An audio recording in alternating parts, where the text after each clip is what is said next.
Behind every polished portrait and presidential seal lies a story too strange for textbooks. We're not here for policy, we're here for pet raccoons, bathtub diplomacy, haunted chairs, jellybean briefings, and the time a president fought gravity and lost. These are the stories they don't teach in civics class. This is the Oval Office, unhinged. Welcome to the strangest, wildest, most bizarre tales from the highest office in the land. George Washington. In the marble pantheon of American mythology, George Washington looms like a marble titan, unchangeable, stoic, and remote. But the man behind the monument, that's a stranger story. Let's start with his teeth. Not wooden, not even close. Washington's dentures were a grotesque mosaic of ivory, lead, gold, and most disturbingly human teeth. Some of those teeth, records suggest, were purchased from enslaved people. The nation's founding father literally smiled with someone else's pain wedged in his gums. The irony? He smiled rarely. Washington was obsessed with appearance. Not vanity, not really. Image. He powdered his own hair instead of wearing a wig like his contemporaries, because it looked more natural. He even wore padded underwear beneath his military uniform to create a regal posture. He walked like a statue in motion. Dignity, at any cost. This obsession with control extended to time itself. Washington was a punctuality tyrant. If you were late to a meeting, even by a minute, he would make it known, often with a cold silence that reportedly could chill a room faster than a winter breeze off the Potomac. His timetables were strict, his routines rigid. Every tick of the clock had to obey him, or else. And yet, for all this external order, internally, Washington was haunted. Specifically, by the fear of being buried alive. It wasn't uncommon in the 18th century. There were entire manuals on how to build coffins with bells and ventilation tubes. Washington didn't trust any of that. In his final instructions, he demanded that his body not be buried for at least 3 days. He wanted to make absolutely sure he was actually dead. The father of his country feared waking up in a coffin more than he feared British bullets. He'd narrowly escaped death more than once. In battle, bullets tore through his coat. Horses died under him. He walked away without a scratch every time. His troops thought he was blessed, touched by Providence. Maybe he just had a deal with luck. Or maybe he was too stubborn to die. But here's where it gets truly bizarre. George Washington had a spy ring. A real one. Complete with invisible ink, coded letters, and dead drops. He approved the use of sympathetic stain, a kind of invisible ink that required heat to reveal messages. Washington wasn't just a general. He was an 18th century Bond villain with powdered hair and a penchant for hoe cakes. Let's pause on those hoe cakes.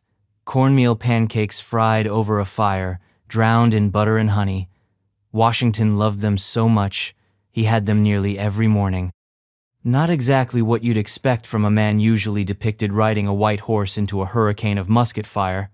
But there it is, syrup, starch, and soft centers. The man who chopped down a cherry tree preferred breakfast food that stuck to your ribs and slowed your thoughts. And that's the contradiction. The myth of Washington is clean lines, granite posture, and moral certainty. The man himself? A jittery, image-obsessed, owl-fearing enigma who hated public speaking so much he delegated speeches to others whenever he could. When he did speak, it was slow, deliberate, and terrifying in its stillness. Even his dogs were weird. He bred foxhounds at Mount Vernon and gave them names like Sweetlips, Tipsy, and Drunkard. Imagine that. America's most revered icon walking the grounds of his estate calling out, "Here, drunkard! Here, boy!" And when the Revolutionary War ended, and the British surrendered at Yorktown, what horse did Washington ride to mark the moment? A stately, battle-hardened steed named Nelson. It's too normal. There's got to be a punchline in there somewhere. Washington didn't like shaking hands. He thought it was beneath the dignity of his station. Instead, he preferred to bow. Always. Even as president. Especially as president. And when it came time to retire, he did what no one expected. He walked away. Quietly. No cling to power. No last-minute schemes. He just left. Probably on time. But even after death, the myth-making didn't stop. His step-granddaughter reportedly burned all of his letters to Martha, every single one, because they were too affectionate. George Washington, the Stoic, the Marble Man. Writing love letters? That was a narrative glitch the family couldn't allow. Into the fire they went. Still, the legacy stuck. Not because he was perfect, but because he was composed, crafted, curated. And maybe that's the weirdest part of all. Behind the statues and the stories, there was a man haunted by being too human. A man who feared silence less than small talk. A man who danced for hours but wouldn't touch another's hand. A man who feared being ordinary. And just when you think it can't get any weirder, when the marble mask is cracked enough to glimpse the raw nerves beneath its time to meet the man who followed him. A man who gossiped more than he governed. Who took naps in the Senate. Who once said he'd rather eat potatoes and water than owe someone money. John Adams, the hypochondriac philosopher with a gossip problem. John Adams. John Adams was many things: founding father, lawyer, second president, but the one thing he never managed to be was cool. He was a walking bundle of nerves and knee breeches, constantly worried, perpetually misinterpreted, and forever caught between genius and complete meltdown. His mind ran like a clock wound, too tight, always ticking toward a new anxiety. Take his obsession with health. Adams was a textbook hypochondriac. He charted his symptoms obsessively and wrote letters detailing his bowel movements with a level of precision normally reserved for military dispatches. He believed he was dying at least once a month and used to tell friends not to worry if they didn't hear from him because he was probably dead. He also believed in starting the day with a bang. Not exercise, not prayer, hard cider, a whole tankard, first thing in the morning. This wasn't a party habit, it was medicinal in his view. The cider was to stimulate his senses and get the body's gears turning. Think of it as the 18th century version of espresso, with a kick that could floor a horse. And then there was the manure. Yes, the second president of the United States was obsessed with compost. He wrote elaborate, loving letters about the virtues of well-aged dung. Not as a joke. Not as a metaphor. As a way of life. He believed good soil was the foundation of a moral nation, and he was ready to argue about it with anyone, anytime. Imagine the debates: liberty, tyranny, manure. But for all his intellectual rigor, Adams could not resist the siren call of gossip. He and his wife Abigail exchanged letters that would make the Real Housewives blush. He loved political drama, personal feuds, and character dissections. In the age of powdered wigs, Adams was a walking burn book in breeches. His takedowns were brutal. He once called Alexander Hamilton a bastard brat of a Scotch peddler, a phrase that deserves its own Broadway musical. His self-awareness, however, was brutal and unflinching. Adams once described himself as obnoxious and disliked. That wasn't sarcasm. That was his campaign slogan to himself. He feared he'd be forgotten, overshadowed, erased from the marble halls of memory. And yet, this same man kept a diary entry tallying how many people respected him that day. Spoiler, the number was always too low. He was awkward in every way that counted. He bit his nails raw during debates. He talked to himself loudly while walking in perfect circles around his yard, sometimes for hours. Neighbors thought he was rehearsing speeches. He wasn't. He was arguing with himself, out loud, and often losing. Dinner parties were a personal battlefield. Adams had a habit of falling asleep at the table when bored, snoring gently into his soup while others tried to ignore the rhythmic wheeze of presidential exhaustion. And if he stayed awake, he'd likely launch into a spontaneous rant about Roman history, comparing himself to Cicero or Cato. You'd be lucky to escape without a full lecture on the moral decay of empires and the ethics of onion eating. Speaking of which, he believed chewing raw onions could cure colds, so he did, often. Picture it.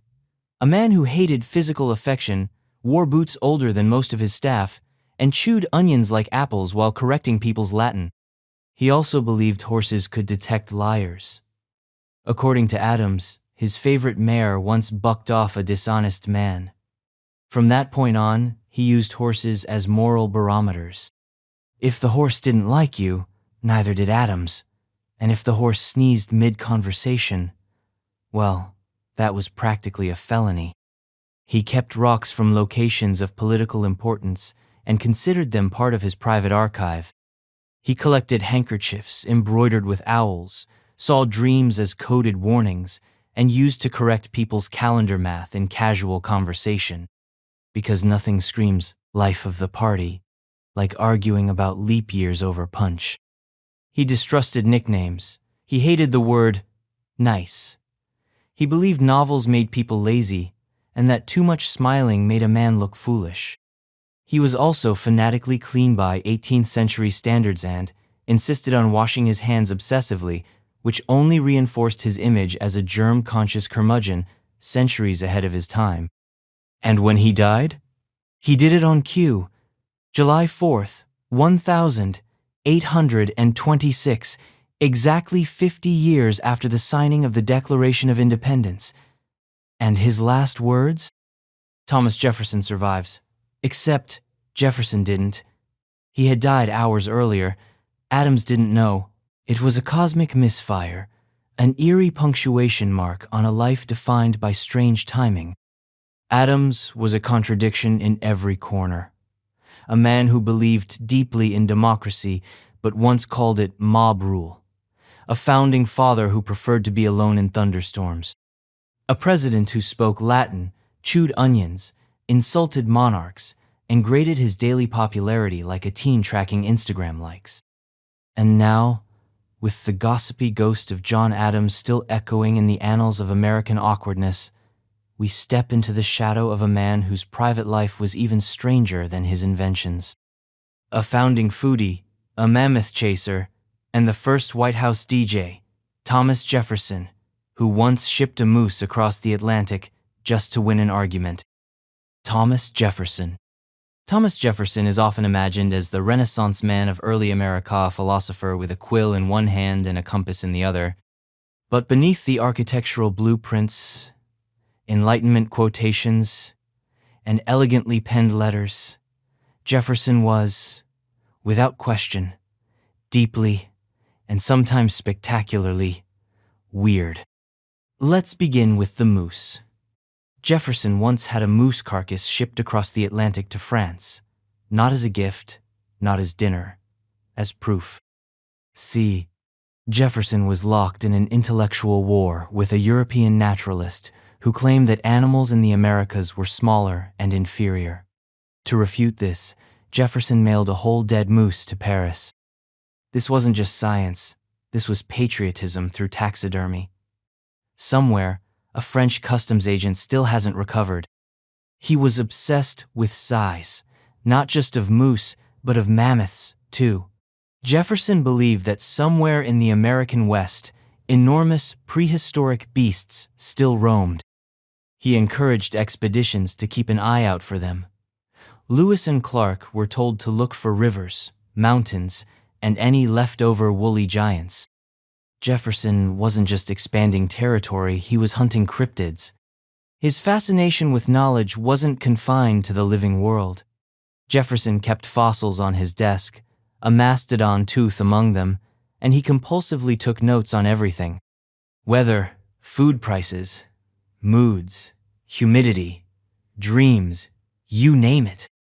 He once carried a thermometer and barometer with him on trips, stopping along the road to jot down temperature readings like some Enlightenment-era meteorology influencer. And when he wasn't chasing science or inventing the swivel chair, Jefferson was knee-deep in culinary eccentricity. He brought a pasta machine home from France and is credited with introducing macaroni and cheese to the American table, but this wasn't a one-off culinary fling. Jefferson loved it so much that he served it at state dinners, elevating comfort food to the level of diplomatic tool. He also imported 20 bottles of wine during his presidency. For context, that's roughly a bottle per word in the Declaration of Independence. The man was a hardware store of personal inventions. He crafted a revolving bookstand so he could read 5 books at once. He invented a rotating closet to avoid walking around furniture. He even created a polygraph machine, not the lie detector, but a device that copied letters as he wrote them. His goal wasn't speed, it was immortality. Jefferson wanted 2 of every thought. His obsessions extended into architecture. Monticello wasn't just his home, it was a 3-dimensional autobiography. He designed it himself, of course, but the building leaked constantly due to experimental roofing techniques. Jefferson, Enlightenment godfather, could write constitutions but couldn't keep rain out of his kitchen. The entire house was a monument to trial and error reverie, inch a reflection of a mind in motion. Yet for all this rationalism, Jefferson's behavior could veer into the almost mystical. He avoided eye contact in conversation and was known to mumble or drift mid-sentence. He believed soaking his feet in cold water every morning, yes, even in winter, would prevent illness. He claimed it was invigorating. His staff probably just thought it was insane. He rewrote the Bible. Seriously, Jefferson literally cut out all the miracles, all the divine stuff, and stitched together a version that kept only the moral teachings of Jesus. It was called the Jefferson Bible, and it reads more like a Stoic handbook than scripture. No water into wine, just, blessed are the peacemakers, and a whole lot of Enlightenment ethics. His pets? Just as odd. Jefferson received 2 grizzly bear cubs from an explorer and briefly kept them in a cage near the White House lawn. He once kept a mockingbird named Dick who sat on his shoulder and whistled tunes while he worked. And then there was the Magpie Wazi, rude and frequently blamed for chewing the corners of his books. Jefferson didn't mind. He hated public speaking. Despite his brilliance with the written word, Jefferson's speaking voice was faint, mumbled, and sometimes barely audible. After his inauguration, he never addressed Congress in person again.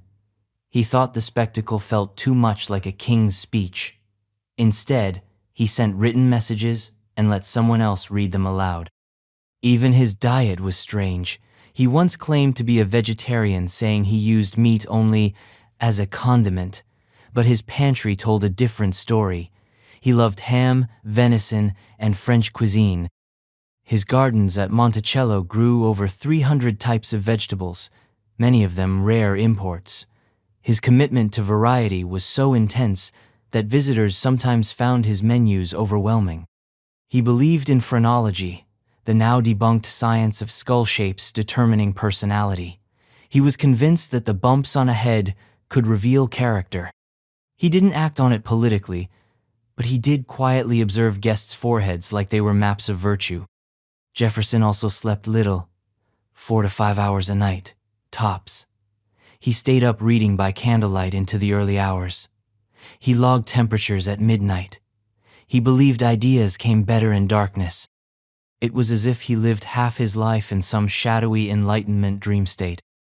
He hated direct confrontation. When he had a problem, he'd write a letter instead of addressing it in person. Passive-aggressive correspondence became his main tool for diplomacy, criticism, and occasionally, flirting. He was particular about everything: his boots, his barometers, his books. He thought bacon grease was good for polishing leather. He read upside down for practice. He trained himself to ride horses for hours without getting saddle sore. He believed that bathing in unheated water built discipline. He carried a globe with him on travels and updated it constantly as maps changed. He thought tomatoes were poisonous, until late in life, after growing them for decades. This was not a man who merely lived in the early republic. He was its walking, muttering prototype, equal parts philosopher, inventor, and eccentric uncle. And speaking of eccentric Uncle Sour, next president was barely taller than a fifth grader, wore the same black suit every day, and once fainted mid-speech from sheer anxiety. Prepare to meet James Madison, the smallest president with the biggest case of nerves in presidential history. James Madison. James Madison, the fourth president of the United States, could barely see over most doorknobs. Standing at just over 5 feet 4 inches and weighing around 100 pounds, he was not so much the father of the Constitution as its elusive, wool-clad goblin.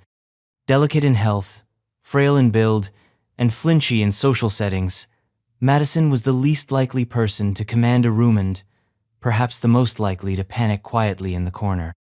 His voice didn't help. It was squeaky, weak, barely audible even in small gatherings.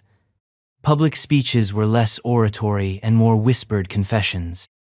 Once, while addressing Congress, Madison got so overwhelmed by anxiety that he fainted, collapsed, right there in front of the representatives. Imagine drafting the Bill of Rights and then keeling over because your audience clapped too hard. Despedier, perhaps because of his nerves, Madison was methodical to the point of obsession. He kept detailed weather records for decades. Temperature, wind, barometric pressure. Not just because he was curious, though he was, but because he believed that climate was the invisible puppeteer behind everything. Mood, morality, even the fate of nations. He once delayed a meeting to log an unusually dry breeze. His handwriting was infamous. Tiny, cramped, angular. It looked like ants waging war across parchment.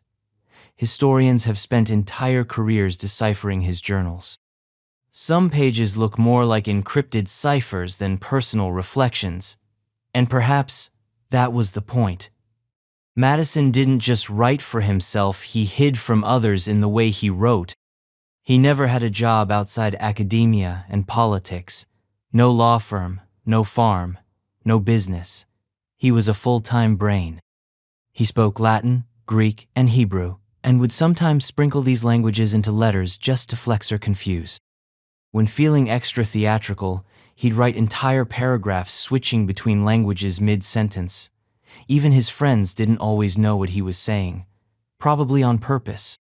Socially, he hovered somewhere between elusive ghost and anxious guest. He hated mirrors, thought they encouraged vanity. He kept few in his house and rarely looked into them. Some claimed he never met his own reflection fully in the eye. Even among allies, he was physically standoffish. Hugging was a crime. Handshakes were tolerated. Touch was suspicious. He once spent a full day locked in a study to avoid uninvited dinner guests. Didn't pretend to be ill, didn't make excuses, just locked the door and waited until they went away. And when storms rolled in, Madison sometimes retreated to the basement. Thunder, he believed, carried something more than just sound. Some said he feared it, as a celestial reprimand. As for his diet, it read like a 19th century wellness blog. Buttermilk, vegetables, water, and more buttermilk. He avoided red meat for long stretches, fearing it stoked aggression. He believed food had emotional frequencies. Garlic and beef made you angry, he claimed. Bread and greens, by contrast, soothed the soul. He once refused an entire banquet menu for being too emotionally provocative. He slept only 4 to 5 hours a night and frequently read philosophy until sunrise. In his youth, he claimed to be vegetarian for clarity. In his older years, he switched to buttermilk and mild cheese, claiming it helped him think straighter. Every bite he took was a calculated attempt to remain rational and calm. He even banned pets, fearing their barking would disrupt his concentration. No dogs, no cats, not even birds. The quiet was everything, and he was always cold. Always. Even in summer, Madison wore wool stockings and layered coats. In mild weather, he'd bundle like it was a blizzard. Visitors often described him as shivering during meetings in rooms where others were sweating. He didn't complain. He simply existed in a permanent draft. Then there were the tics. Madison had a habit of rubbing his hands together during arguments slowly, methodically, as if trying to erase tension from his own skin. He also had a nervous habit of calculating his pulse for hours. He thought it told him secrets about his mortality. Once, he sat quietly with his fingers on his wrist, convinced his heartbeat was skipping and, by extension, that death was calling. It wasn't, but he made a note of it anyway. He didn't trust fiction. Novels, he said, overstimulated the imagination. Better to read about Enlightenment politics or geometric theories of justice. He once dreamed that books were attacking him physically, swarming him, which he interpreted not as fear of knowledge, but of overexposure. Madison believed too much reading could unhinge the brain. Even his hobbies were strange. He loved ciphers, anagrams, and logic puzzles. He believed thunder was caused by spiritual imbalance, though he never admitted that in public. He once claimed that wind direction could influence mental clarity. On high-pressure days with a southern breeze, he did his best writing. On stormy days, he would retreat with a flask of whiskey and hide under a wool blanket. And his fashion choices? Monotone. Predictable. Black suit, every day. Same cut, same fabric, same button placement. His clothing was a kind of armora way to vanish into order. He believed bright colors were a distraction. Red was uncivilized. Blue was too romantic. Green was fine, but only in plants. He wore shoes 2 sizes too small, convinced they improved his posture. He believed emotional discipline began at the feet. And speaking of odd choices, he sometimes signed false names in guest books, especially if he disliked the host. It wasn't deceit, it was anonymity. He called it strategic presence. Even in death, Madison's anxieties clung to him. He had a lifelong fear of being buried alive. Like Washington, he left strict instructions. Delay the burial. Wait several days. Double check. Triple check. He wanted assurance that when he went underground, it was permanent. His final wish was simple. Don't entomb me until I'm indisputably lifeless. Ironically, he outlived them all, every one of the founding fathers. Madison, the man who thought himself the frailest, lived to 85. He died in his sleep, surrounded by order, in a home where the clocks all ticked in unison. And now, from the smallest president, comes one of the biggest jumps in personality. Our next commander-in-chief would rather walk 10 miles in the rain than ride a carriage, refused to use mirrors, and once fell asleep at a symphony mid-performance. Say hello to James Monroe, man who brought Revolutionary War fashion into the 19th century and talked to busts of dead philosophers when no one was looking. James Monroe. James Monroe looked like he had stepped out of a Revolutionary War painting and never really stepped back in. Even as the world around him modernized, Monroe clung to the 18th century like a ghost in a powdered wig. Long after wigs had gone out of fashion, he still powdered his hair. His clothing, his posture, his entire aesthetic screamed, hero of Yorktown, even as steamboats chugged past and cities buzzed with something vaguely resembling modern life. His mannerisms were equally antique. Monroe didn't just resist change, he practically rejected the very concept of new. He wore outdated military coats so long that children reportedly asked if he was in costume. But for Monroe, the style was not nostalgia, it was identity. He wasn't dressing up, he simply hadn't moved on. He once mended his own coat by hand rather than pay a tailor. Not because he couldn't afford one, because he trusted his own stitching more. This was a man who believed deeply in the virtue of doing things the hard way. His boots were resoled over a dozen times rather than replaced. He carried a cane decades before he needed one, as if bracing himself for a future he had no intention of joining. But for all his tough warrior aura, Monroe had his share of eccentric fears and rituals.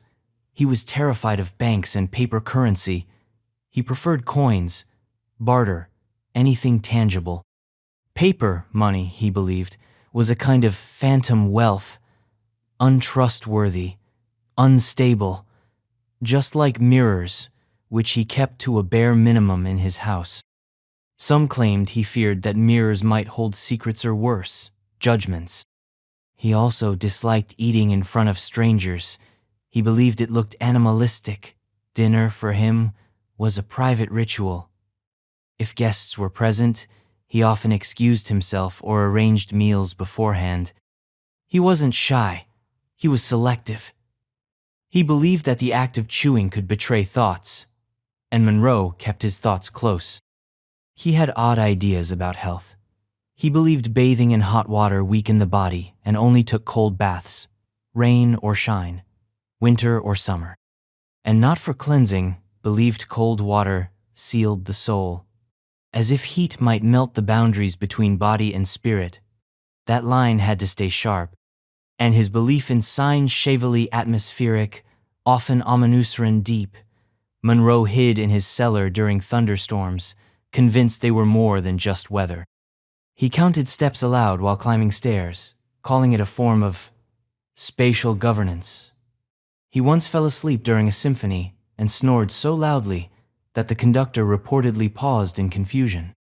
Monroe later claimed the music had soothed his energetic dissonance. He believed dreams had practical meaning. He once spent a week sleeping in his study instead of his bed to better channel night thoughts. He believed the positioning of the furniture influenced what dreams would come. His desk faced north during periods of doubt, and south when he needed courage. It wasn't decor, it was navigational philosophy. He had a deep fondness for trees, not just planting them, but naming them. Each had a character, a role. He reportedly bowed to one ancient elm every morning, whispering something indistinct before heading off for the day. This wasn't whimsy, it was ritual. Trees, to Monroe, were witnesses. Still, silent, permanent. He chewed licorice root during times of stress, not candy, raw root. He believed it calmed anxiety and steadied the heart. He grew it in his garden and always carried a few twisted strands in his coat. During moments of tension state meetings, tough decision, she could be seen subtly chewing, eyes fixed on some invisible line on the horizon. His belief in object symbolism was thorough and often baffling. He kept a miniature shovel on his desk as a memento mori reminder of death. He wore a custom waistcoat embroidered with tiny eagles, each hand-stitched and slightly different. He believed the garment brought him clarity. He banned the word nice from his household. He said it was a dead word, a carcass in conversation. In place of compliments, he preferred long, oddly constructed metaphors involving weather, metals, or fruit. He tied receipts into yearly bundles and hid them in secret drawers, labeling them things like quiet reckonings or the cost of patience. He believed handwriting preserved mental structure and practiced calligraphy drills into his 70s. Even as his vision dimmed, every loop of his signature was an exercise in self-governance. And let's not forget his war souvenir, a bullet lodged in his shoulder since the Revolutionary War. He carried it with him for most of his life. Doctors offered to remove it. He declined. It was his compass. A reminder, a talisman of permanence. He believed in ritual silence. For the first hour of every morning, Monroe did not speak even to his wife or staff. He believed that vocalizing too early disturbed the balance between mind and body. This wasn't meditation. This was strategic stillness. He once described it as trimming the wick of the inner lantern. His belief in mood manipulation through architecture and color led him to experiment with room palettes. He believed paint could influence thought. One room, painted soft blue, was designated for deliberate thinking. Another, in dark burgundy, was reserved for personal letters and grief. Visitors were sometimes bewildered when he directed them to rooms based not on purpose but on pigment. He refused to whistle indoors. He believed it invited mischief. He gargled red wine when he had a sore throat, but only if accompanied by a vow of honesty. He used turkey feathers as bookmarks, claiming they helped him recall information better than ribbons. He never whistled, but he made elaborate shadow puppets at night, usually animals, sometimes constellations on his study wall. He called this his evening declension. Monroe died, fittingly, on July 4, the third president in a row to do so.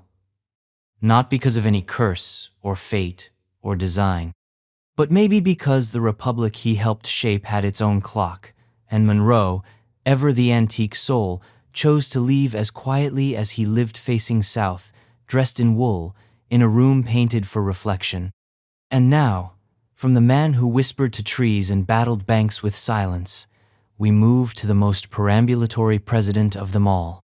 A man who swam nude in the Potomac, kept an alligator in the White House, and graded his own moral behavior like it was a final exam. John Quincy Adams, America's first energy drink in human form. John Quincy Adams.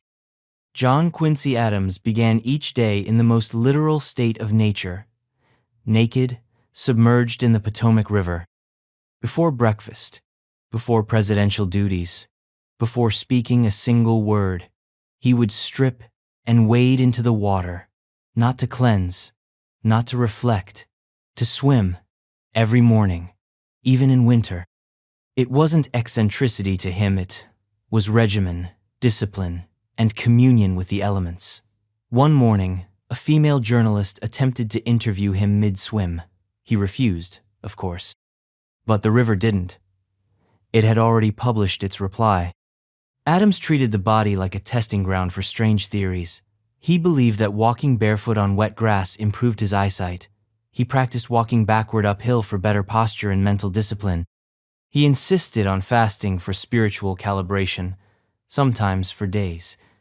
He walked 5 to 10 miles a day, rain or shine, often muttering entire arguments or Latin verses as he paced.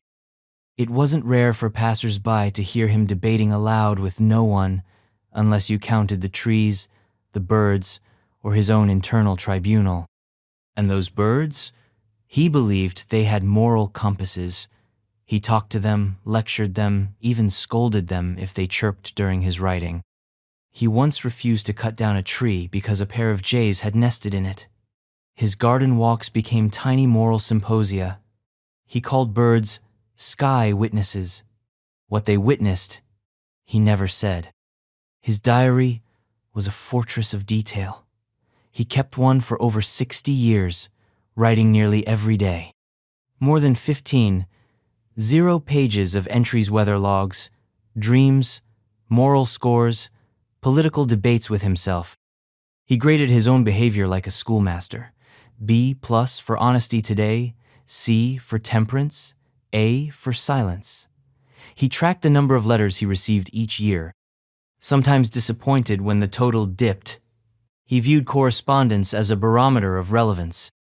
Silence, to Adams, was more than golden, it was tactical. He once sat through an entire dinner without speaking a word, later explaining in his diary that quiet is resistance in its purest form. He often refused to answer direct questions in conversation, redirecting them into moral lectures. If someone cursed in his presence, he would wait until they finished, then deliver a sermonette about language and the decay of civilization. To him, every sentence was a battleground between virtue and chaos. He refused to celebrate his birthday. He hated the idea of marking time with personal pride. In fact, he believed that joy was best expressed inwardly, smiling in portraits, undignified. Joy, like truth, should be kept in reserve. He never wore bright colors. His wardrobe was a fog of grays and blacks. His waistcoat? Worn for 15 years, patched so thoroughly that only the buttons remained original. His thoughts spilled over into strange domains. He believed that the moon influenced human behavior more than any known force. He believed that dreams of fire were omens of forgotten duties. He studied beekeeping not for honey, but for what it could teach about hierarchy and moral labor. He carved quotes into tree trunks during forest walks, not just names, aphorisms, maxims, warnings. The woods behind his estate were full of bark-bound reminders like duty before delight, or weakness is but strength misused. Inside his study, Adams kept items not for use but for contemplation. A rock from every state, arranged in a pattern he never disclosed. Broken household items, stored in boxes labeled Object Redemption. A centerpiece from a royal banquet he once refused to eat near because it depicted what he called culinary vanity. He believed that every object had a secret, moral vibration, and he calibrated his space like a spiritual radio tower. And then there was the alligator. It lived in a White House bathroom, a gift from the Marquis de Lafayette. Most visitors assumed it was a rumor until they needed the restroom. Adams loved the alligator. Not as a pet, exactly, but as a symbol. Of what? He never said. But given that he once called thunderstorms the voice of eternal correction, it's safe to say he wasn't thinking in simple terms. He practiced fencing into his 60s. Not for fitness, but for balance. He would swish the blade around at dawn, alone on the lawn, coat flapping, muttering about the Greeks. He trained himself to read upside down so he could silently read documents across the table from opponents. He believed this allowed him to see through them. He created his own shorthand system to protect his private thoughts, filling entire notebooks with encoded reflections. He refused to wear hats. He believed the head should breathe moral air. Even in winter, even in snow. He once hiked up a mountain in dress shoes just to watch a sunrise, then wrote a poem about it entirely from memory, later, at home. And his poems weren't always about sunsets or liberty. One was a full verse on the moral implications of an apple he ate. He called it the honest fruit. When he wasn't writing poetry, he was collecting spoons. Not to use, called them souvenirs of silence. He refused to use anything patterned with paisley, claiming it provoked the senses unnecessarily. His cologne? None. But his handkerchiefs? Embroidered with birds. His socks? Matched only by texture, never by color. He was also known to stop entire meetings to interpret sneezes. 1 sneeze? A restless spirit. 2? A challenge to virtue. 3? Cosmic approval. He once delayed a policy decision for hours because someone sneezed during the initial proposal. Even in death, Adams chose continuity over closure. He died at his desk, after suffering a stroke on the floor of the Capitol building. Not in his home, not in retirement, still working, still grading. His final entry, left unfinished. And now, from the man who spoke to birds, logged every moral misstep, and kept reptiles in the White House, comes the volcanic eruption of energy, chaos, and duels, known as Andrew Jackson. A man who called Congress a bunch of crows pecking at a corpse, and once beat an assassin with his cane. Yes, things are about to get loud. Andrew Jackson. Andrew Jackson didn't just walk into history, kicked the door open, threatened the doorman with a pistol, and lit a cigar off the nearest torch. The 7th President of the United States lived in a constant state of emotional combustion, surrounded by blood, bullets, and barnyard profanity. His life reads like a fever dream of chaos, fueled by vengeance, and a general disdain for anything that moved too slowly, including time itself. He was 13 years old when he first saw war. A British officer slashed his face with a sword after young Jackson refused to polish his boots. The scar stayed. So did the hatred.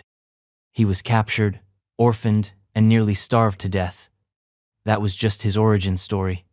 What came next was decades of duels, vendettas, and enough cursing to qualify as its own dialect. Jackson fought in over 100 duels. That's not hyperbole. 100. Possibly more. He once killed a man for insulting his wife. The bullet from that duel stayed lodged near his heart for the rest of his life. Another bullet sat in his arm. Doctors said removal would kill him. So he lived with metal inside, him grinding, pressing, whispering reminders of old rage with every heartbeat. He carried that weight like a second soul. His favorite weapon wasn't a sword or a pistol. It was a cane, heavy, carved, always close. He used it liberally. Once, when a would-be assassin attempted to shoot him twice and both pistols misfired, Jackson didn't run. He didn't freeze. He charged and beat the man into the pavement with his cane until staff wrestled him off. This wasn't security protocol.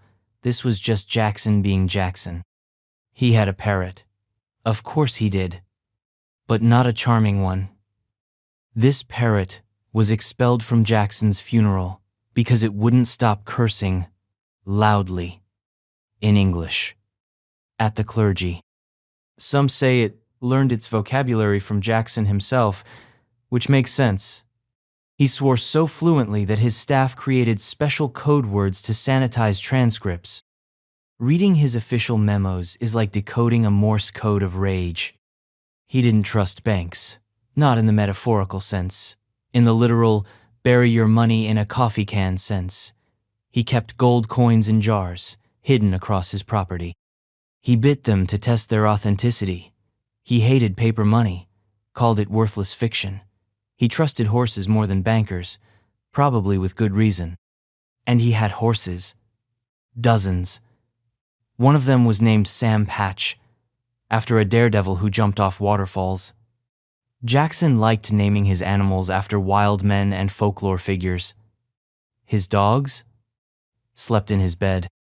His cannon sat outside his bedroom window for protection. From what? Probably ghosts or Congress. Speaking of ghosts, Jackson believed in omens. Owls were bad luck. Cats were spies. Mirrors were dangerous if stared at too long. He called his fireplace the only honest thing in Washington. When alone, he talked to paintings specially of his wife and dead comrades. He didn't just remember the past, he argued with it.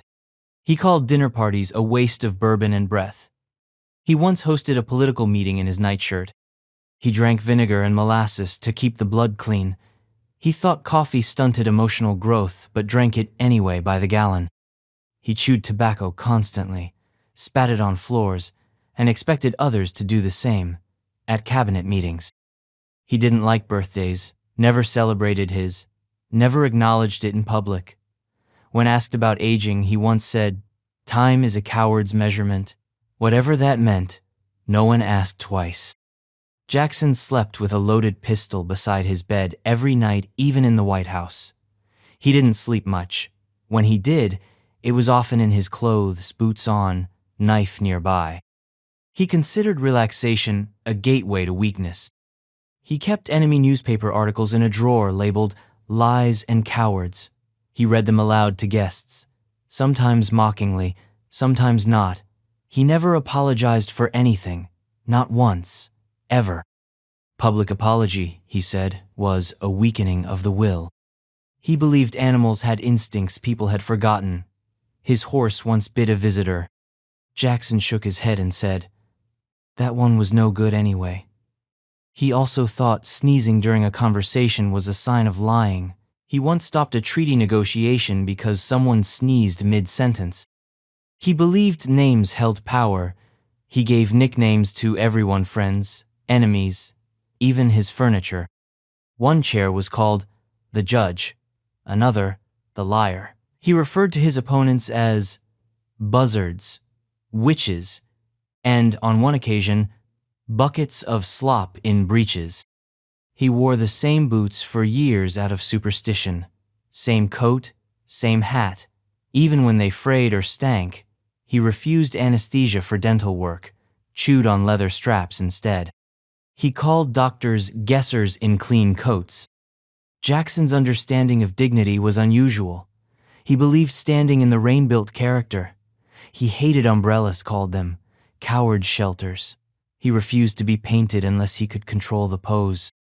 He preferred to be depicted standing, glaring, and fully armed. He often hosted impromptu debates in his home, sometimes at midnight. He drank whiskey, quoted scripture, and dared anyone to contradict him. He told long, rambling stories about military campaigns, occasionally losing the thread and blaming the fireplace for interrupting. He believed that cats were agents of mischief and had them banned from the White House. He once fired a shotgun at an owl outside his window. When it returned the next night, he reportedly muttered, "Persistent devil," and left a Bible open on the sill as a warning. He carried a small locket of his wife's hair around his neck, every day until the end. When he died, he reportedly said, "I have done my duty." But that's not the strange part. The strange part is that nobody doubted it. Whether he was battling assassins, Congress, or the owls outside his window, Jackson always believed he was right and acted accordingly, cane in hand, coat soaked, heart pounding like a war drum.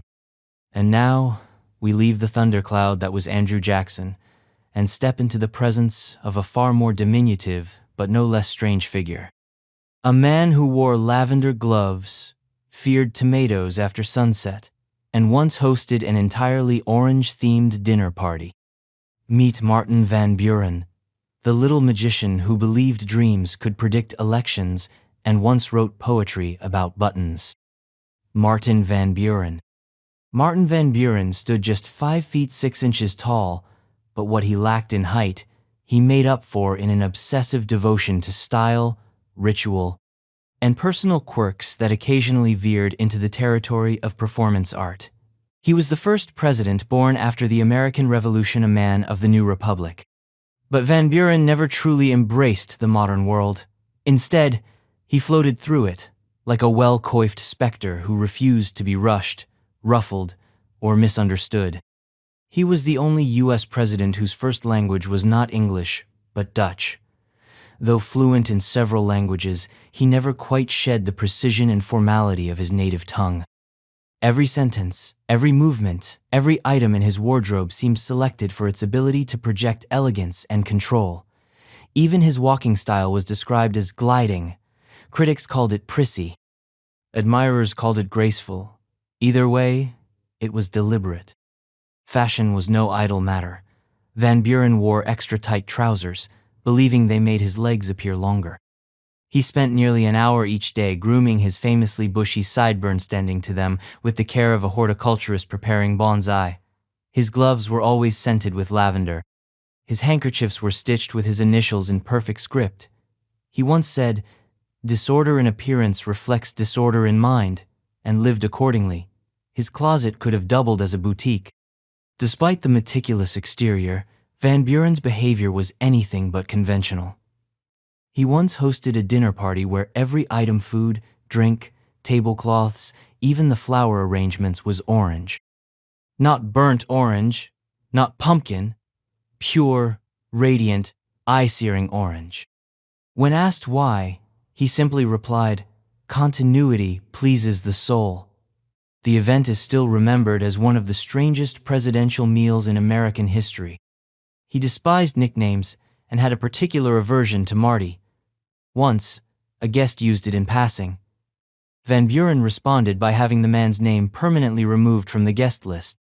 When asked why, he said, "A name abbreviated is a dignity amputated." Harsh? Maybe. Consistent? Absolutely. He was a connoisseur of canes, not walking sticks, canes, carved, ornamented, symbolic. He owned over 200 of them, most with hidden compartments, bizarre handles, or inscriptions. He almost never used them for walking. They were to be admired, like trophies. Some were made of ivory, others of twisted vine. One was rumored to contain a secret map, though no one ever found it. He refused to shake hands too often, believing it depleted his energy. To compensate, he handed out peppermint candies to visitors. This wasn't for breath or hospitality. He thought peppermint aligned the senses. He carried a silver candy case in his coat and offered the mints with solemnity, as if performing a ritual. His relationship with time was personal. Van Buren kept a sleep log documenting dreams, the time he fell asleep, the time he awoke, and even his body's angle upon waking. He believed certain positions triggered better dreams. He wore silk sleeping caps to shield night thoughts and banned clocks from his bedroom, believing they bullied dreams into submission. He believed deeply in luck, carried a coin in his pocket for decades, not a rare coin, just a lucky one. He rubbed it before speeches, before signing documents, even before eating new foods. Once, during a diplomatic meeting, he paused to flip insolently beneath the table. The outcome? Unclear. But the ritual was non-negotiable. He also believed tomatoes were dangerous after sunset, something about digestion. He avoided them at dinner and once refused a beautifully prepared tomato tart at a banquet, opting instead for pickled cucumbers and soft bread. His explanation? Nightshade fruits carry nightshade thoughts. His handwriting was flawless, not beautiful lawless. Perfect loops, consistent slant, symmetrical pressure. He practiced it into his 70s. He believed handwriting was a mirror of inner balance. When anxious, he wrote letters in a spiral pattern, starting at the center and working outward. These circular letters were nearly impossible to read and entirely therapeutic. He wrote poetry about buttons, literally. In one piece, he described buttons as anchors of virtue, clasping the soul to civility. Whether this was satire or sincerity remains debated. But he submitted the poem anonymously to a local paper and later clipped it out for his scrapbook. He avoided red clothing at all costs, thought it made people untrustworthy. He called the color too declarative. Blue was calm, gray was honest, black was inevitable, but red? Red was a scream, and Van Buren preferred whispers. His meals were quiet affairs. He refused to eat with more than 6 people at a time, called larger groups intellectual chaos. He once walked out of a state dinner because a 7th chair was added. No one had the nerve to ask him why. He simply nodded to his butler and left, his lavender gloves clutched tightly in one hand.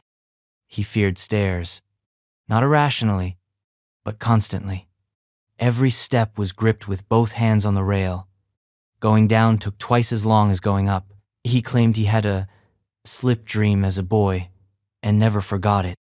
And when bored, Van Buren rang a tiny handbell shaped like a duck, not to summon anyone, just to hear the sound. He called it the quack of attention.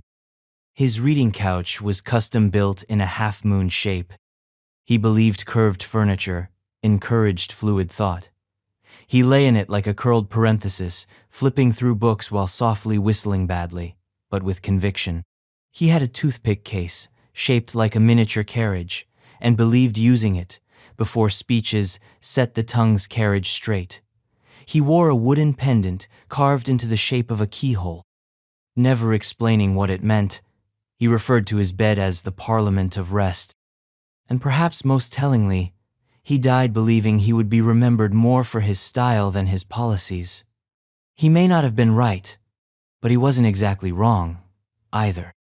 Now, from the dandy who feared tomatoes and trusted ducks to the man who delivered the longest inauguration speech in freezing rain, chewed tree bark, and slept in his boots, we venture into the short, strange presidency of William Henry Harrison, the man who challenged fate and lost in just 31 days. William Henry Harrison, William Henry Harrison's presidency is best known for its brevity, just 31 days, but that single month barely scratched the surface of a life packed with peculiar habits, odd beliefs, and a relationship with the physical world that seemed equal parts rustic, bravado, and theatrical self-neglect. He didn't live like a future president. He lived like a frontier cryptid who occasionally did paperwork. Before the presidency, he studied medicine, briefly, and hated it. Not because he lacked the patience or interest, but because he couldn't stand the sight of blood. It made him physically ill. This minor detail didn't stop him from enduring battlefield injuries or dissecting strategy with brutal clarity. He simply didn't want to be around open wounds unless absolutely necessary. He preferred injuries at a distance. He kept a goat named Whiskers while stationed at a frontier fort. It wasn't a mascot, it was a companion. Whiskers followed him around like a shadow with hooves. Harrison talked to it, read to it. Once even blamed the goat for chewing a document he didn't want to sign. Whether true or not, no one questioned it. He chewed tree bark regularly, claimed it helped digestion. Not just any bark had preferences. Elm was too fibrous, birch was astringent. But hickory was his choice bark. He carried small strips in a pouch. At public events, he could sometimes be spotted gnawing quietly in the background, like a nervous beaver in a frock coat. He refused to use forks. He called them unmanly prongs. He ate with knives, spoons, or his hands. At formal dinners, aides would scramble to accommodate his preference, sometimes replacing entire place settings just to avoid the spectacle of the president dissecting chicken with his fingers. He didn't care how it looked.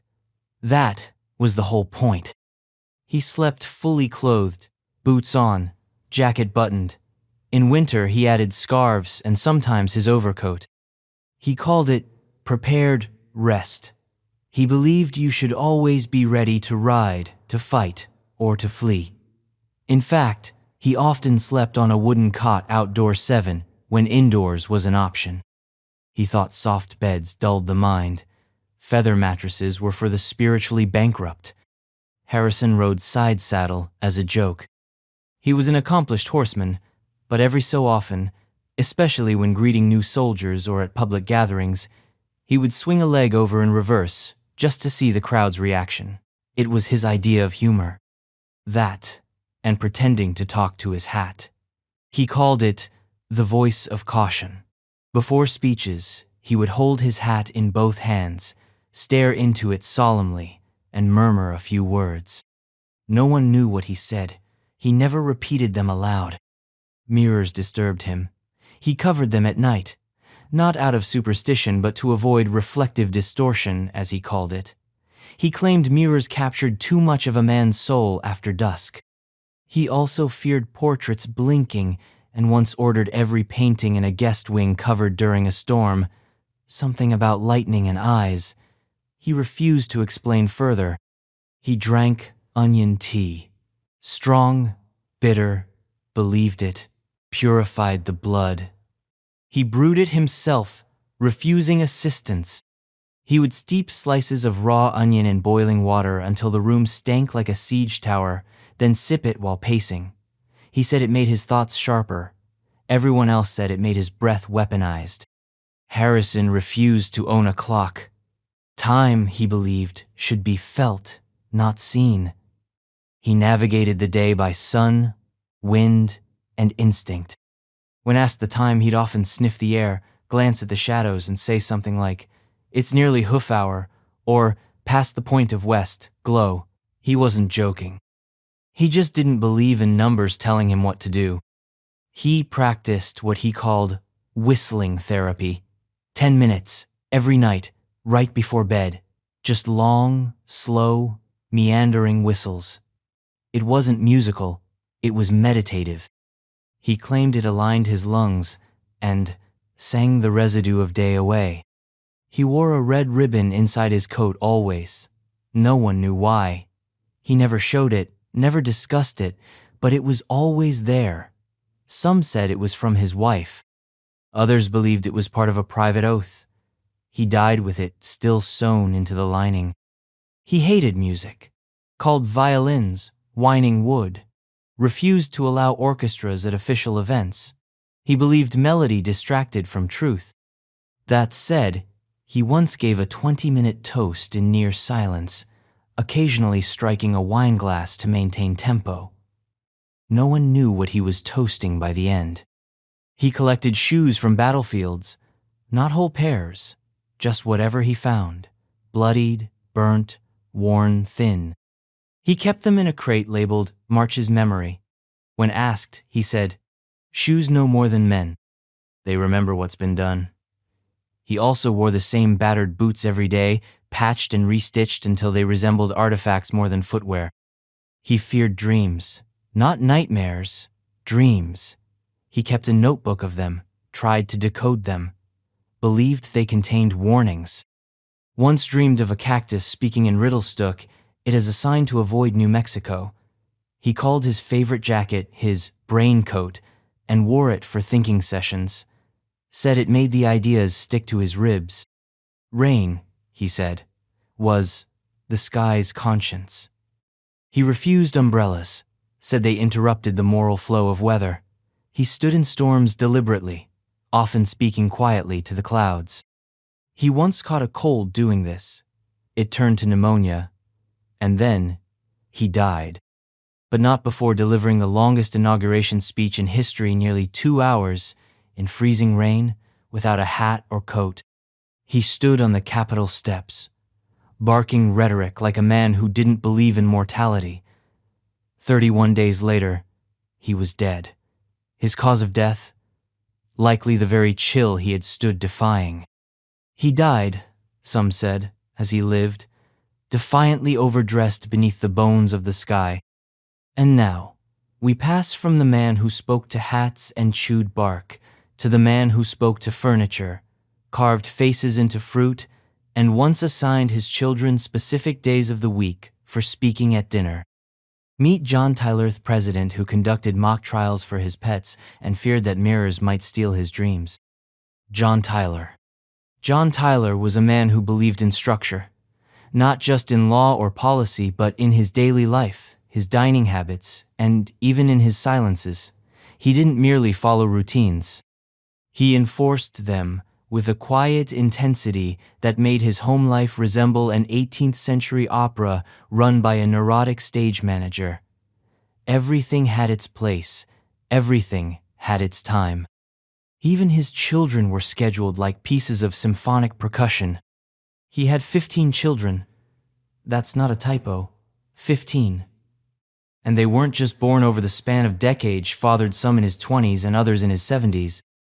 One of his grandsons, believe it or not, is still alive today. But sheer number aside, Tyler applied military-grade order to parenting. At the dinner table, each child was assigned a day of the week to speak. Monday for George, Tuesday for Mary. No overlapping, no interruptions. Violators lost their speaking privileges the following week.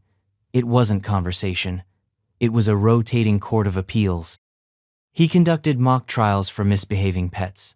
His dog, Leo, once stood trial for dishonorable barking. The cat was the bailiff. Tyler presided as judge, of course, complete with a powdered wig he kept for such occasions. Verdicts were announced with full solemnity. Sentences ranged from restricted napping to denial of liver treats. These weren't jokes. They were moral exercises. He believed animals responded better when addressed with civility. He carved faces into apples. It began as a way to teach his children about anatomy, so he claimed. But over time, the carvings became elaborate. Eyes, noses, full expressions. He kept them on a shelf in his study until they shriveled like haunted dolls. He called it his cabinet of temporary citizens. Occasionally, he would refer to them during meetings. Benjamin, he'd say, pointing to a desiccated apple head, disapproves of haste. He hated whistling, declared it an impudent sound. Guests caught whistling in his home were politely redirected to the garden. If they persisted, they were banned, permanently. He believed whistling leaked thoughts, that it was like leaving your diary open in the wind. He also banned yawning in company, called it a gesture of intellectual surrender. He had a special chair that no one else was allowed to sit in. Not because it was rare or expensive, it wasn't. It was lopsided, squeaky, and hideously upholstered. But it was the only chair that knows my weight, as he put it. He believed furniture adapted to the people who used it, that chairs and tables absorbed moods, and over time, took sides in arguments. He once blamed a bad decision on a rebellious settee.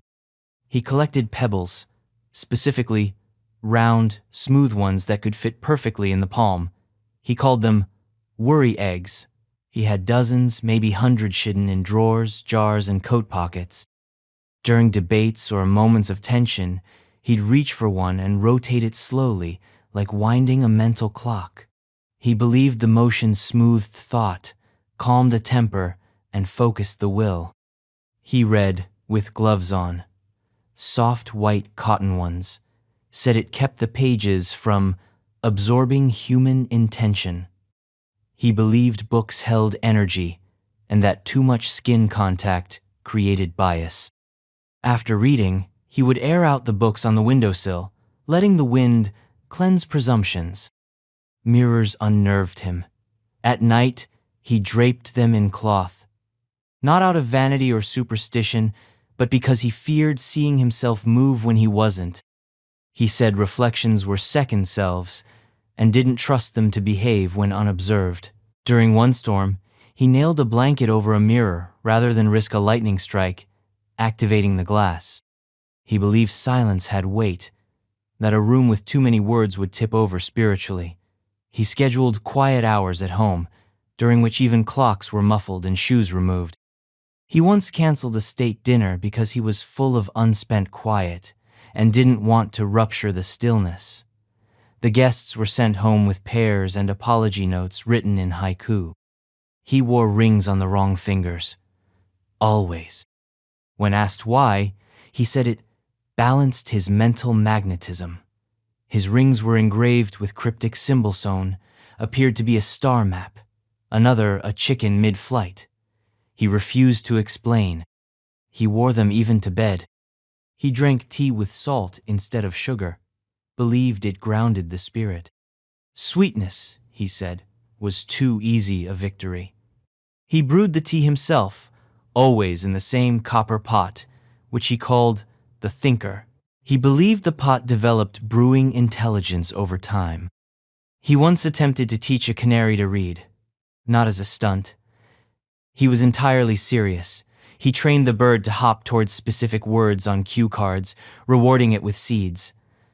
The bird never learned to read, but Tyler insisted it understood intent. "That's more than I can say for most men," he remarked. He never wore matching socks, said it kept his stride unpredictable. He believed footsteps left spiritual trails, and that symmetrical socks made you easier to follow in body or in soul. His shoes were also slightly mismatched by design.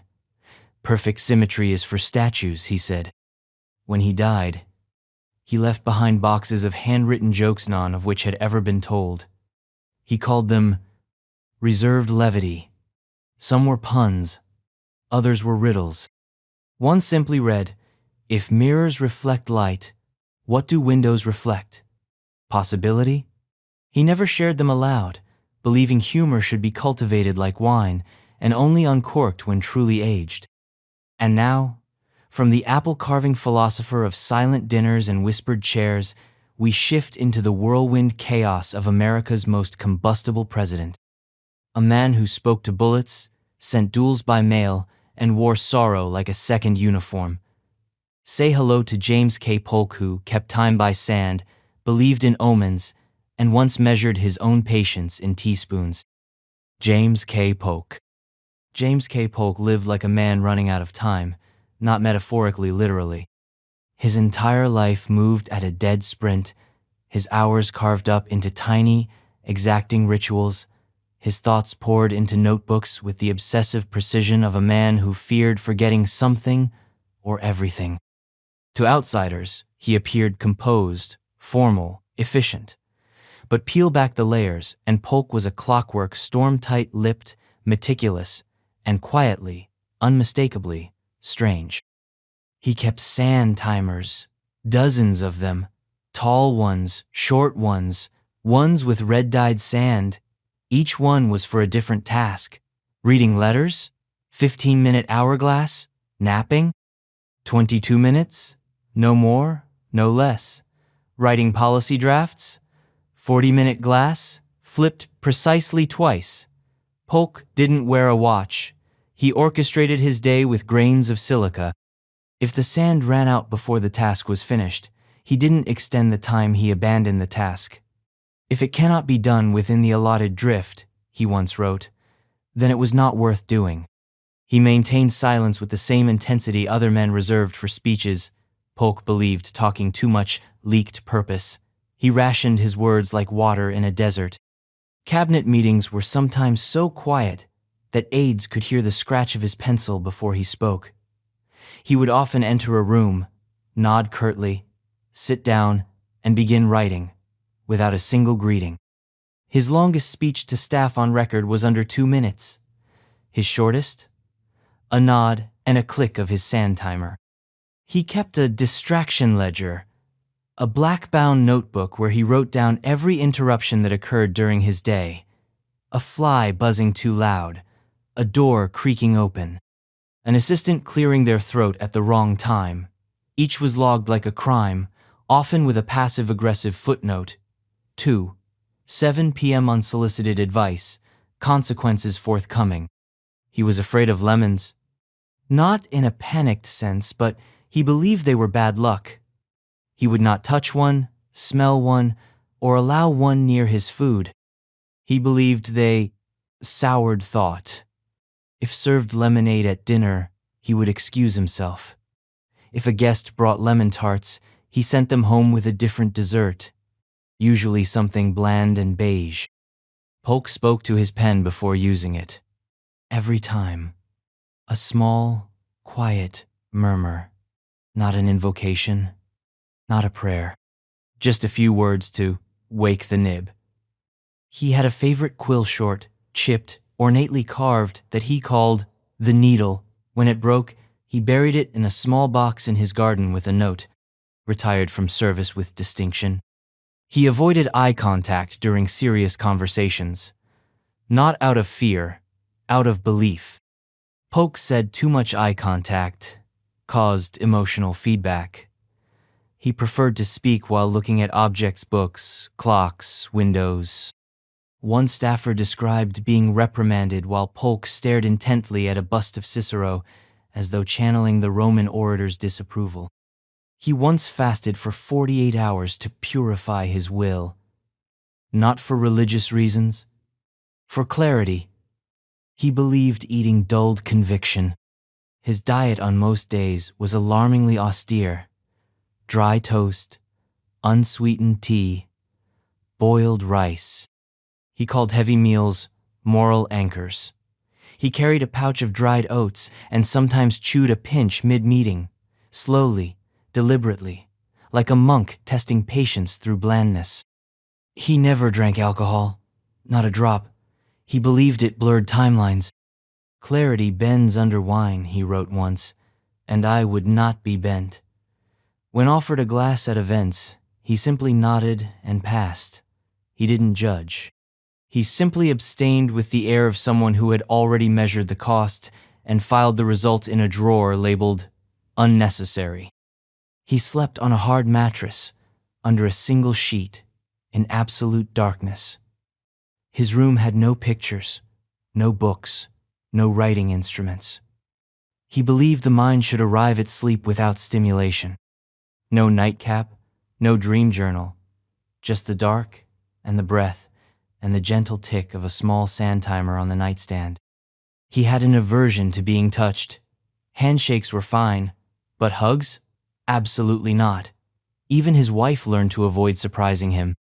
He wore gloves in crowds, not for hygiene, but because he said palms are windows and too many windows are drafty. His handwriting was sharp, angled, intense. He used only black ink, never blue, never red. He once said that color in writing encouraged the pen to wander. He kept his pens arranged by discipline: pens for diplomacy, pens for vetoes, pens for personal letters. None were shared. Each had a name. He distrusted mirrors after noon. In the morning, they were clean. In the afternoon, too full of other people's reflections. He covered them with cloth by midday. If he needed to check his appearance, he used a spoon. He listened to no music, ever. He believed it clouded structure. That melody was a kind of soft sabotage. He once walked out of a public event because a harpist played too close to his thinking hour. He measured his patience. Literally. With teaspoons, he had a set of 7, each labeled with a virtue: temperance, diligence, prudence, etc. During tense situations, he would quietly take one from his pocket, feel its weight, and replace it. His aides quickly learned that when he reached for endurance, the meeting was over. He often burned drafts of his own speech after memorizing them. He believed no words should linger once their moment had passed. The ashes were swept into a tin labeled "Spent Thunder." He distrusted umbrellas, said they made men weak to weather. He preferred a wool cloak, soaked or not, and walked with his chin up during downpours. He believed rain sorted the world into those who stop and those who proceed. And in the end, that was Polk, a man who proceeded, quietly, precisely, relentlessly, like a sand timer whose last grain was already in sight. He served, fulfilled every self-imposed vow, then stepped away with no fanfare, leaving behind a desk that smelled of ink, oats, and sweatless precision. Next comes a man who smelled of gunpowder, wore a scar like a second smile, and could read a room faster than he could read a map. He drank with drummers, built his own coffins, and once mistook a thunderclap for divine approval. Meet Zachary Taylor, soldier, who took his boots to bed and salted his coffee just to see who'd flinch. Zachary Taylor. Zachary Taylor was not a man of etiquette, or ritual, or polish. He had no patience for formality, and even less for furniture. He once held an official state meeting from a camp stool, indoors.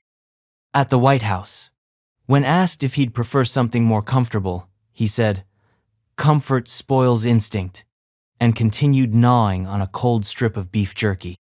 He wore the same general's uniform for years, long after it fit properly, and long after he had to wear it. It hung off him like an old curtain. Frayed cuffs, dulled buttons, sleeves darkened with the grease of countless battle-sand meals. He refused to sit for an official portrait unless they painted him in that uniform. When the artist offered a freshly tailored coat for the session, Taylor laughed. Then he left. He slept in his boots. Always. Not metaphorically, literally. Even in the White House, he'd climb into bed fully clothed, boots and all.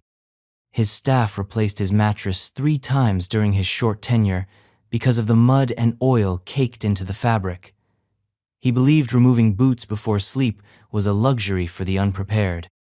He salted everything: his food, his tea, even his coffee. When asked why, he said salt fortified the nerves.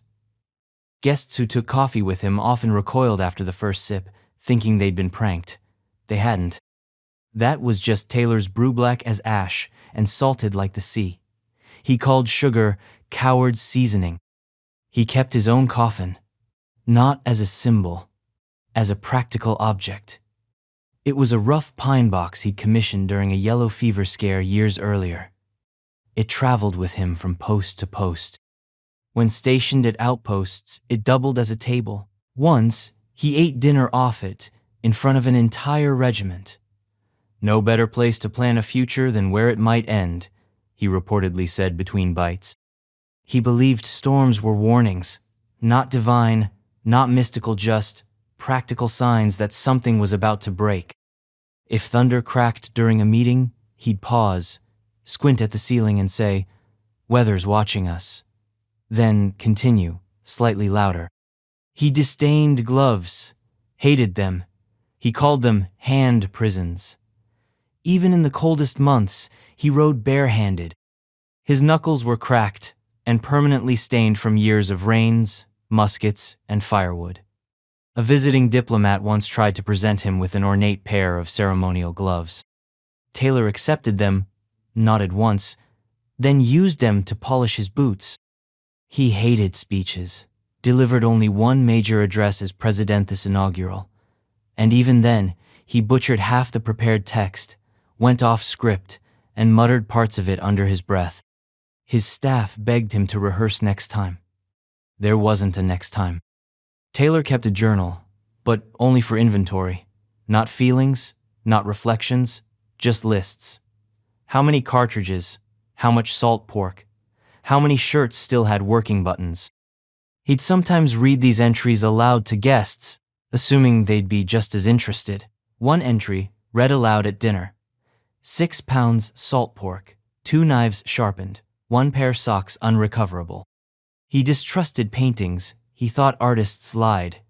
If he absolutely had to be depicted, he insisted on being sketched in profile, the honest side, as he called it. He claimed, looking straight into the viewer's eye, was too ambitious.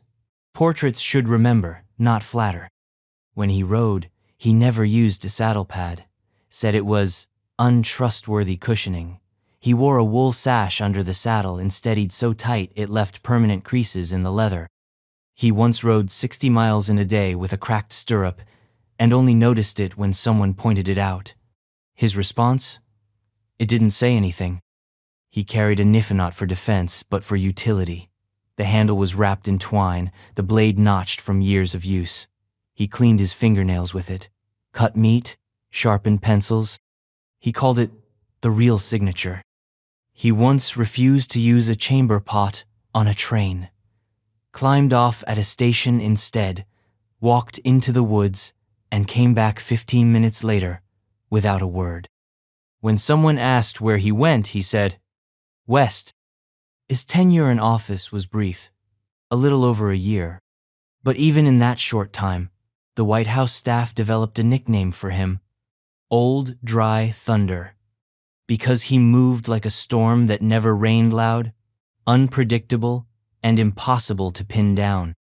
And now, from the mud-stained boots and salted coffee of Zachary Taylor, we enter the era of the man who played the violin in private, issued his own weather forecasts, and kept a room just for pacing.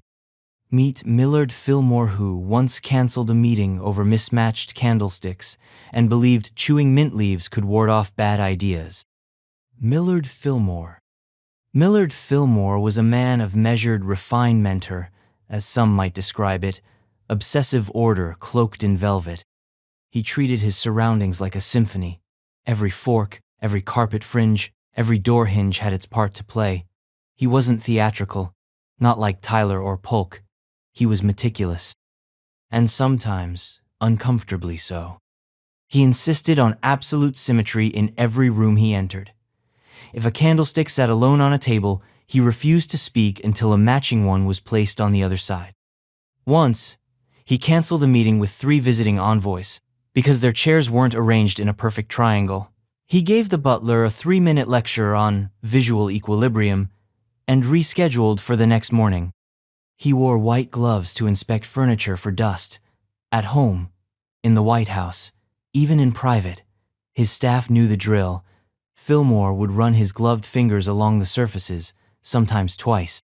If a single smudge turned the glove gray, there would be silence, long, brooding silence followed by the slow removal of the gloves and a direct order to begin again.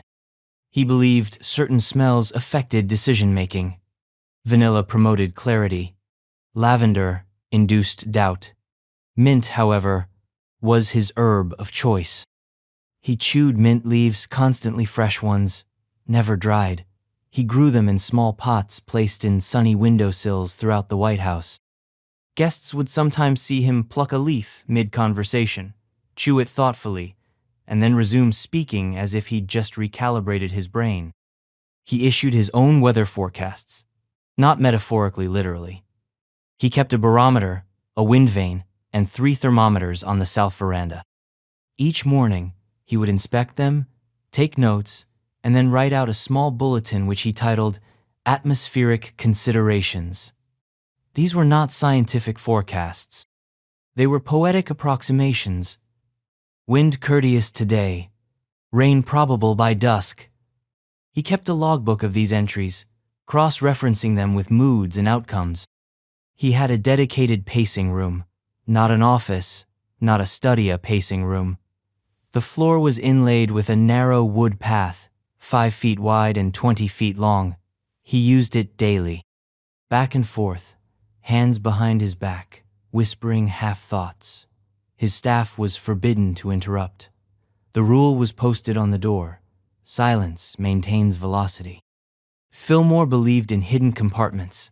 He owned at least 6 desks with secret drawers. He didn't use them for security, he just liked the concept. A drawer, he once wrote, should not reveal all at once. He stored handkerchiefs, tiny scrolls of personal philosophy, and sealed envelopes marked speculations. No one knows what was inside. He burned most before leaving office. He refused to wear clothing with visible stitching. All his jackets were tailored with inside seams, and he reportedly rejected a waistcoat on the spot because the button thread was insolently visible. His shoes? Always polished, always soft-soled, and always creakless. He believed squeaky shoes made people seem indecisive. Fillmore believed reading should involve physical movement. He would often read standing up, shifting his weight from foot to foot, or slowly circling a table. He said it helped his memory. He also believed punctuation was a moral choice. Commas were indulgent, dashes, arrogant. He preferred semicolons. He called them the pause of consideration. He avoided clocks during meals, believed watching time while eating disrupted digestion. At the dining table, timepieces were turned around, covered, or removed altogether. He ate slowly, methodically, counting chews. 32 per bite, always. He believed mirrors should be angled not flat against the wall, but tilted slightly downward. That way, the reflection was humble. A flat mirror, he said, stared back with entitlement. He once memorized the entire White House blueprint so he could walk its halls in the dark without touching the walls. He tested himself during storms, navigating from bedroom to study, using only memory and toe-counted steps. He called it spatial rehearsing. He owned a violin, not because he played well, he didn't, but because he believed the act of tuning it sharpened his ear for conversation. He would tune it for hours, then leave it untouched for weeks. It was, in his words, a stringed advisor. He disliked applause, believed it was a noisy replacement for comprehension. At public events, he discouraged clapping. At one point, he replaced a standing ovation with a seated, silent no everyone in the room instructed to nod once, in unison, then sit. He called it civic bowing. It caught on, briefly. He carried a small square of silk in his coat pocket, folded perfectly into thirds. It wasn't a handkerchief. It wasn't for cleaning. It was a coolness strip, something he pressed against his forehead in moments of stress. He used it often. When he left office, he took with him a marble paperweight shaped like a pine cone. It had sat on his desk through every meeting, every letter, every weather report. He never explained its meaning. When asked, he simply said, "Every pattern begins with a point." And with that, we step from the softly padded halls of Fillmore's symmetrical mind into the storm-churned, whiskey-stained world of Franklin Pierce, a man whose nightmares walked beside him, who stared too long at puddles, and who once challenged a shadow to a duel. Franklin Pierce. Franklin Pierce had the sort of face that belonged on a coin, but the temperament of someone who'd rather not be touched. He was the only president known to refer to mirrors as silent interrogators. and he avoided them unless freshly shaved. Pierce believed in looking clean, but not too long. The reflection, he once said, shouldn't learn too much. He walked like a man who had somewhere to be and didn't trust the road to get him there. His gait was restless, deliberate, almost accusatory. He once paced the same gravel path outside his New Hampshire estate for 3 hours without speaking, just flipping a silver coin over and over in his palm. When asked about it later, he said, "I was listening for a better answer." Pierce didn't care for portraits, or statues, or anything that tried to preserve his image. When artists asked for sittings, he would stall for weeks, then appear wearing something completely different than what was requested. Once, he showed up for a formal session wearing boots caked in mud and a scarf he'd tied like a bandage. The final portrait was drawn from memory. It didn't quite match. He didn't care. He carried stones in his pockets, smooth ones, black or gray, sometimes green. He didn't collect them. He curated them. Each had a name, a weight, and a story. During difficult meetings, he would remove one and roll it across his knuckles, like a priest fingering rosary beads. One aide claimed he once dropped a stone on the Senate floor, muttered, "Not this one," and tucked it away like a misfired charm.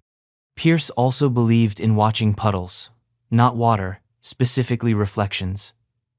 He claimed they revealed the mood of the day. If the reflection wobbled too quickly, he delayed decisions. If the ripple was slow and rhythmic, he spoke his mind. He called it puddle thinking, and insisted it had never failed him. He distrusted chairs with wheels, said they moved before the man does.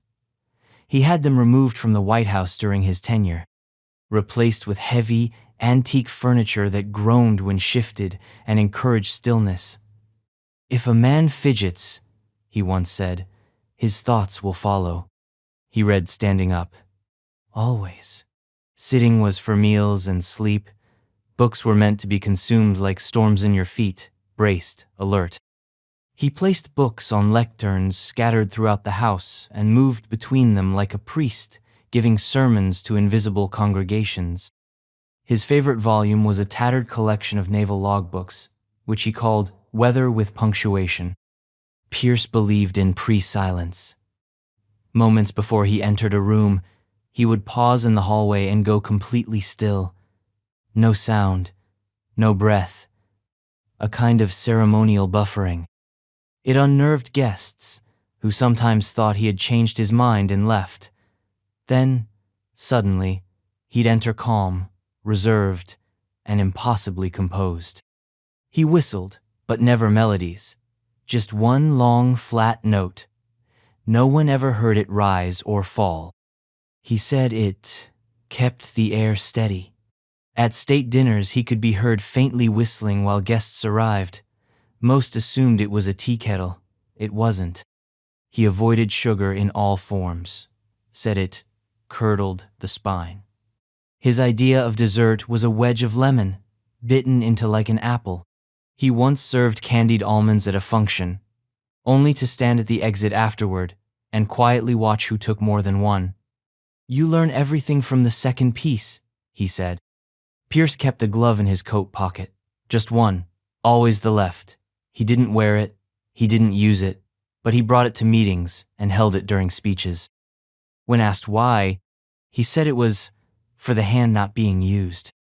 He slept in complete darkness, windows shuttered, curtains pinned, but he placed a single lit candle in the hallway outside his room, not for light, for balance. He believed darkness should be answered, not canceled. His writing was illegible to everyone but himself. Long loops, narrow slashes, margins that drifted upward like escaping thoughts. He wrote letters he never sent, notes he never read again, and pages of observations that ended with lines like, "Rain fell, but differently." Pierce once challenged a shadow to a duel, or so the story goes. During a late-night walk, startled by his own silhouette cast against a marble monument, He reportedly squared up, muttered something under his breath, then bowed slightly before walking on. Whether real or imagined, it became part of his legacy, a man forever misunderstood, even by the dark. From the man who feared sugar, communed with puddles, and kept rocks as confidants, we now meet the towering figure who read everything, argued with no one, and believed the right word could stop a war. James Buchanan, who filed his books by emotional weight and wore his collars high to keep thoughts from escaping. James Buchanan. James Buchanan was tall, proper, and almost eerily composite, a man who could hold a glass of sherry without spilling a drop even during an earthquake. He was the kind of person who probably never creased a napkin or left a single crumb on a saucer. But behind the crisp suits and steely politeness was a man whose daily life was quietly, fastidiously, and sometimes hilariously strange. He believed thoughts could leak, not metaphorically, literally, that the shape of a collar could direct mental energy. He wore unusually high, starched collars, not just for fashion, but because he believed they contained wandering thoughts. His shirt collars rose nearly to his jawline, stiff and gleaming like porcelain bookends. He adjusted them constantly, especially when making decisions. Buchanan also believed his head leaned too far to the left. He was convinced this was visible and distracting, so he developed a habit of tilting it subtly rightward in conversation. The result was a kind of perpetual conversational lurch-like. He was trying to stay upright in a windstorm that only he could feel. Portraits were always corrected. He had his official White House painting subtly re-angled so his head appeared more central to purpose. His morning routine was military grade. He woke at precisely 5:30 a.m., even on holidays. He would stretch for exactly 8 minutes, eat 2 boiled eggs, never 1, never 3, and then read aloud from a philosophy book. Reading aloud, he believed, made ideas stick to the bones. His favorite philosopher was Cicero. His least favorite? Anyone who smiles while writing. He believed in the balance of silence and speech. Every spoken hour, he thought, required 30 minutes of verbal stillness to reset the mind. He often walked his estate without speaking, carrying a folded piece of paper that simply read, "Recharging." Staff were not allowed to interrupt unless someone was on fire or had brought a goose, which he considered divine distractions. He hosted dinners with exacting symmetry.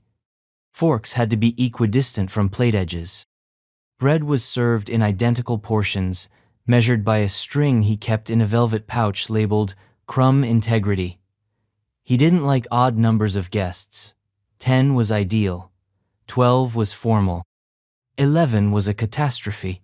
If someone canceled last minute, he would instruct a butler to sit silently and eat nothing, simply to preserve balance. He owned more than 1,000 books, all filed not by author or subject, but by how they made him feel. The categories included steadying, incisive, unruly, and polite rebuttal. His diaries referred to these classifications often, consulted 3 steadying texts before sunrise, proceeded with confidence. He never learned to swim, not because he feared water, but because he believed the body should not outpace the soul. He stood ankle-deep in rivers during summers, fully dressed, whispering Latin conjugations under his breath. He had a pet eagle for a brief period. It was injured, and he took it in, feeding it bits of beef and reading to it from newspapers. When it healed, he released it, but not before naming it Juncture.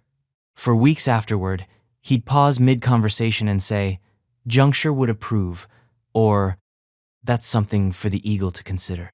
He drank water with lemon peel, but never the juice. Just the peel, shaved thin and twisted like punctuation.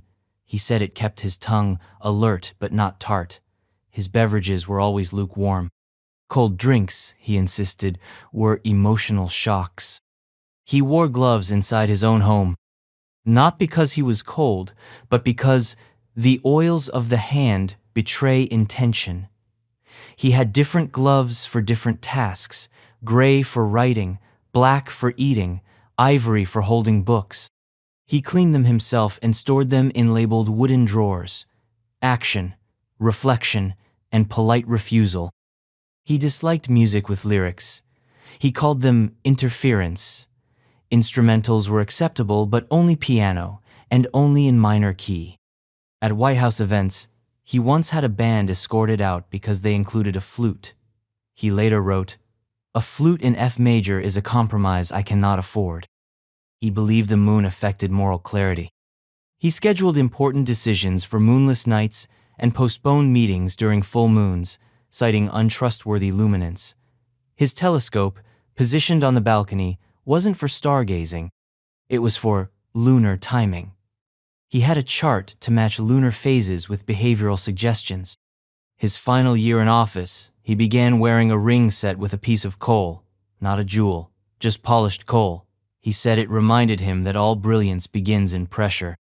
When asked if it had sentimental value, he replied, "Only to the future." And now, from the man who whispered Cicero to eagles and filed books by mood, we step into the iron-plated orbit of Abraham Lincoln, a man who kept papers in his hat, nightmares in his coat, and once told a joke so long it made a general cry. Abraham Lincoln. Abraham Lincoln was 6 feet 4 inches of contradiction wrapped in black wool and melancholy. He towered over his contemporaries not just in height, but in presence. His limbs long and awkward, his posture often slumped, as if even gravity respected the weight of his thoughts. He wore the same battered top hat for years, not out of fashion but function. It doubled as storage. Letters, speeches, scraps of poetry. The man filed his mind vertically. He stuffed everything into that hat: bills, receipts, memos. He called it his portable desk. He even kept a small mirror tucked inside the lining, though he almost never used it. Lincoln didn't trust reflections, said they returned too little and took too much. When pressed, he admitted that mirrors sometimes made him feel like he was watching himself from the other side of a locked door. He had a voice that didn't match his body. Soft, high, almost reedy. People expected thunder. Instead, they got something closer to wind through corn stalks than eerie, unforgettable. He spoke slowly, choosing words as if they might detonate. He'd often pause mid-sentence, look at the floor, then resume in a slightly different tone, as if editing his own thoughts in real time. He told stories constantly, not because he loved the sound of his voice, he didn't, but because stories helped him translate the chaos of the world into something chewable. His stories were long, sometimes too long. Once, in a war meeting, he launched into an anecdote about a stubborn mule and a barbed wire fence that had nothing to do with anything. The room froze. Then he grinned and said, "The point is, some knots can't be pulled, they have to be chewed." Nobody asked for clarification. He read everything: law books, poetry, scripture, joke pamphlets. He'd quote Shakespeare and then pivot into a farmer's anecdote about hogs in the rain. He wrote his speeches by hand, sometimes on the back of envelopes or scraps of wallpaper. His most famous speech, the Gettysburg Address, was written in 3 drafts, one of them scrawled on hotel stationery between mouthfuls of stale bread. He hated being photographed. Not because of vanity, he wasn't vain, but because he said, "The lens steals quiet." He would sit perfectly still, eyes hollow and unreadable, and then immediately crack a joke the second the shutter clicked. One photographer claimed Lincoln once whispered, "A portrait is a coffin with better lighting." He walked like he wasn't sure where the ground was. His feet were large, his gait uneven. He'd often forget to lift his heels entirely and shuffle through meetings like he was wading through memory. His coattails flapped behind him like punctuation. He wore the same black suit so often that the elbows became glossy from wear. He loved cats deeply. He talked to them, played with them, fed them at the table. During wartime meetings, he once stopped mid-discussion to pick up a stray kitten, cradle it, and whisper, "You're lucky you don't have to understand any of this." When criticized for his affection, he replied, "A cat has no agenda but comfort. That's more than I can say for most men." He had terrifying dreams, not nightmares, visions. One, in particular, haunted him. He dreamed of walking into the East Room of the White House, where a covered corpse lay in state. He asked a guard who had died. The guard answered, "The president." Lincoln told this dream to several people days before he was assassinated. He slept little, 4, maybe 5 hours a night, often in a chair. He'd wake with ink on his fingers, paper on his chest, and a half-finished thought hanging in the air like a question he hadn't asked yet. He didn't fear sleep, but he did fear what might visit during it. His handwriting was jagged and slanted, like he was trying to keep up with thoughts that kept running ahead. He wrote with a quill until it splintered, then sharpened it and kept writing. His desk was a chaos of papers, many of them unsigned, others with single sentences like, "Try another way," or "Tell the truth without hurting them." He kept a worn Bible on his nightstand, but also a book of American humorists and a dog-eared copy of Euclid's Geometry. He claimed reading Euclid helped him straighten thoughts. He once spent 2 hours explaining a proof to a confused senator. The senator left more confused. Lincoln seemed satisfied. He carried 2 items in his pockets nearly every day, a pocket knife and a note he'd written himself that simply said, "This too shall pass." He read the note frequently before speeches, before battles, before letters he didn't want to send. From the man who stored philosophy in his hat and stories in his silence, we now move to the whiskey-voiced brawler, with hands like anvils and a temper forged on a Missouri riverbank. Andrew Johnson, who measured loyalty by scars, wore suits that didn't fit, and believed you could sew dignity back into a torn nation one stitch at a time. Andrew Johnson. Andrew Johnson had hands like they were carved from axle grease and river mud thick, calloused and shaped by needlework. Before he was president, before he was even a senator, he was a tailor. And not just any tailor, a compulsive one. He sewed when he was angry, sewed when he was tired. He once mended a jacket in the middle of a debate. The story goes that he kept a thimble in his coat pocket and a needle tucked in the lining, just in case a button broke while an argument was still unresolved. Even as president, he never fully abandoned the trade. His desk drawers contained scraps of fabric, thread spools, and folded pieces of muslin marked with strange patterns, some unfinished, others stitched with cryptic phrases like, "Thread holds what tongues cannot." He called sewing mindful tension, a way to tie thoughts together with precision. It wasn't therapy, it was craftsmanship. And to Johnson, that mattered more than showmanship. His clothes rarely fit, not because he didn't know how to tailor them, but because he refused to let others do it. He altered his own suits, often late at night, hunched over a lamp with sleeves rolled up and pins clenched between his teeth. The result was a series of oddly fitted garment spans, slightly too short, shoulders too tight, collars that tugged. It looked awkward. It felt perfect to him. He distrusted silence. He called it the breath before betrayal.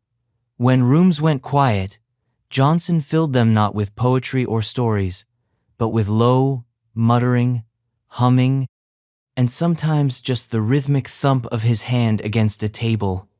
He carried a brass coin that he flipped between his fingers during meetings. Not a good luck charm, a tempo keeper.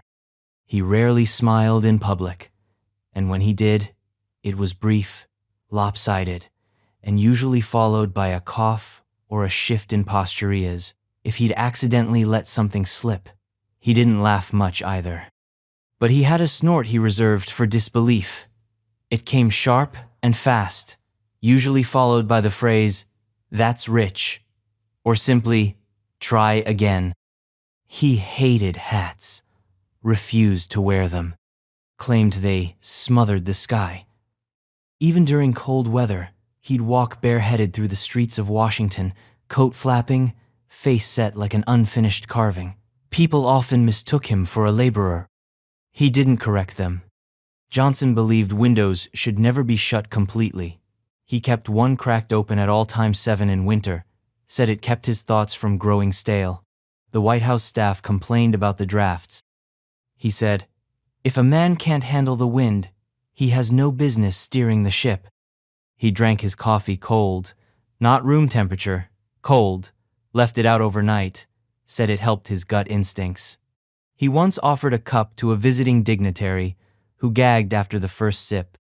Johnson didn't blink, just took the cup back and said, "Too much truth in it for you." He carved wood-not art, not furniture, just shapes. Simple, repetitive things, cubes, spheres, arcs. He called it rounding out the day. He kept a knife in his vest pocket and would whittle during long conversations, the shavings piling like snow on the floor. Once, during a lull in a state meeting, he carved a perfect circle and rolled it across the table. No one caught it. He retrieved it himself. He distrusted organized libraries, believed books should be stored by use, not title. His personal library was arranged in concentric piles, each book marked with a slash of red ink on the spine. 1 slash meant daily, 2, in case of confusion, 3, for storms. He wrote notes in the margins that read like instructions to another self. Repeat this when uncertain, or don't lend this it lies. He wore boots worn thin at the toes, not from walking, but from tapping. He had a nervous habit of pressing the ball of his foot into the floor in a slow rhythm, sometimes during speeches, sometimes while reading. Once, during a formal dinner, the tapping was so loud it startled the guests.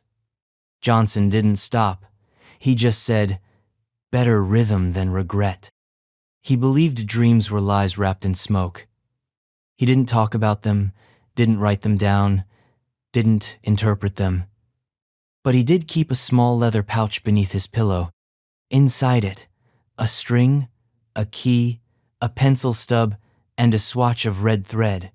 He called it proof of waking. And from the tailor president with boots that never fit and coffee colder than diplomacy, we step into the gilded world of Ulysses S. Grant, a man who could sleep through cannon fire, break a horse with a whisper, and write a memoir in a race against death, pausing only to pet his dog and dip his pen again. Ulysses S. Grant.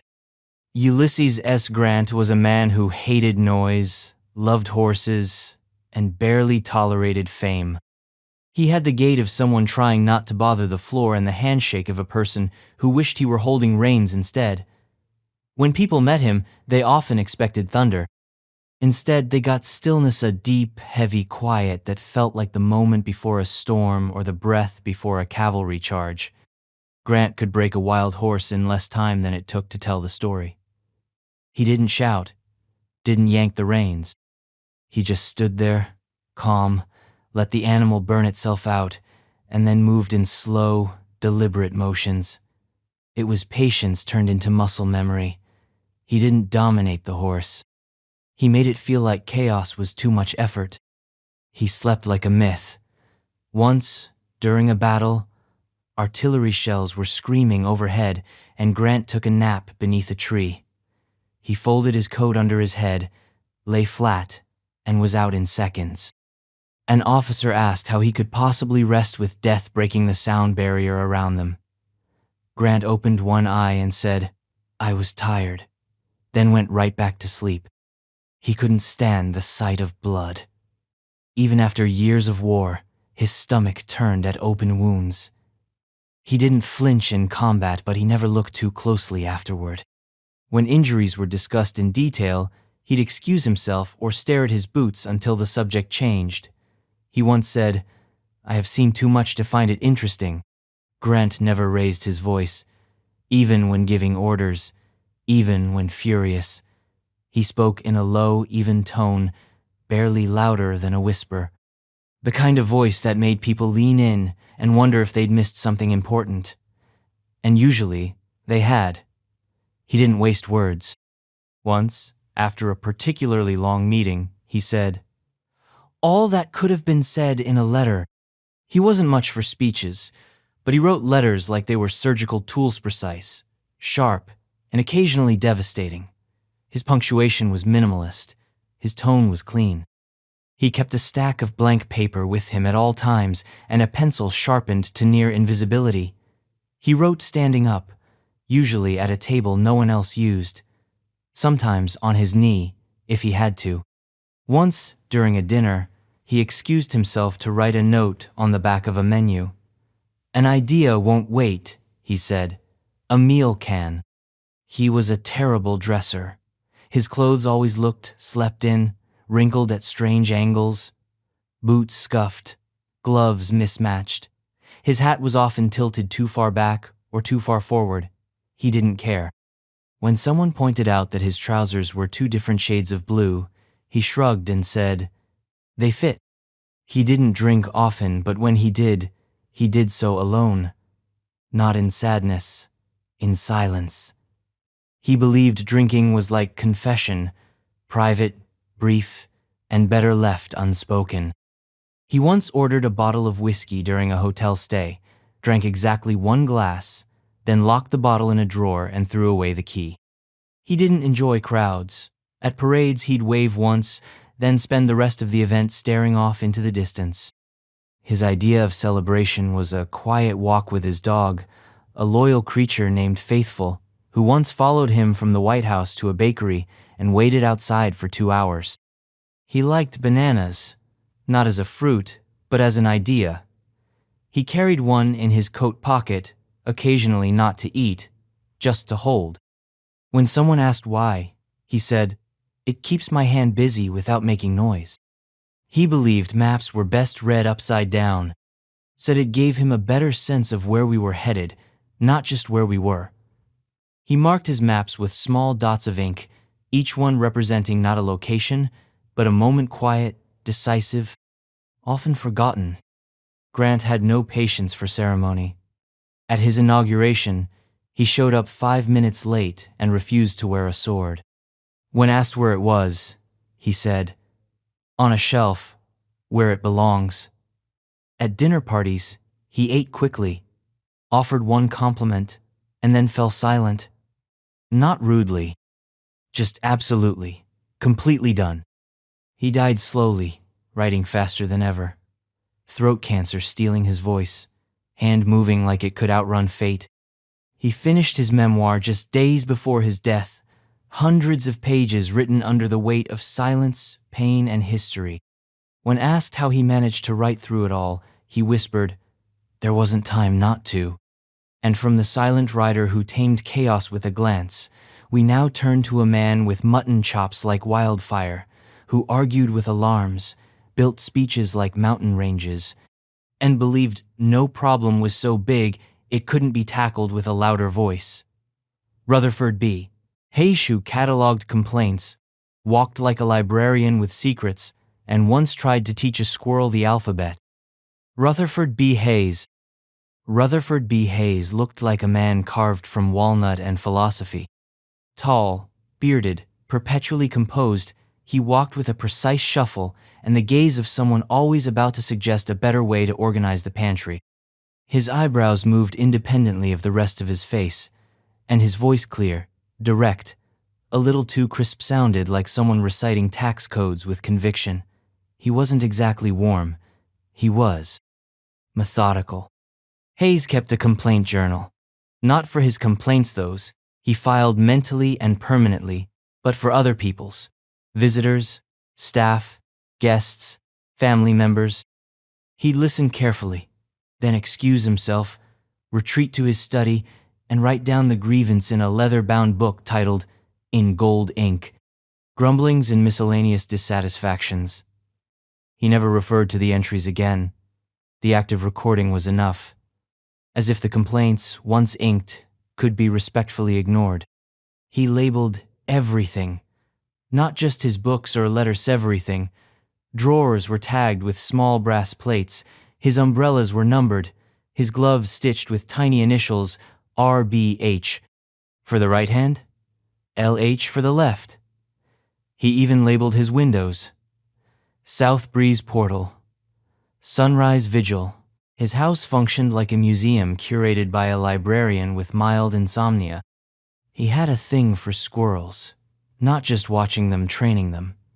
He once attempted to teach a local squirrel to recognize letters using acorns as incentives. He carved tiny wooden blocks, each with a letter, and placed them in a shallow tray on the porch. The squirrel mostly scattered them, occasionally urinated on them, and once stole Hayes's spectacles. He considered this a sign of progress. He walked obsessively. Daily, hourly, often barefoot indoors. His shoes were always polished but rarely worn at home. He believed different rooms required different foot speeds. The parlor was for gliding. The hallway, brisk. The study, 1 step, pause. 1 step, think. He practiced walking silently, timing himself with a pocket watch. A servant once claimed he could feel Hayes coming before he could hear him. He never fully trusted clocks, said they were ambassadors of illusion. He kept over a dozen in his home, but none were synchronized. He preferred to observe their disagreements. They argue better than most men, he once said. At his desk sat a clock with no hands, just a spinning disc engraved with the words, "Now." He wrote letters constantly. Polite ones, sarcastic ones, instructional ones. He wrote thank you notes to people who hadn't sent him anything, apology letters for things that hadn't happened, and advice letters to total strangers. He kept copies of every letter, filed in drawers labeled dispatched, awaiting echo, and unlikely to resurface. He had a precise relationship with sound.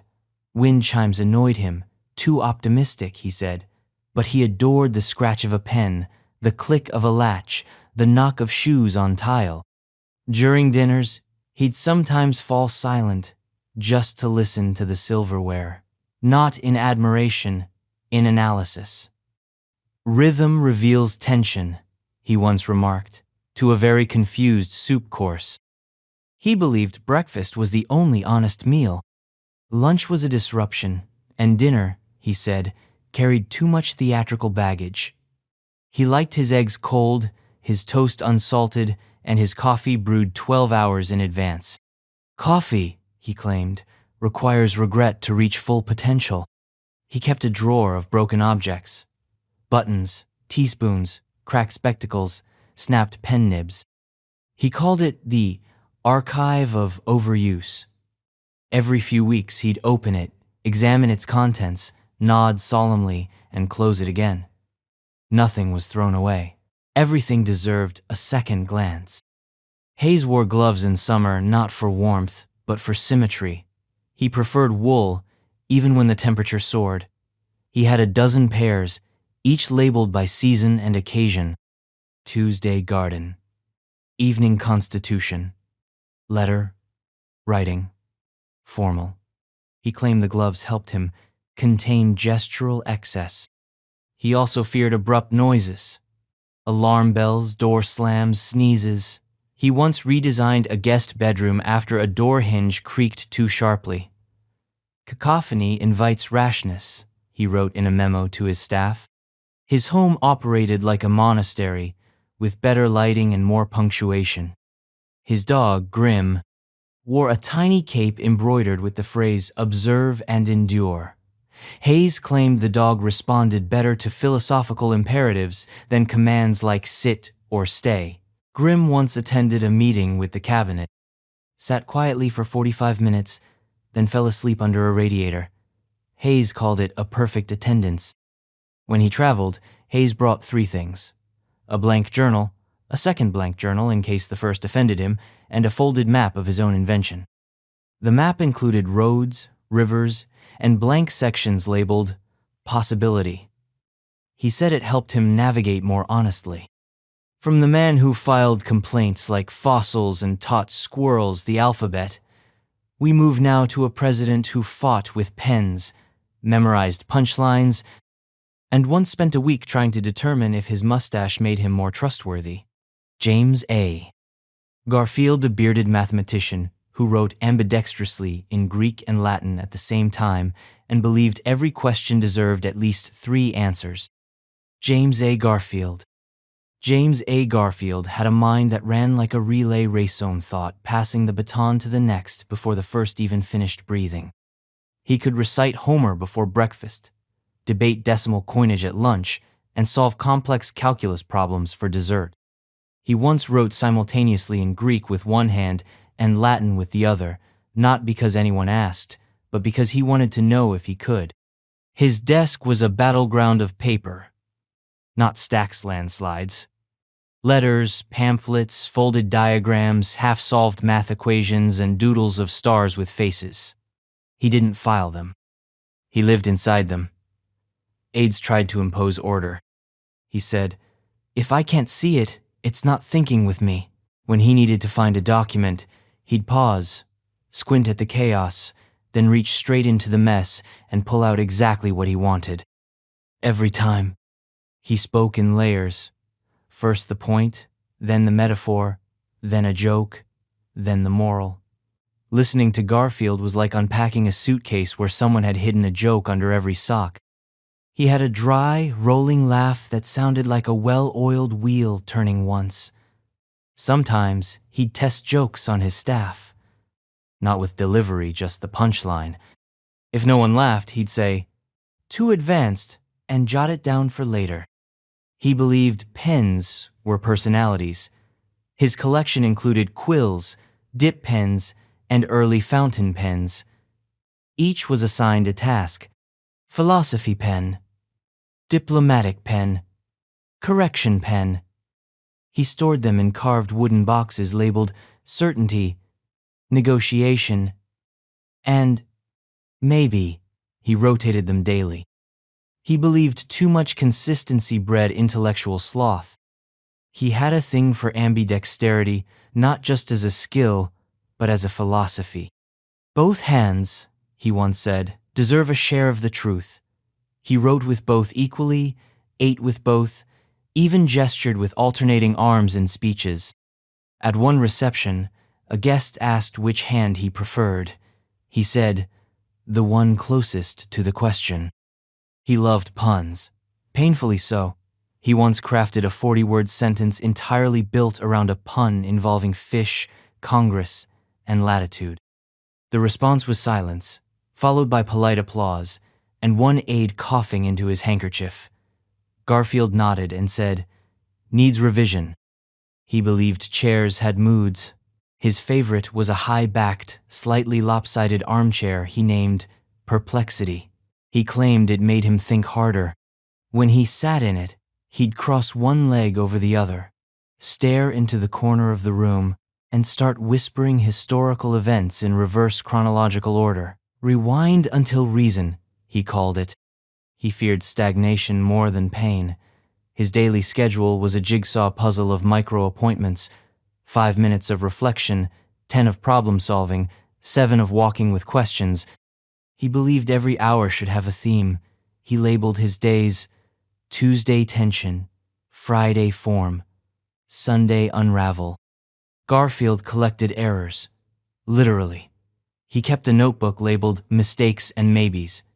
It contained crossed-out equations, failed metaphors, and fragments of arguments he couldn't finish. He believed every error contained a better idea trapped inside. Once, he read a sentence he'd botched and said, "Even crooked paths go somewhere." He disliked mirrors, not because of vanity, but because he thought they interfered with focus. He once covered every reflective surface in his study with muslin cloths during a particularly stressful week, saying, "No need for more witnesses." He practiced speeches with a metronome, not for rhythm but to test pacing. If he could hold attention without violating tempo, it was ready. If he went off beat, he rewrote it. Some drafts had metronome markings in the margins like musical scores. He had a habit of mumbling math during walks.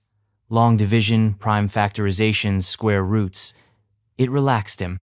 His neighbors claimed to hear 3 times 3 times 3, echoing down the road like an incantation. He denied this, then paused. did the math aloud, and smiled. He never wore watches. He kept time by instinct, by the sun, and by his internal sense of narrative. A meeting should last as long as the idea does, he once said, and not a word longer. He believed knowledge had weight. He once claimed his head felt heavier after philosophy and would rest it on a globe while processing tough concepts. A photograph exists of him napping like this head against the Pacific Ocean, hand still holding a pen.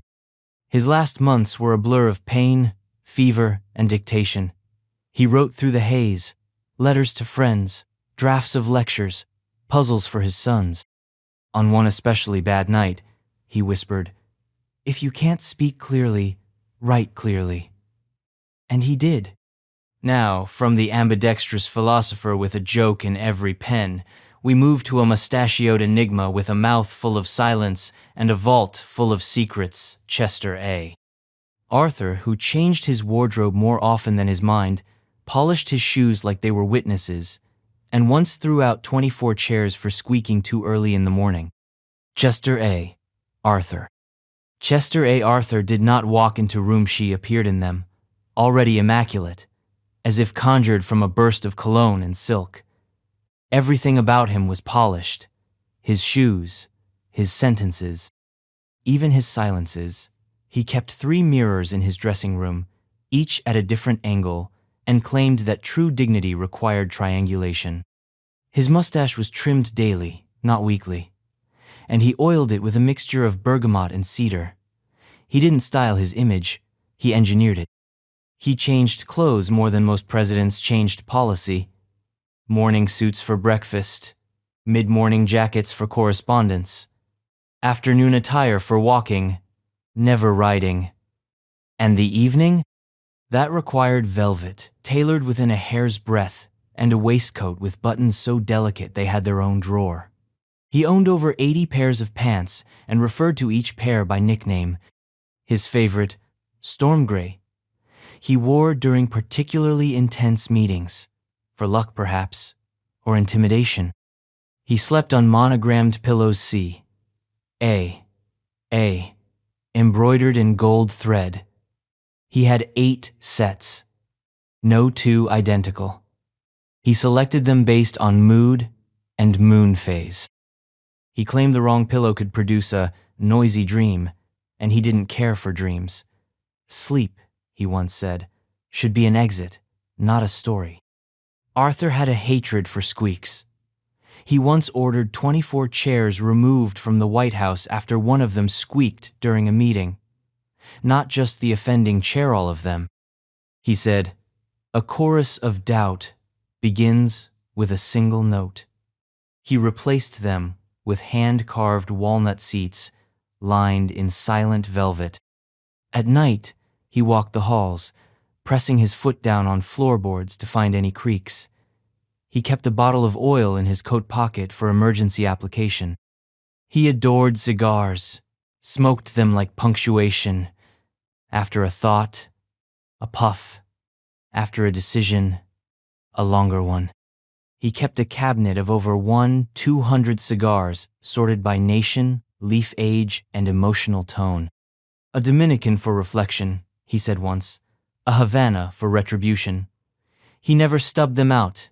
He let them die of natural causes. He threw extravagant dinners, not for company, but for contrast.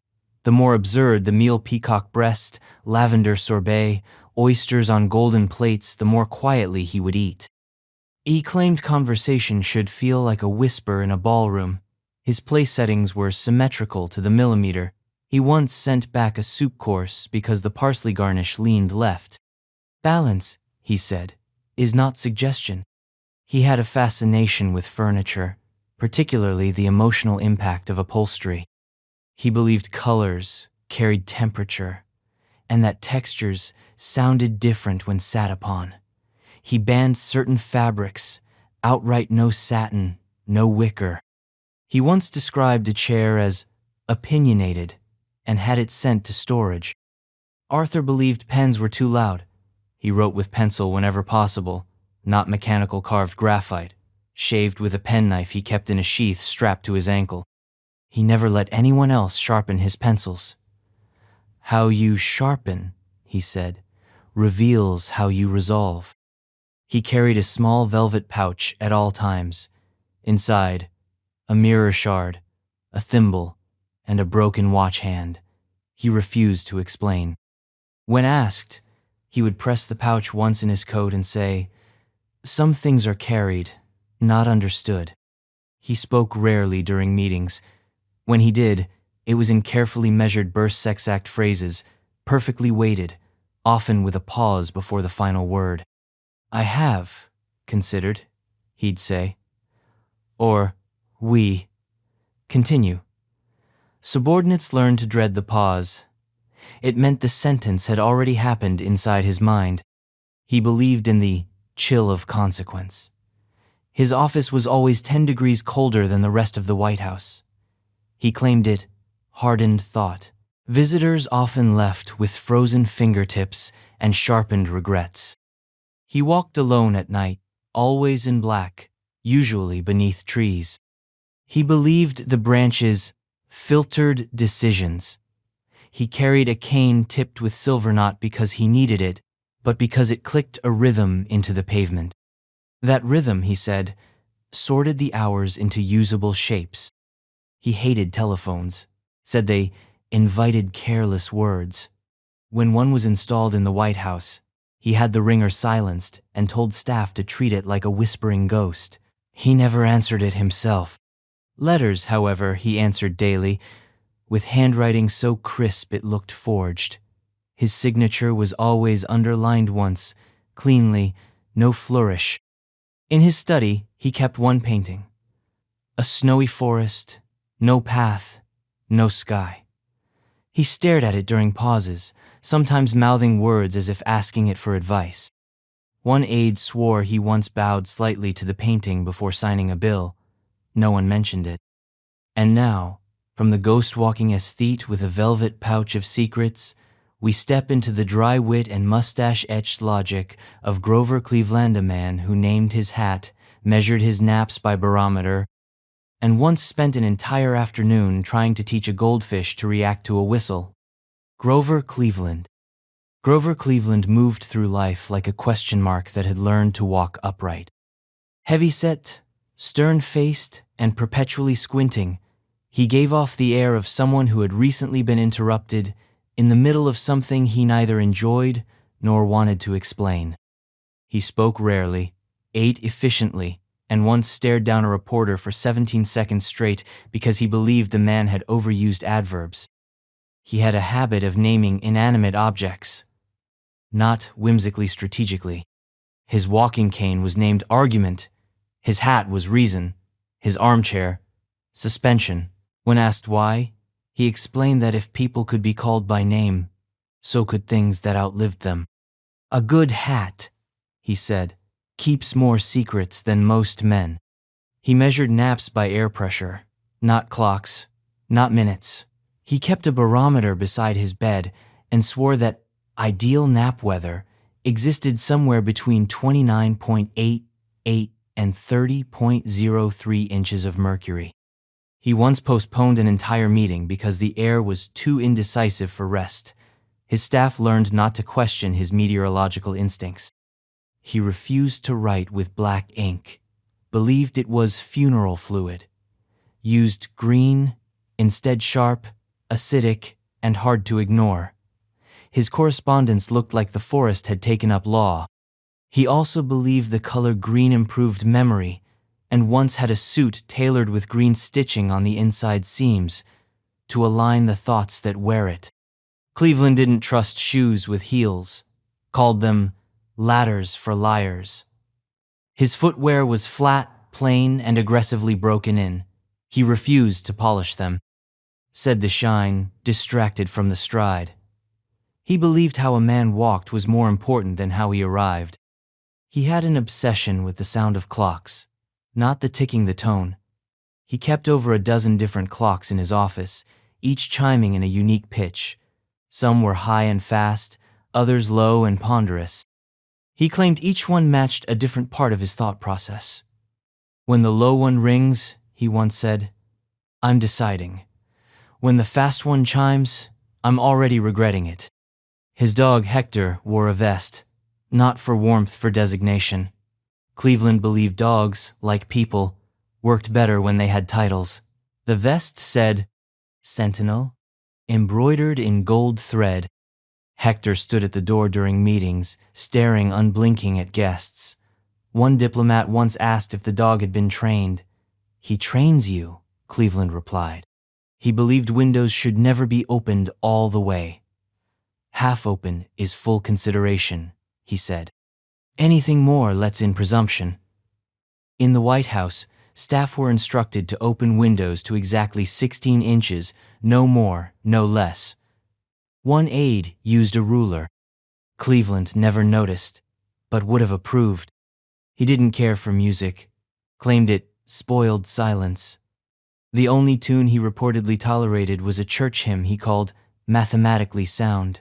He once asked a violinist to stop mid-performance, not because he disliked the music, but because the player's shoes squeaked during bowing. The floor has better rhythm, he remarked. He tried to train a goldfish, spent an entire afternoon standing silently by a tank, whistling the same note at regular intervals. When asked what he was doing, he said, testing loyalty. After 3 hours, the fish made no move. Cleveland nodded once, then turned to his aide and said, exactly. He had a chair that faced a blank wall. No windows, no pictures, just plaster. It was his decision chair. He would sit in it before announcing any important judgment.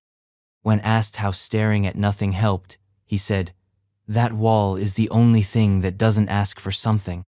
Cleveland had a habit of writing single words on scraps of paper and pinning them to corkboards. Doubt, gravity, soup. No one knew what they meant. Not even him, he claimed. They're not notes, they're echoes, he once said. He kept the board in his study, rearranging it weekly. He wore the same overcoat for over a decade. It had a tear under the left sleeve he never mended. When asked why, he replied, flaws give you a handle to hold the truth. He rubbed the tear between his fingers during tense moments, like a rosary made of wool. He didn't smile often. When he did, it was slow and tight-lipped, like a secret had momentarily escaped. At dinners, he'd sometimes chuckle to himself, say, not now, and shake his head. No one ever asked what he meant. Everyone agreed they didn't want to know. And now, from the green-inked realist who argued with clocks and disciplined goldfish, we move to a man with a steel handshake, a warbled voice, and a brain that ran on caffeine and complex sentences. Benjamin Harrison, who kept weather charts like holy texts, wore electric buzzers in his shoes, and once asked a guest to stop breathing so loudly during a policy discussion. Benjamin Harrison. Benjamin Harrison was a small man in stature, but not in presence. He moved with the energy of a malfunctioning telegraph, clipped, deliberate, precise.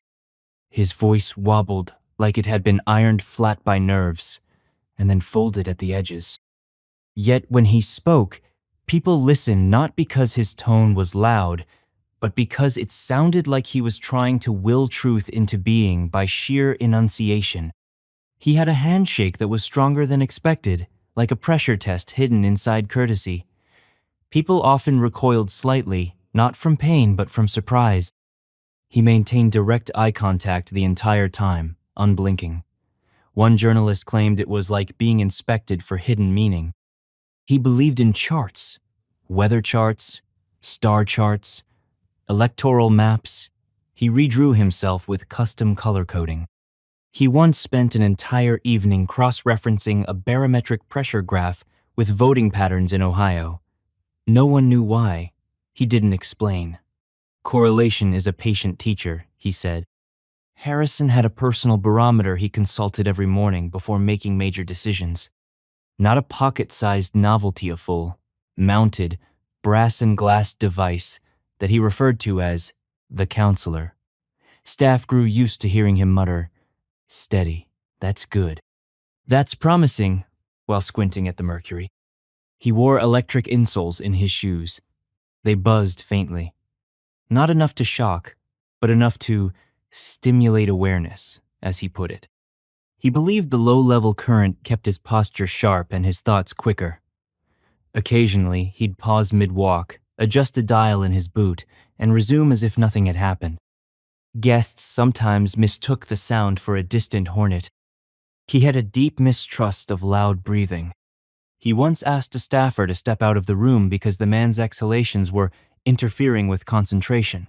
Another time, he paused a policy discussion, looked across the table, and said, "Sir, your lungs are undisciplined." He was not joking. He carried a pocket watch that didn't tell time. The hands had been removed. Inside was a tiny compass and a folded piece of paper with the phrase, "Proceed, but not hastily." He called it the true measure of direction. He never removed his gloves in public, even indoors. He wore soft gray gloves stitched with invisible thread. He claimed the sensation of bare fingers invited distraction. The gloves had initials on the inside, not his, but B, fortified. No one ever figured out what that meant. He distrusted fruit, with pits, cherries, peaches, plums. Too secretive, he said. He favored apples, pears fruit you could see into. During dinners, he would dissect an apple with a knife, carving perfect cubes before eating them silently, one by one, while making eye contact with no one. He wrote letters in 3 different handwritings, one for public communication, one for personal, and one he called the private voice. The latter was cramped, slanted, and almost illegible. He used it only for letters he never sent. These were stored in a locked drawer labeled clarifications.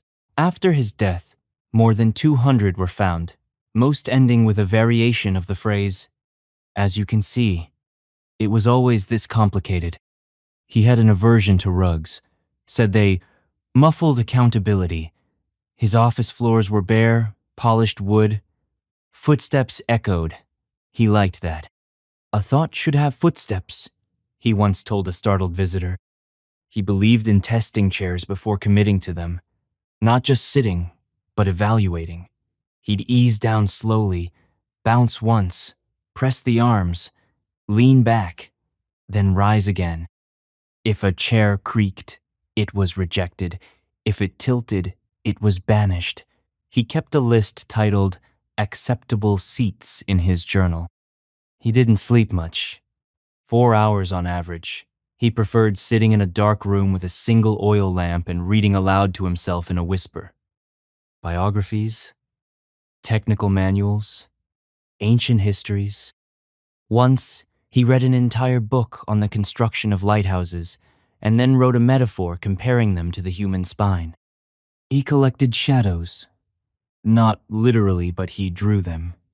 Sketched outlines of shadows cast by objects in his study at different times of day. He labeled them with names: discretion, yesterday's lingering, certainty at dusk. He kept the sketches in a folder labeled quiet angles. From the barometer whispering, pitless fruit dissecting Benjamin Harrison, we now descend into the candy-laden world of William McKinley, a man who wore a red carnation like a talisman, whispered to his breakfast, and once gave a speech with a rabbit in his coat pocket just to keep the nerves honest. William McKinley. William McKinley looked like the kind of man who knew how many buttons were on his suit before he put it on and could tell you their manufacturer by touch. He was always clean-shaven, crisply dressed, and strangely calm, like a banker who had made peace with being haunted. At just under 5'8", he didn't tower, but he didn't need to. McKinley didn't occupy space, he refined it. He wore a red carnation on his lapel every day, not as a flourish, as a ritual. He believed it was a lucky charm. He called it his scarlet constant. If it wilted, he replaced it immediately. If someone commented on it, he'd give it away gently, solemnly, and then replace it again before sunset. He once gave away 11 carnations in a single afternoon and was overheard murmuring, "That's enough fortune for today." McKinley had a habit of whispering to his breakfast. Eggs, toast, oatmeal, it didn't matter. He'd lean in slightly, mutter a phrase, then take the first bite. No one knew what he said.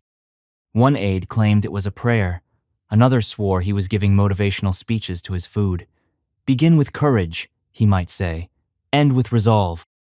He loved candy, not in passing, passionately. Especially soft, sugary treats, jelly beans, lemon drops, and something called buttercreams that he kept in a silver tin shaped like a book. He snacked constantly. He believed sugar kept the mind steady and the mood fluid. At cabinet meetings, he often passed out peppermints like they were small diplomatic treaties. He once postponed a speech because the candy dish was empty. He had perfect posture. He sat upright, hands folded, feet aligned, never slouched, not even when tired. He believed slouching was a betrayal of intent. He once told a young reporter, "If you slump while asking a question, I'll answer it sideways." McKinley was obsessed with shoes. Not fancy ones, quiet ones. He wore soft-soled black shoes so silent that he startled people just by walking into rooms. He kept a brush and polishing cloth in his desk and once shined his own shoes in the middle of a foreign policy meeting. "No one decides well with dust on the heel," he muttered. He had a precise relationship with time. He disliked clocks, but wore a pocket watch. Not for the hour, he rarely checked it, but for the weight. He claimed its heaviness in his coat reminded him of urgency without panic. When asked if it worked, he replied, "Only if I don't open it." He once gave a speech with a rabbit in his coat pocket. A nervous tic had returned a shaking hand, so his aide suggested a distraction. They found a rabbit. McKinley tucked it in, patted the flap closed, and gave a 10-minute address without stammer or stumble. The rabbit, named Valor, stayed quiet the whole time. McKinley reportedly said afterward, "He studied the syllables. He avoided mirrors, said they created expectations. He dressed by instinct, not inspection. He knew every crease, every line, every fold in his clothing by memory." His valet once remarked that McKinley's dressing routine was closer to a dance than an errand. He had an unusually gentle voice, soft, melodic, almost lullaby-like. People leaned in to hear him speak, not because he was mumbling, simply refused to push his words too hard. The truth, he said, should not be shouted. It should arrive.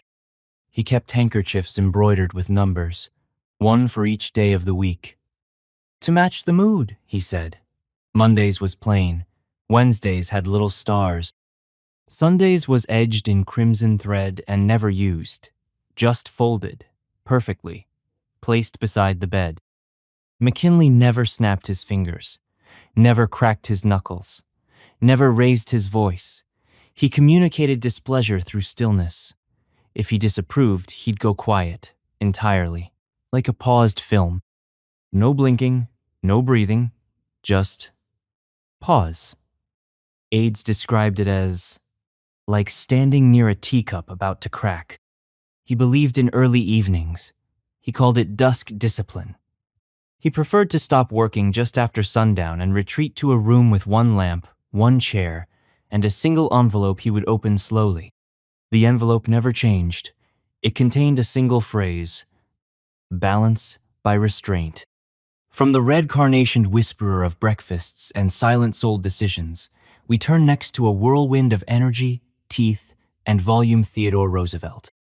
The man who boxed in the White House basement, cataloged birds mid-sentence, and once gave a 90-minute speech after being shot in the chest because, in his words, it takes more than a bullet to interrupt a paragraph.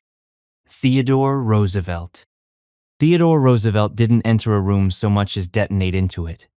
He walked like a cavalry charge and spoke like he was narrating an adventure novel in real time, loud, fast, vivid. Every motion had purpose. Every gesture had velocity. His mustache twitched, like it had its own opinions, and his teeth seemed to flash in rhythm with his volume. You didn't meet Theodore Roosevelt. You tried to keep up. He boxed in the White House basement. With gloves, yes, but not always with rules. He once sparred with a military aide so fiercely that he was permanently blinded in one eye. He didn't tell anyone for weeks. When asked about the injury, he reportedly shrugged and said, "I was learning," then invited the aide to dinner. He greeted mornings with calisthenics and a bark of greeting. Not a shout, not a cheer, a bark, loud, clipped, and apparently involuntary. "Ah!" He'd yelp upon entering the hall, startling staff, guests, and sometimes pets. It wasn't joy. It was readiness. Roosevelt believed enthusiasm should be audible. He kept a menagerie that bordered on biblical: dogs, ponies, guinea pigs, snakes. A badger named Josiah who lived in the bathroom, a macaw that cursed in Portuguese. One of his favorite pets was a small bear cub named Jonathan Edwards, named after the fire and brimstone preacher. When asked why, Roosevelt replied, "He has conviction." He cataloged birds in his head constantly. Mid-conversation, he'd interrupt himself to shout, "Yellow-throated warbler," and then continue talking as if nothing had happened. He kept notebooks filled with bird sightings, many annotated with phrases like "suspicious fellow" or "far too quiet up to something." His diary entries were written in furious, cramped scrawl, often punctuated with underlines, exclamation marks, and doodles of antlers or fists. One page reads simply, "Talked with John, argued, won," followed by a sketch of a lion eating a typewriter. That was a Tuesday. He believed in exclamation points the way most people believe in oxygen. He used them liberally, loudly, and sometimes unnecessarily. One telegram read, "Meeting delightful. Progress made. I need beef." Sent at 3:00 a.m. from a train in Indiana. He took cold baths every morning, even in winter. He called it facing the day without flinching. He'd plunge into the tub and yell, "Bully," like he was diving into battle. Staff avoided the bathroom until the splashing stopped. Roosevelt read constantly, devoured books like they were meat, often 1 to 3 per day. Fiction, history, natural science, ancient philosophy, it didn't matter. He read while shaving, while walking, even while waiting to be shot, which, incidentally, happened. He carried a book in his coat at all times, sometimes 2, once, 4. That infamous shooting? October 1912. Shot in the chest before a speech. The bullet lodged in his rib. He examined the hole, confirmed there was no blood from his lungs, then got up and gave a 90-minute speech anyway. His opening line, "It takes more than that to kill a bull moose." The speech was later published under the title, "Through the Bullet." He held 10-minute meetings that often lasted 2 hours. He'd talk nonstop, change topics without warning, sketch plans mid-sentence, then leap out of his chair and pace the room while quoting Horace. Guests left these meetings energized, confused, and sometimes missing a hat. He wrote letters at the speed of lightning, often dictating 3 at once to different secretaries in overlapping bursts. He called this mental quadrupedaling. One secretary reportedly fainted after trying to keep pace during a coffee-fueled memo sprint. Roosevelt offered her a potato and told her to walk it off. He believed meals should be swift and sturdy. Breakfast, eggs, bacon, coffee thick enough to chew. Lunch, forgotten. Dinner, discussed in Latin if possible. He once described soup as a coward's beverage and preferred foods he could eat while gesturing. He had a portable desk-folding legs, leather top that he took on expeditions. He called it the riding horse. It had bullet holes, ink stains, and a chipped corner from a charging mule. He refused to replace it. History lives in the scratches, he said. When he slept like a lion with an agenda. He claimed dreams were rehearsals for larger moments. He once dreamt he tamed a moose in a thunderstorm, then woke up and declared a national park. The two events were not connected, but the timing was suspicious. From the whirlwind of Roosevelt's manic momentum and shouted warblers, we now descend into the calm, analytical quiet of William Howard Taft, man who bathed with maps, loved bathtubs more than beds, and once got stuck in a chair for so long he gave it a nickname, the Trap of Consideration. William Howard Taft. William Howard Taft moved slowly, spoke softly, and thought in paragraphs. He had the air of a man who had considered every word, every angle, and every hypothetical before responding to a question. His sentences often began with a long inhale and a furrowed brow, like his thoughts had to be coaxed out of a heavy velvet curtain. He was large, famously so. But where others saw mass, Taft saw momentum. He carried himself like a carefully balanced library, nothing rushed, nothing fragile, everything stored and cataloged behind a polished mustache, and an expression of steady concern. He didn't just sit in chair, she evaluated them. That evaluation was crucial. Once, he got stuck in a particularly narrow chair at a dinner party, not wedged imprisoned. It took several minutes, 3 men, and what one guest described as emotional engineering to free him. Taft later referred to the chair as the Trap of Consideration and had it quietly removed from the White House. He did not destroy it, he respected it. It did its job, he said. Perhaps too well. He loved bathtubs, not like-loved, so much so that he had a custom one built and installed in the White House. It was 7 feet long, 3.5 feet wide, and could float 4 average-sized men. He bathed not to cleanse, but to calculate. He read in the tub, drafted speeches in the tub, even mapped legal arguments with chalk on waterproof slates while submerged. Aides referred to it as the aquatic desk. His bathtub had handles, not for stability for maps. He had brass hooks mounted to the porcelain to hold laminated charts. When asked why, he said, "No one should be dry when defining territory." It was unclear whether he meant geography or the law. He walked with precision. His gait was slow, heel to toe measured. He didn't stroll, he progressed. Each step a thesis. He believed hallways should be used for preparation, not conversation. If you caught Taft mid-walk, he would pause, raise one hand, and say, "I am preoccupied with structure." It was his polite way of saying, "Let me finish my sentence," inside my head. Taft had a notoriously quiet laugh. It sounded like a polite cough filtered through a velvet pillow. When amused, he didn't guffaw or chuckle, he smiled, looked down, and pressed 2 fingers to his chest as if anchoring the mirth in place. Guests sometimes thought he was suppressing a hiccup. He wasn't. That was just how he expressed delight. He wrote constantly, in pencil, always pencil. He believed pens committed too soon. His desks were covered in sharpened pencils arranged in ranks like soldiers.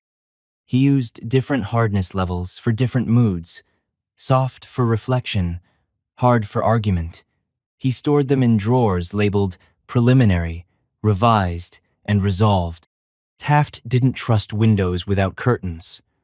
A room must know how to close its eyes, he said.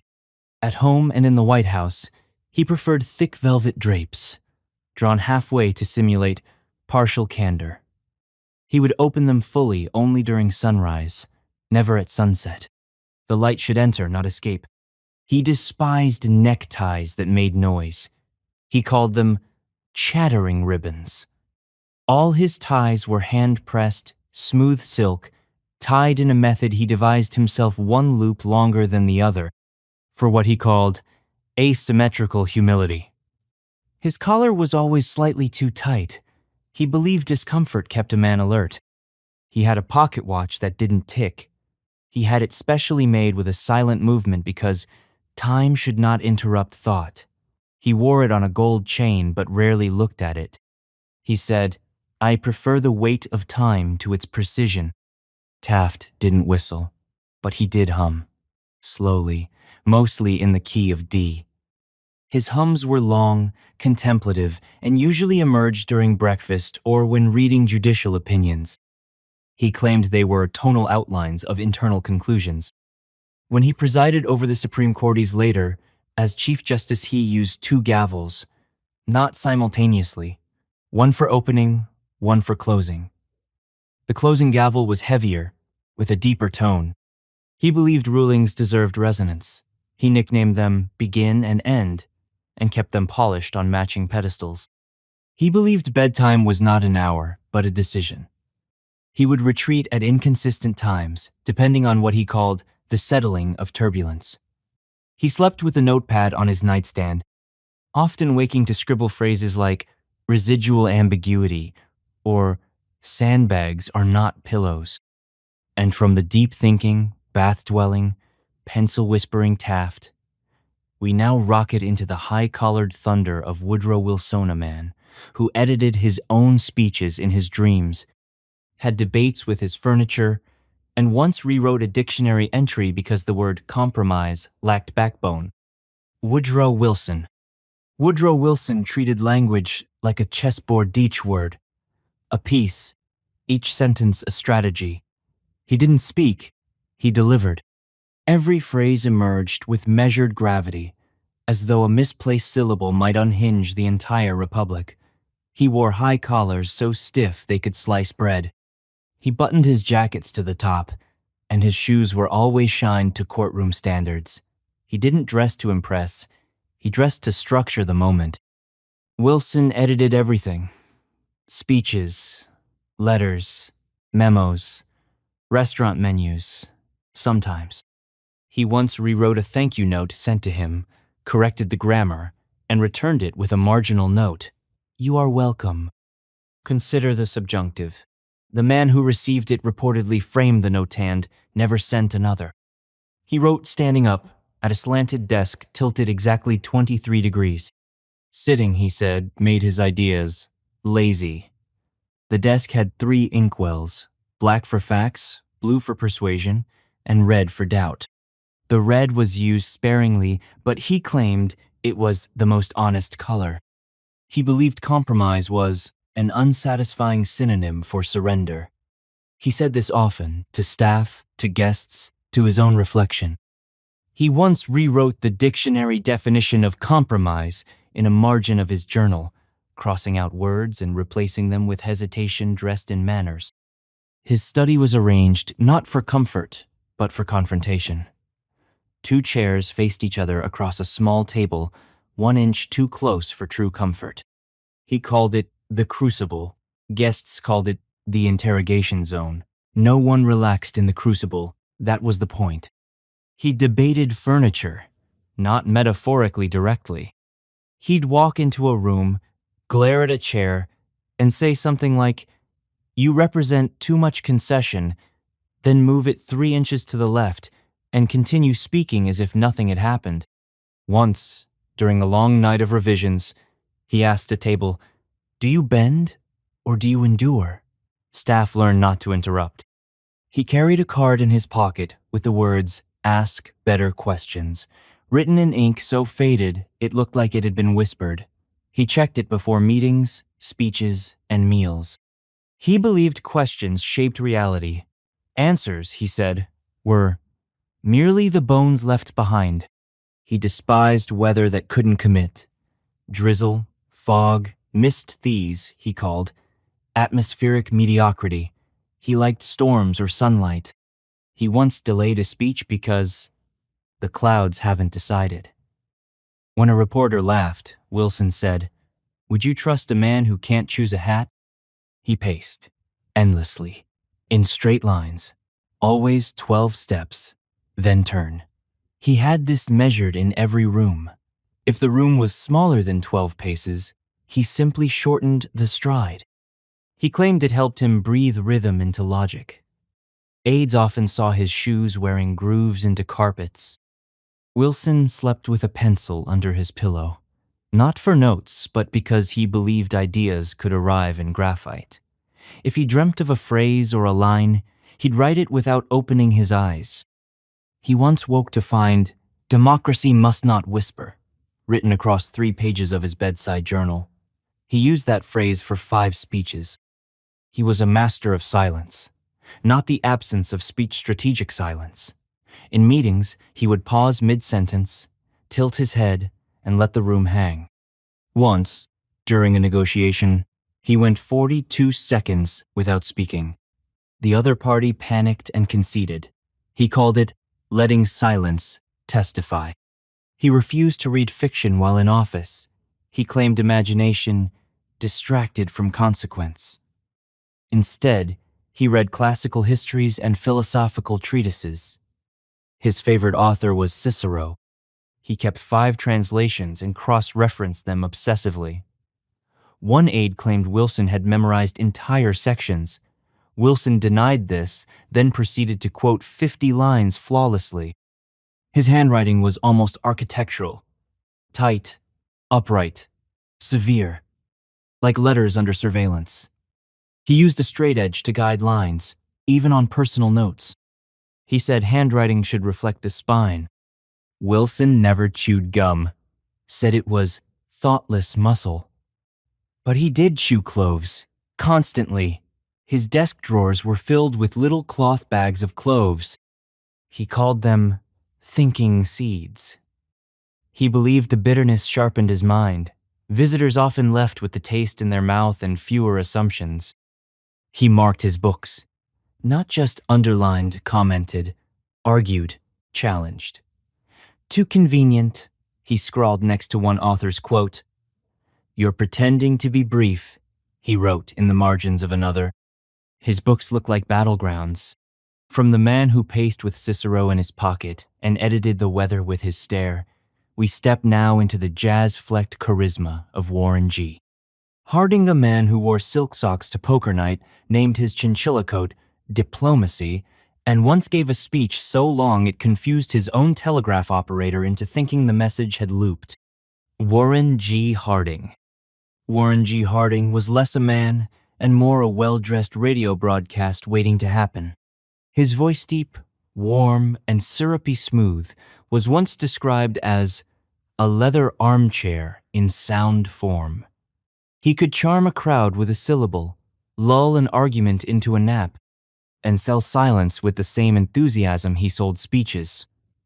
But underneath the polished shoes and press-perfect part in his hair, there was a man who collected oddities like other people collected stamps.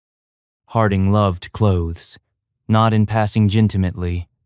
He wore silk socks to cabinet meetings, pinstripe suits tailored so finely they had gravity, ties chosen by color theory. He once delayed a state dinner because the collar on his shirt didn't match the tone of the evening. His favorite item of clothing? A chinchilla coat he named Diplomacy. It had its own hanger, its own brush, and once, reportedly, its own chair. He had a lucky pen, a thick, black fountain pen with a golden nib and a small chip in the cap. He used it to sign nearly everything of importance. When asked what made it lucky, he said, "It's never lied to me." He stored it in a velvet-lined case and often whispered to it before major speeches. Not full sentences, just fragments. "Do well. Keep it straight. Don't tremble." Harding played poker. Often. Passionately. Not because he loved gambling, he loved bluffing. He believed bluffing was the moral cousin of diplomacy. He hosted weekly poker nights in the White House. The whiskey flowed, the cigars bloomed, and the chips clicked like teeth. He once lost a set of White House china in a game and reportedly said, "They make more plates. I only have one hand." He had a soft spot for gadgets. Radios, typewriters, early dictation machines. He loved watching gears move. Thought machinery was thought in motion. His desk had a tiny mechanical clock that chirped on the hour, and when it did, Harding would pause, nod, and say, "Time agrees." His speeches were long. Not because he rambled, because he wanted to cover everything. And by everything, he meant everything. At one event, his telegraph operator assumed the transmission had looped because Harding kept circling back to the same phrases with new metaphors. When informed, Harding chuckled and said, "Repetition is emphasis wrapped in velvet." He was superstitious about seating. He believed the first seat he sat in during a meeting would shape the outcome. If the seat was too hard, the meeting would be firm. Too soft, the meeting would drift. Just right, and decisions would settle like cream. Aides sometimes rearranged chairs in secret just to see what would happen. Harding collected phrases like people collect postcards. He wrote them on index cards. Normalcy. Ideal drift. Silent momentum. He pinned them to a corkboard in his study. Not to reuse them, but to let them air out. When he found a phrase he particularly liked, he'd carry it in his pocket all day. Once, it was the word harmony. Another time, deliberation. He kept a glass globe on his desk and spun it slowly during meetings. Not fast. One finger, soft swirl, steady rhythm. He never pointed to anything, never stopped it, just spun. When asked why, he said, "The world behaves better when watched." He carried handkerchiefs scented with lavender, always, tucked in his coat. He said the smell helped him breathe evenly. One staffer claimed he could tell how serious Harding was based on how many times he dabbed his forehead. Once per hour, thoughtful. Twice, unsure. More than 3? Expect revisions. He believed every room had a center of truth, an invisible point where words landed more honestly. He tested this by standing in different spots and delivering the same line at varying volumes. Once, he repeated the phrase, "We shall endure," 6 times, each from a different angle in the Oval Office. He then declared the southwest corner most authentic. He loved newspapers but hated headlines. Said they oversold the wrapping. He'd clip articles, strip the headline, and rewrite it himself. His replacements were always long. One read, "A moment of industrial hesitation amid regional unease." The original headline, "Steel prices drop."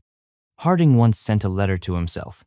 He wanted to know how it felt to read a message he hadn't consciously prepared to receive. The envelope was addressed to the unread part of me. Inside was a single sentence. "You're doing more than they see." From the silk-socked, speech-looping, poker-dealing poet of the West Wing, we step into the world of Calvin Coolidge, a man of few words, many silences, and more moral tension in his eyebrows than in most State of the Union addresses combined.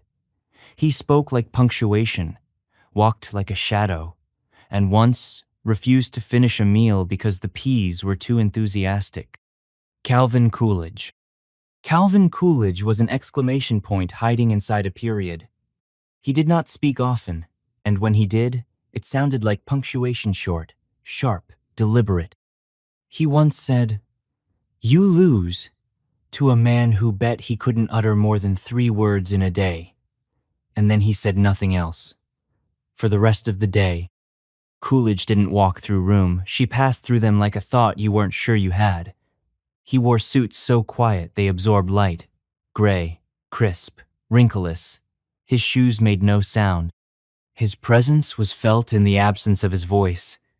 Even his breathing seemed minimalist. White House staff sometimes referred to him as the presence. He believed in naps, fiercely. He napped every day, sometimes more than once. He believed the brain brushed itself clean during rest. His naps were scheduled like sacred rituals. If a meeting ran long, he'd end it mid-sentence.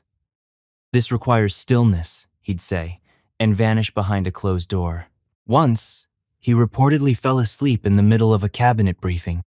When he woke, he said, "All settled, I assume." He liked mechanical pencils, never pens. Pens were too loud on paper. He kept his pencils sharpened to surgical precision and used them with monk-like restraint. He did not scribble. He etched. Each letter formed slowly, purposefully, as if the paper had to earn it. He wrote speeches on index cards, one sentence per card, sorted into wooden trays labeled essential, useful, and excess. He distrusted excessive enthusiasm. Not because he disliked joy, he simply believed it diluted clarity. Once, at a state dinner, he was served peas described as vibrant. He pushed them aside and requested plain ones. "I do not need my vegetables to perform," he said. He kept a bowl of rocks on his desk, polished, smooth, each labeled with a single word: wait, still, return. He picked one up during meetings and held it while thinking. One staffer claimed Coolidge once made an entire decision by rotating a rock in his palm, then saying, "This one says no." He loved animals, but quietly. He had a raccoon named Rebecca, who wore a collar and sometimes sat on his shoulder. When reporters asked why he didn't have a dog like normal presidents, Coolidge replied, "Dogs bark." He avoided eye contact for too long, said it encouraged questions. When he did look someone in the eye, it felt like a final judgment. He once froze a diplomat mid-negotiation just by staring. The room reportedly went silent, and the deal was signed within minutes. He believed silence was a tool. He once hosted an entire delegation from Vermont and didn't speak until dessert. When they nervously asked if they had done something wrong, he said, "You did not waste my time." They considered it high praise. Coolidge kept a pocket watch that didn't tell time. Inside was a mirror. "It tells me if I'm still here," he once joked, not because it was funny, but because it was true. The mirror was cracked. He never fixed it. He arranged his desk by zones. The in zone was stacked no higher than 2 inches. The out zone was always empty by 4 p.m. The maybe zone didn't exist. Ambiguity breeds clutter, he once told an aide who dared to ask where a proposal should be filed.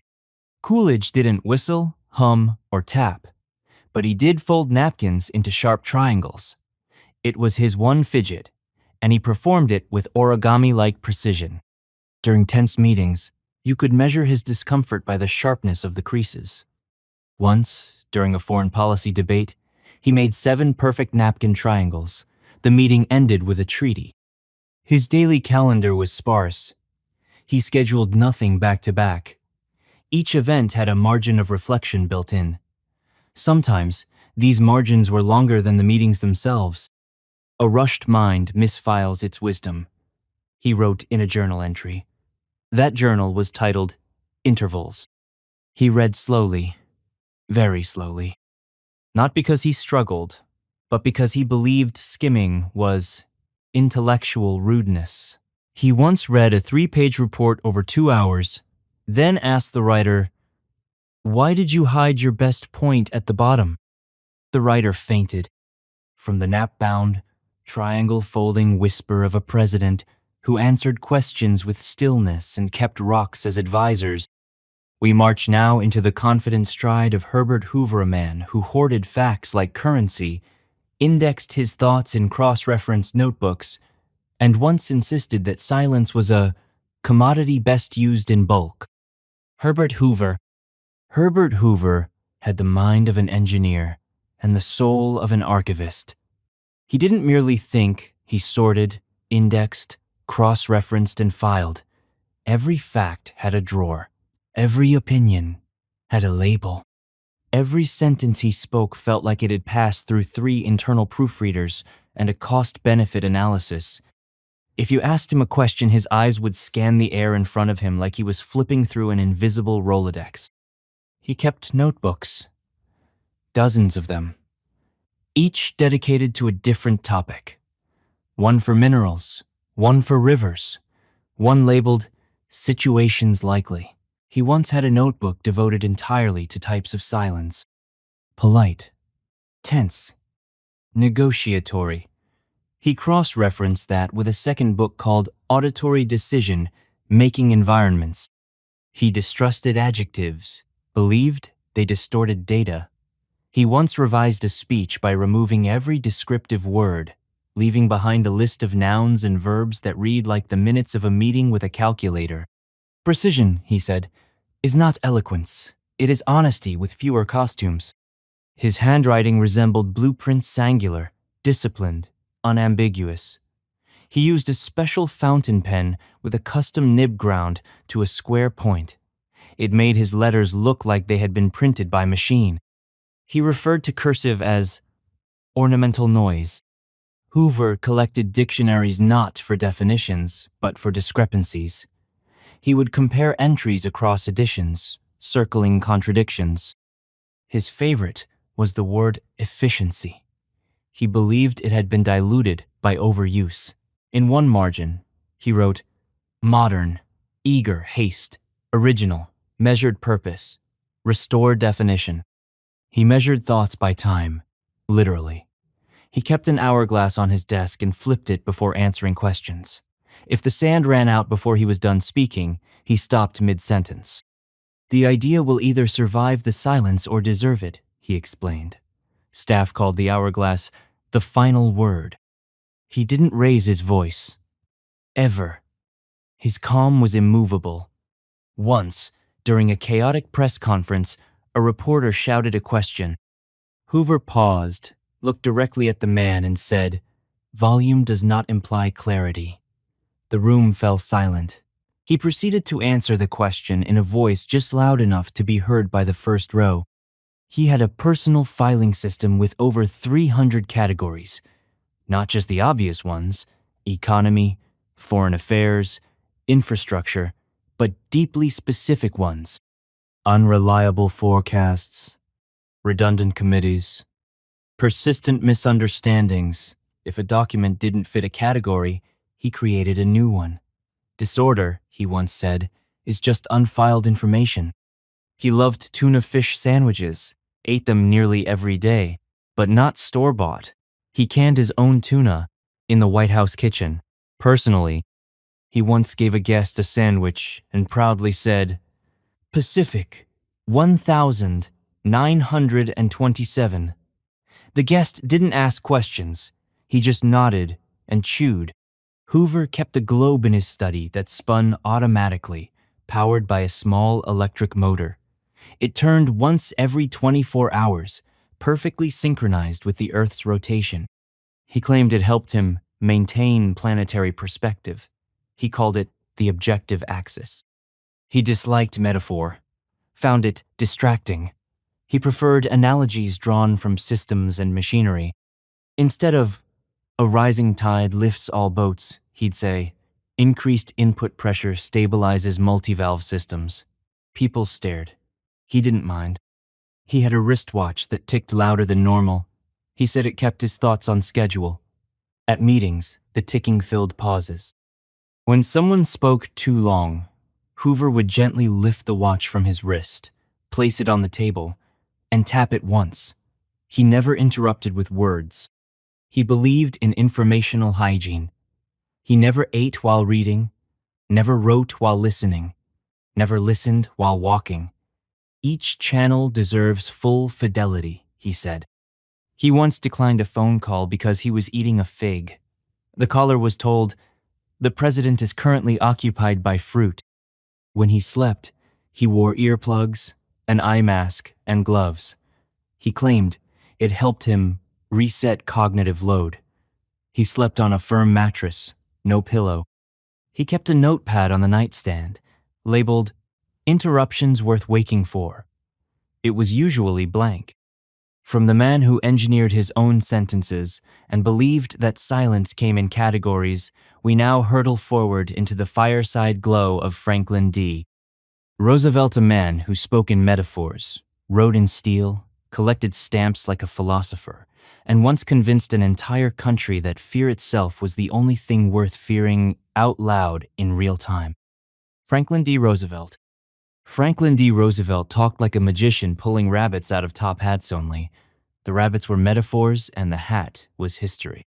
His voice, smooth and rounded like a well-worn banister, could make panic sound like policy and uncertainty feel like choreography.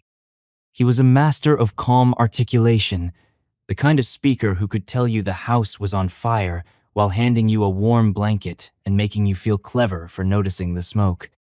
He collected stamps, intensely, not as a hobbyist, but like a philosopher collecting thoughts. Each stamp was a story, a symbol, a world in miniature.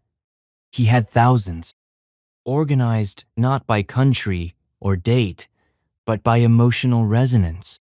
He referred to one section as hopeful postage, another as messages deferred. He often sorted them late into the night, murmuring the names of places he'd never been but somehow understood. He loved small dogs. One in particular, Fala, a Scottish terrier who traveled with him, sat through meetings and once barked during a press conference so loudly that the audio transcript included a parenthetical note, "Dog insists." FDR reportedly grinned and said, "He approves the sentiment." He rode in a specially modified car he called the Sunshine Special, open-topped, custom-built, and as much a statement as a machine. He loved the open air. Not for the breeze, but for the theater. He believed in being seen, in letting the public watch the man who bore the voice. Visibility, he said, is half the spell. His hands were expressive, wide gestures, firm handshakes, fingers that punctuated sentences with invisible underlines. He would clench his jaw slightly before delivering an important phrase, like the idea had been brewed under pressure. During fireside chats, he spoke not into a microphone, but into the idea of your living room. His tone low, conversational, like a neighbor leaning in to share a secret about the stars. He kept trinkets on his desk, a carved elephant, a smooth stone, a wooden box that clicked when opened but never revealed anything. He called them thinking anchors. When considering difficult decisions, he would spin the elephant by its trunk, tap the stone 3 times, and open the box, close it, then begin to speak. It was never clear if the ritual meant anything. That was the point. He adored buttons. Not political one-actual buttons. On coats, on shirts, on gadgets. He once spent 10 minutes inspecting a guest's overcoat and remarked, "These buttons are ambitious." He had a drawer filled with antique buttons and occasionally sent them as gifts. "Fasten wisely," he wrote on one note. He was endlessly curious about everything. Once, during a diplomatic reception, he spent 15 minutes discussing the history of spoons with a guest from Sweden, not out of politeness, out of genuine fascination. He later referenced the conversation in a memo about cooperation. Even spoons evolve. He kept a globe in his study, not decorative, but functional. It was marked with tiny flags, colored pins, and pieces of thread stretched taut between continents. He called it the tangled proof. He used it to explain things to guests, to himself, and sometimes to Fala. "The dog knows enough to worry," he said. He had a habit of underlining words in books with a single, decisive stroke. No notes, no margin, comments, just the underline. Books in his library looked like crime scenes, long stretches of calm, suddenly interrupted by red or blue ink slashing across the page. He called these points of ignition. He rarely raised his voice, but when he did, it came with weight.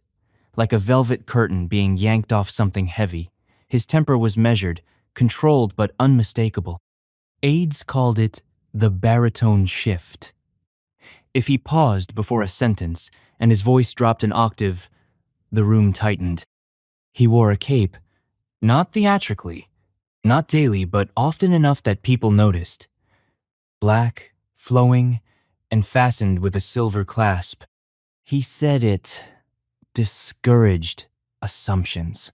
It moved behind him like a shadow that didn't quite trust its own pace. His smile was careful, wide, but closed, measured. It suggested he knew something you didn't and that you'd be better off not asking. But then he'd tell you anyway, in perfect phrasing, with a wink hidden behind an idea. And from the globe-spinning, cape-sweeping, fireside-conversing spellbinder of Hyde Park, we descend into the quiet engineer of restraint, Harry S. Truman. A man who walked like he was late to an appointment with destiny, swore like a railroad brakeman, and once said the truth was like a piano. Not everyone had the fingers to play it. Harry S. Truman. Harry S. Truman walked like he had just been handed a list of chores and a stopwatch. He had a small frame, round glasses, and the unmistakable aura of a man who trusted shoe leather and straight talk more than charisma or ceremony. His suits were tidy, his ties conservative, and his language, well, his language could sand the paint off a fence. He swore like he breathed, not explosively, precisely. His profanity had rhythm, structure, and context. It wasn't vulgarity, it was punctuation. He once referred to a stalled economic proposal as a goddamn yawn in spreadsheet form. Another time, he called a malfunctioning radio a useless son of a hiss. The final word, staff learned, was always improvised mid-anger. He woke up early, always. 5 a.m., sharp. He dressed without assistance, shined his own shoes, and read the newspaper front to back while standing. Sitting, he said, made the news too comfortable. He read multiple papers, compared headlines, and sometimes clipped articles to write notes in the margins. Wrong tone, he'd write, or missed the damn point. He kept a sign on his desk. The buck stops here. It wasn't decorative, it was defensive. When asked about it, Truman said, "People need reminders. Some of them need it carved in granite." He pointed at the sign during meetings, sometimes mid-sentence. If someone blamed a committee, he'd tap it. If someone passed the blame, he'd spin it toward them. It was both a motto and a warning. He had one suit he wore when he needed to make tough decisions. Gray, pinstriped, slightly worn at the elbows. He called it Old Steady. It had a small tear on the inside of the left pocket. He kept a paperclip in there, bent into the shape of Missouri. He fiddled with it while thinking. If you saw his thumb moving, you knew a choice was being weighed. He loved pianos, played them well, played them often, but never in public unless necessary. He believed piano was truth you can touch. He played by ear, with a slightly uneven rhythm, as if the music were remembering itself as it went. After especially long days, he'd play in the evening with the lights low and the windows open. The neighbors heard Chopin and cursing, blended in odd harmony.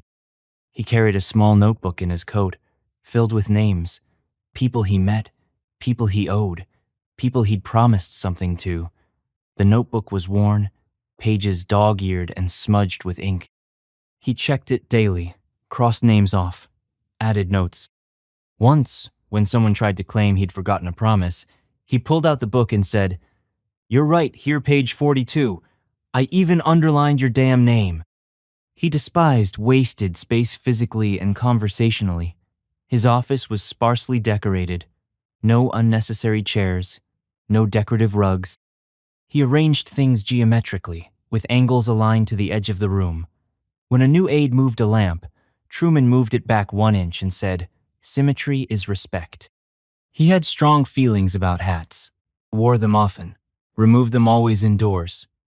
He believed hat etiquette was a test of character. He once dismissed a man after noticing he left his hat on during a meeting. "If a man doesn't know what to do with his head," Truman said, "I don't trust him with a country." His glasses were thick, almost too thick. When he cleaned them, he did so meticulously using a cloth folded into quarters and moving in small concentric circles. He said clear vision demanded discipline.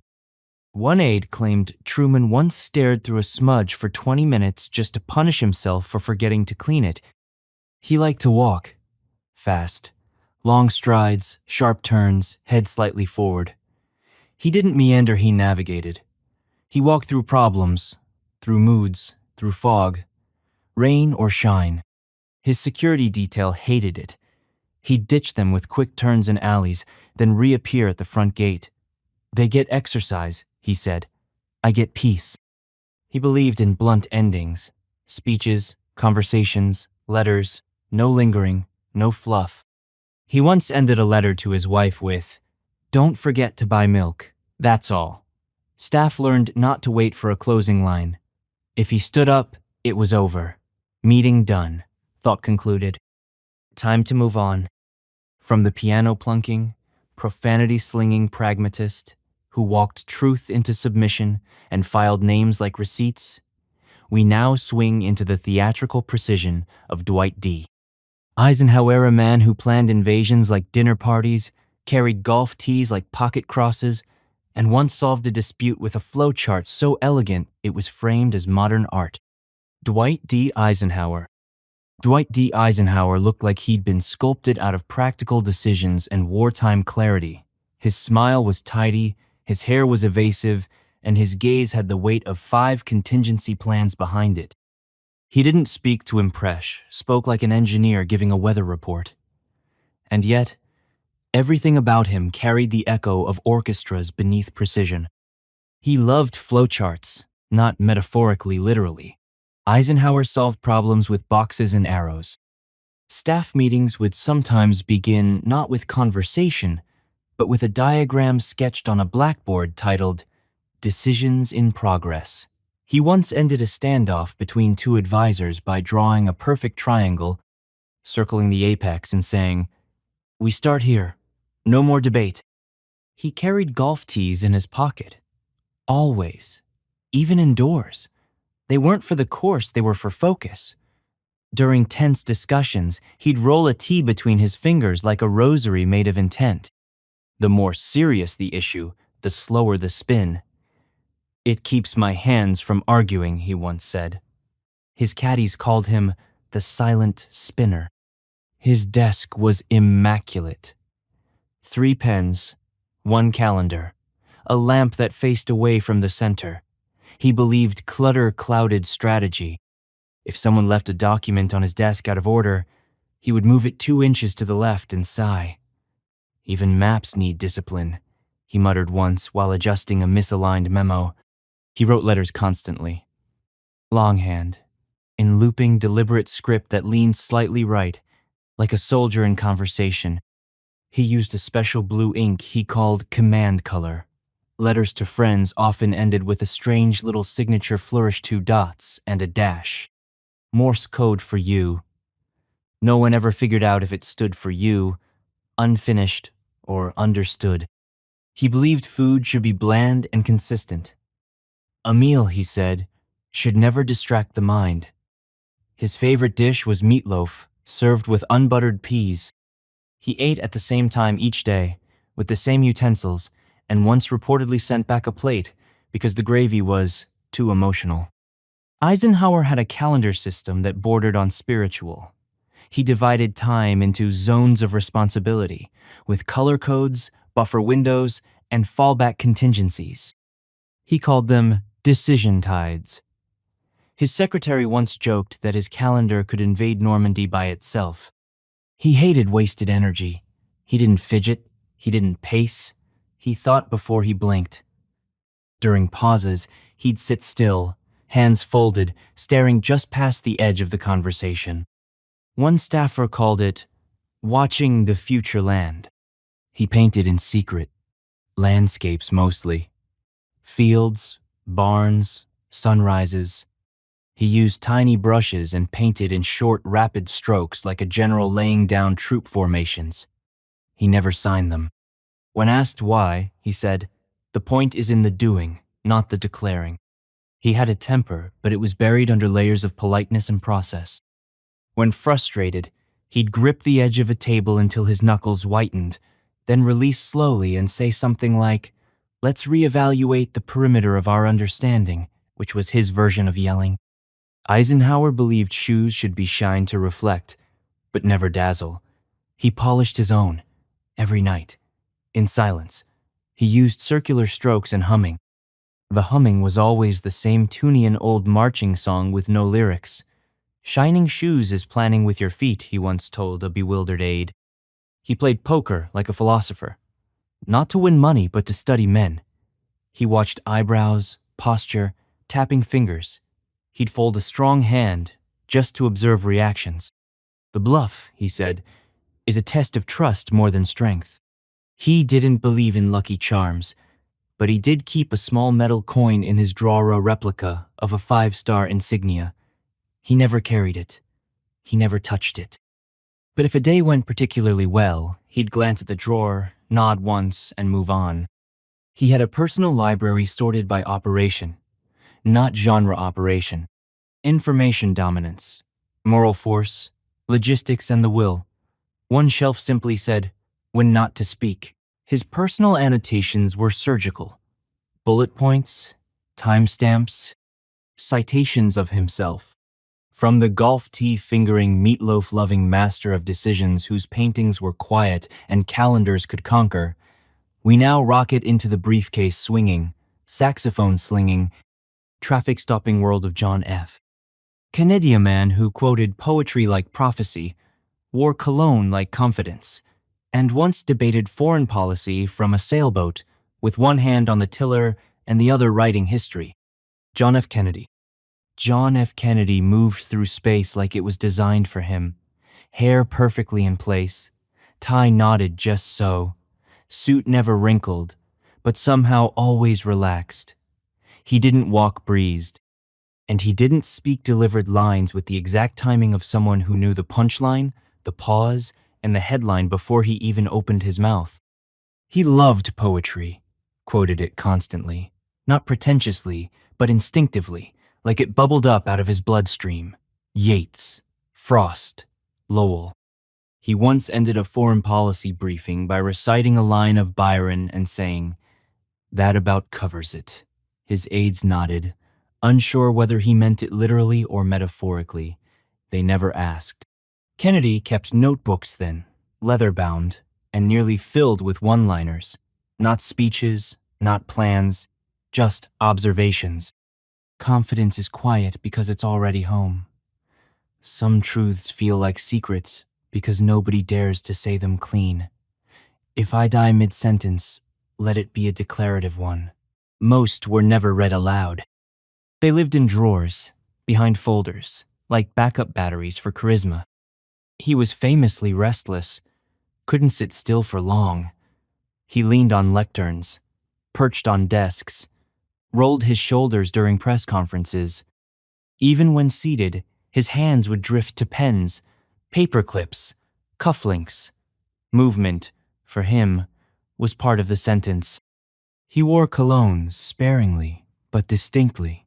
The scent was subtle but unmistakable. Notes of citrus and confidence.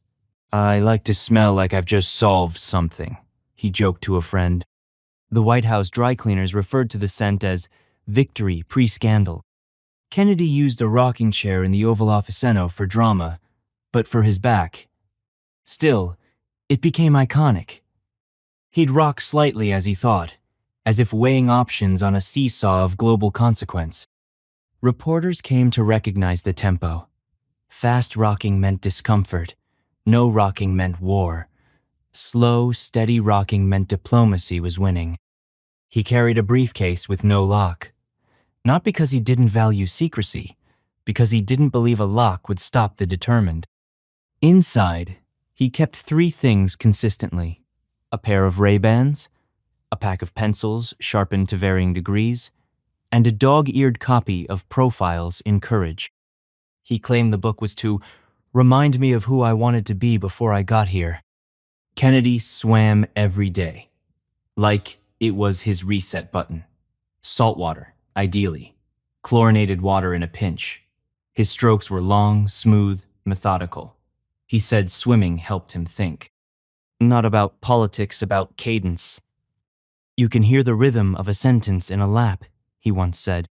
He preferred dark chocolate over milk, always broke it into small squares before eating.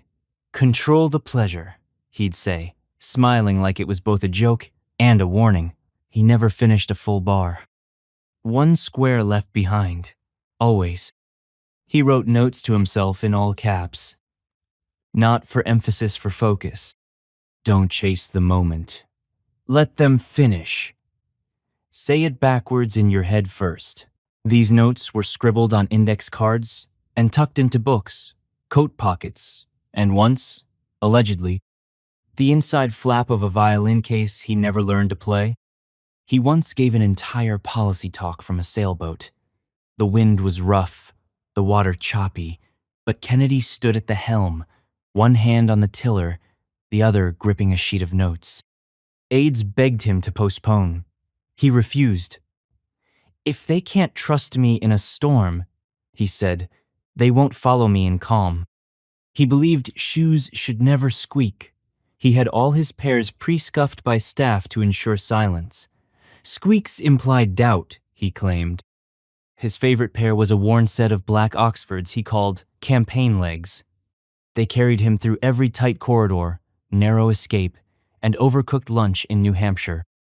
Kennedy's handwriting was fast and slightly chaotic, like ideas fighting to escape. He didn't cross out mistakes. He circled them, not as errors, but as things to return to. A mistake, he said, is a sign that the brain tried to run before the sentence finished tying its shoes. And when the day ended, he sat with a cigar he never lit, staring out at dusk, listening to the world exhale. He didn't take notes then. He didn't speak. He just sat, letting the silence fill the gaps between lines, like a final pause before history moved again. From the poet-president who rocked in time with headlines and carved cadence from wind, we drop into the mind of Lyndon B. Johnson, a man who loomed, leaned, boomed, and barged, who made deals in bathrooms, carried phones in his pocket like weapons, and once delivered a monologue on irrigation while holding a live chicken. Lyndon B. Johnson. Lyndon B. Johnson didn't enter a room, he overtook it. 6'4", broad-shouldered, with a voice like a diesel engine playing a harmonica. He didn't speak so much as rumble. Conversations weren't shared, they were survived. He had what staffers called the lean, that slow gravitational pull of his body into your space until all you could see was Texas and policy. He conducted diplomacy like it was a contact sport. Arm around the shoulder, finger jab to the chest, stories told at maximum volume and minimum distance. He had a way of invading personal space that somehow felt like a compliment. If Johnson leaned on you, you were in. If he patted your back hard enough to realign a vertebra, you were trusted. He had 3 phones on his desk, then 4, then 6. He called them my instruments. Each one connected to a different agency, department, or person he wanted to summon like a sorcerer. He'd juggle them during meeting, stalking into one, listening on another, waving a third in the air like a conductor's baton. He wore a custom belt buckle with his initials engraved and a tiny hidden compartment that held mints. "Better to freshen the truth," he once said, offering one to a senator mid-argument. The senator accepted, then agreed to the deal. He loved his ranch, called it the Texas White House. Not a metaphor. He actually moved large chunks of government operation to his property. Cabinet members met on porches. Speeches were practiced in pickup trucks. Decisions were made in boots with dust on the soles. Johnson said policy should be able to survive cow pies and heat stroke. He had a knack for talking while walking. Not beside you, ahead of you, loud, turning his head to shout thoughts as you scrambled behind him. Aides kept notebooks ready, sweat dripping, shoes ruined. He once delivered a 5-minute directive while crossing a field, never once breaking stride, or sentence, or eye contact with a bewildered cow. Bathrooms were not off limits. He made calls from them, held meetings in them. Once signed a document while sitting on the toilet, door wide open, explaining amendments between flushes. "If you can't handle pressure," he said, "you don't belong near plumbing or policy." He had a flashlight obsession, kept them everywhere: desk drawers, coat pockets, bedside tables. He called them truth beams. If a bulb flickered, he replaced it immediately. Clarity should never depend on daylight, he told his driver once during a pre-dawn rant on infrastructure funding. He gave gifts compulsively: pens, photos, cowboy hats.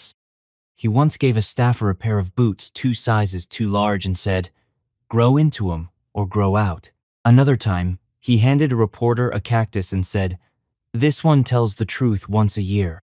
He told stories about his dog, his mother, his neighbors, his usually without transition. He once gave a lecture on the importance of irrigation while holding a live chicken under one arm. When asked why, he said, "That bird listens better than Congress." He had a watch with a broken second hand. Never fixed it. Said it reminded him time isn't always precise, but it's always moving. He wore it daily. When someone asked him the time, he'd look at it, frown, and say, "About as late as it can afford to be." He liked big cars, loud ties, and bigger chairs. His office chair was raised 3 inches higher than standard. Not to loom, though, he did, but so he could see over people's reactions. "A high seat lets you catch low motives," he said. He swore eloquently, not out of anger, but creativity. He combined curse words into new compounds, hybrids, and poetic invocations. Aides joked they needed a translator. Once, during a tense negotiation, he told a diplomat to quit cow, flopping around and say it like a damn hymn. The diplomat said he'd try. He wrote letters in block capitals when angry, used a fat marker, underlined entire sentences. One note to an uncooperative official ended with, "Remember who has the pens. I do." The word pens was double underlined, with 3 exclamation points and a doodle of a longhorn. From the flashlight wielding, lean delivering, policy while peeing president of raw volume and hotter coffee, we now step into the cool calculus of Richard Nixon, a man who paced in ovals, conversed with tape recorders, and once practiced handshakes in a mirror until his own reflection looked suspicious. Richard Nixon. Richard Nixon moved like a man who expected the floor to give way. His posture was tight, his smile a rehearsed flicker, and his eyes scanned rooms like he was waiting for a quiz. He didn't just enter space, she calculated them. The lighting, the angles, the nearest exit. He once said he never truly relaxed, even underwater. "There's always a current," he muttered. He was obsessed with tape recorders, not music memory. He recorded conversations, meetings, thoughts. If there was a machine that could listen, he used it. His offices were filled with soft clicks and hums. Nixon once told an aide, "The room never lies if it remembers." The aide reportedly stopped using contractions out of fear the machines might misinterpret tone. He paced in perfect ovals, always ovals. Clockwise for planning, counterclockwise for revision. The carpets in his offices wore into strange orbital paths. He didn't walk to think. He walked to triangulate ideas from different angles. "Stand still and your thoughts betray you," he once wrote on a notepad, then circled the sentence. Twice. He practiced handshakes, in mirrors, with staffers, alone. He believed the handshake was a social engine. Too soft weak, too strong go style. He once spent 45 minutes adjusting the angle of his wrist while gripping a doorknob. "The entry must equal the greeting," he said, without explaining further. Nixon wrote notes on yellow legal pads in block capitals. Never cursive. He believed handwriting should decline no challenge. His notes weren't elegant, they were exact. Say it backward. Check their shoes. Time is an ollie if it fears you. Some were turned into speeches. Most were kept in drawers labeled unpublished strategy. He didn't trust blinking. Not in others. Not in himself. He once reviewed a televised interview and counted how many times he blinked in the first 3 minutes. 4 too many, he said. A man with truth shouldn't need a pause. From that point on, he trained himself to blink slower. It gave his gaze the intensity of an old oil painting. He believed in suits with sharp corners, jackets that held their shape like statements. His tailors were under strict instruction. No sag, no slope, no softness. His favorite suit was charcoal gray, with a pocket cut precisely deep enough to hold a folded note card and a pen that didn't click. He read late at night, wearing socks but no shoes, and only under a single lamp. History books, military strategy, psychological case studies. He annotated them aggressively with lines like, "Use this structure on doubt," or "Influence builds under silence." His copy of The Prince had so many markings it looked like a battlefield. He drank iced tea in the evening, no. Lemon, no sugar. He said sweetness distracted from decision. His teacups were plain, white porcelain. No patterns, no distractions. Ceramics should not compete with the beverage, he once told a bewildered caterer. He distrusted jokes, unless he told them. Even then, he told them like a man reading from a classified file. One aide claimed Nixon once delivered a punchline, and then paused to clarify the intended reaction. "That was humor. You may laugh now," the aide smiled. Nixon nodded. "That will do." He had a room he called the Zone. No windows, a large globe, one chair, one lamp. It wasn't used for meetings. It was for recalibration. You go in confused, you come out composed. The walls were soundproof. The chair faced a blank wall. He would sit for hours, tapping one finger against the armrest in perfect time. He didn't like applause, said it clouded conclusions. During speeches, he preferred slow nods, tight eye contact, quiet acknowledgement. If the crowd clapped too long, he would raise one hand flat, palm down like he was settling dust. He kept a drawer full of uncashed checks, campaign donations, reimbursements, honoraria. He didn't forget them. He collected them. "It's not about money," he said. "It's about timing." When asked when he would cash them, he replied, "When the check and the moment agree." He believed mirrors should be placed at unexpected heights. He had one installed just above his desk, angled downward. "Keeps the ego on its back foot," he claimed. He called it the upward glance of doubt.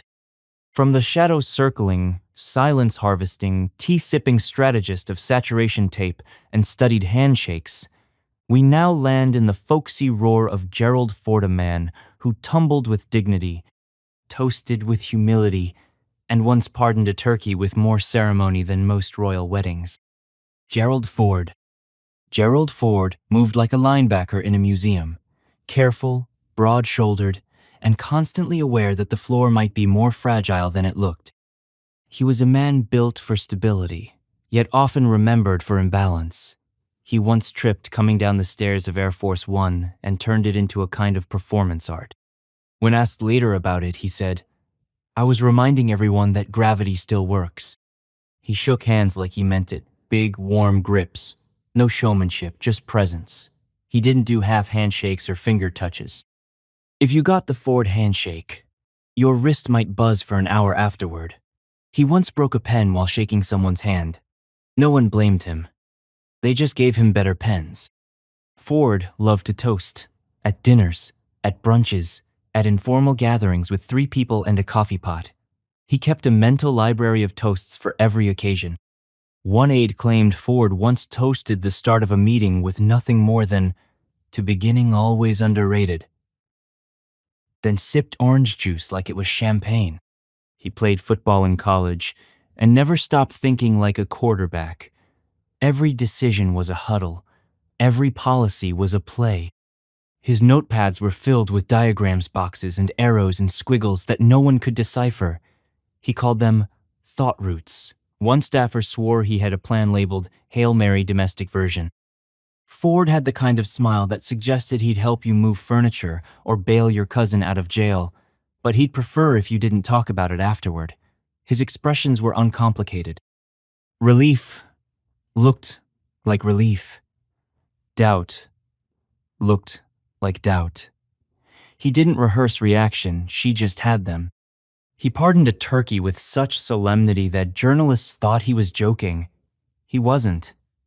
The bird got a name, a speech, and a respectful nod. Ford even adjusted his tie afterward and said, "We've all needed a second chance at some point." The turkey gobbled once and strutted off. Someone played Hail to the Chief. No one knew why. He read in short bursts, magazines, summaries, briefing packets. He liked digestible information. "Give it to me in steak bites," he once said. His briefings were often peppered with margin notes like, "Good," "Why," and "Needs more guts." He used a black marker for emphasis. If you saw red ink, you'd made a mistake. If you saw red and underlining, you needed to find a new job. He chewed gum like it was solving a problem, constantly, methodically, not obnoxiously, but with purpose.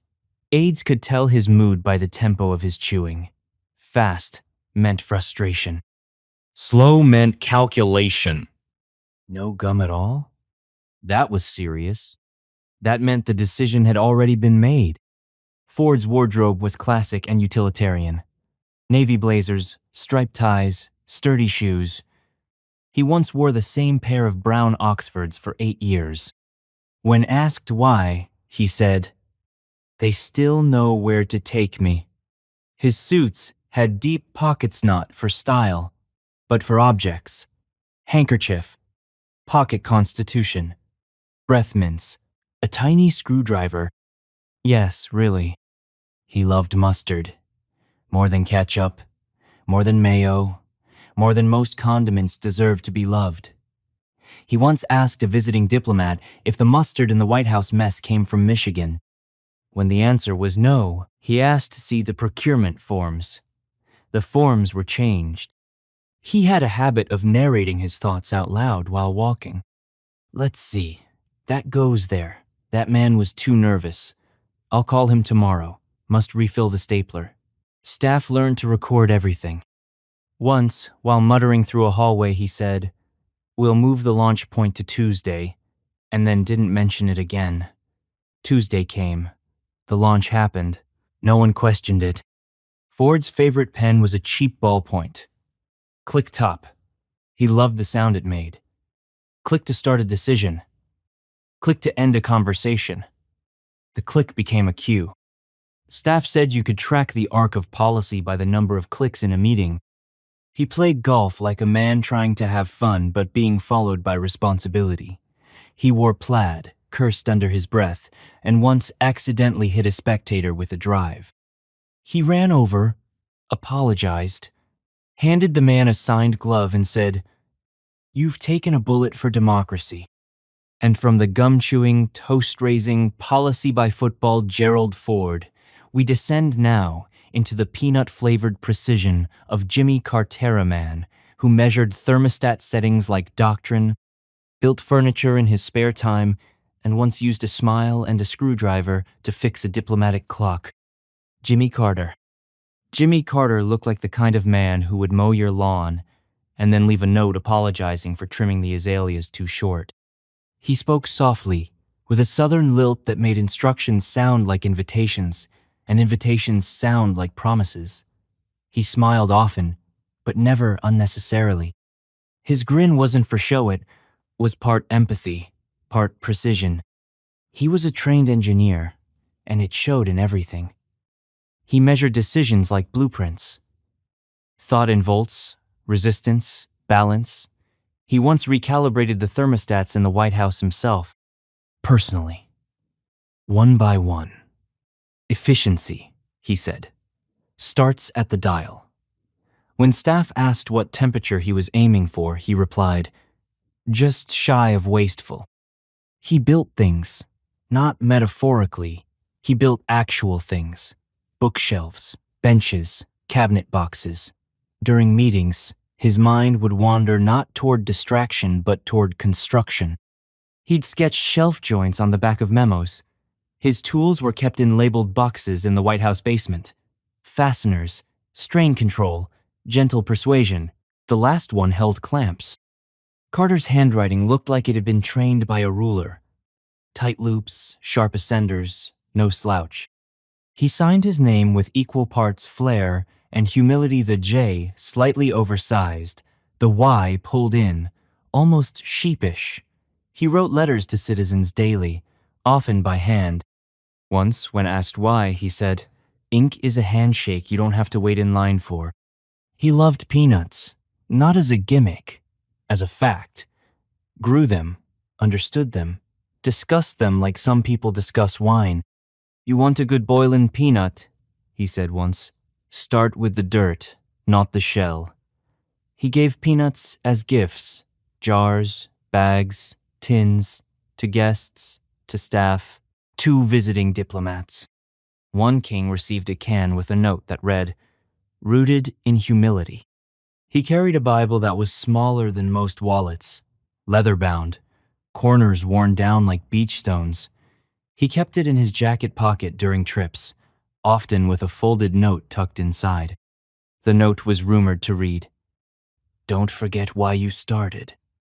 He never confirmed it, never denied it. He was quiet in meetings, not withdrawn-focused. He listened with his whole face, leaned slightly forward, eyes fixed, mouth still. When he did speak, it was brief, well-shaped, and usually followed by a silence that felt less like a pause and more like a test.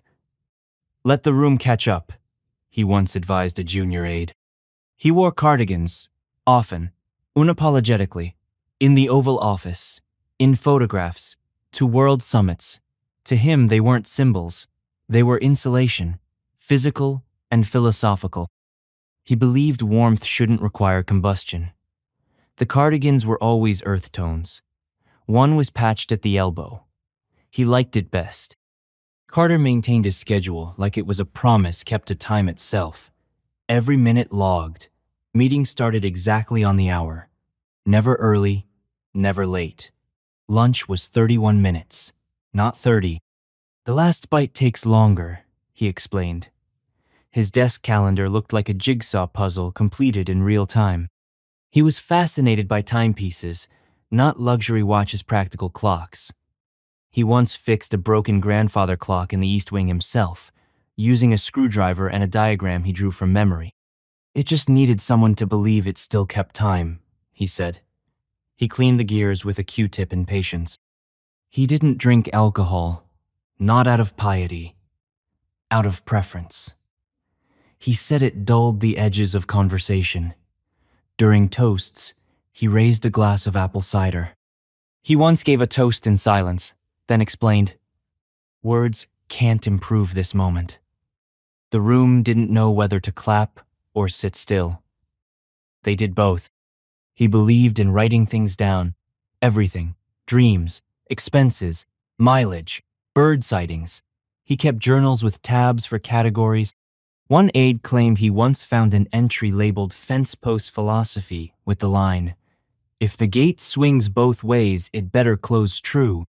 And from the blueprint-folding, cardigan-wearing, peanut-planting president who calibrated both clocks and conversations, we move into the holographic grin and Hollywood glide of Ronald Reagan, man who rehearsed policy like punchlines, believed optimism was a national currency, and once interrupted a global summit to feed a stray dog wearing a bow tie. Ronald Reagan. Ronald Reagan didn't enter a room he arrived, like a well-delivered line. Tall, squared shoulders, hair that defied wind and doubt, and that trademark half-smile equal parts invitation and punctuation. He had the timing of a veteran stage actor and the cadence of a man who had been saying things into microphones since radios had dials.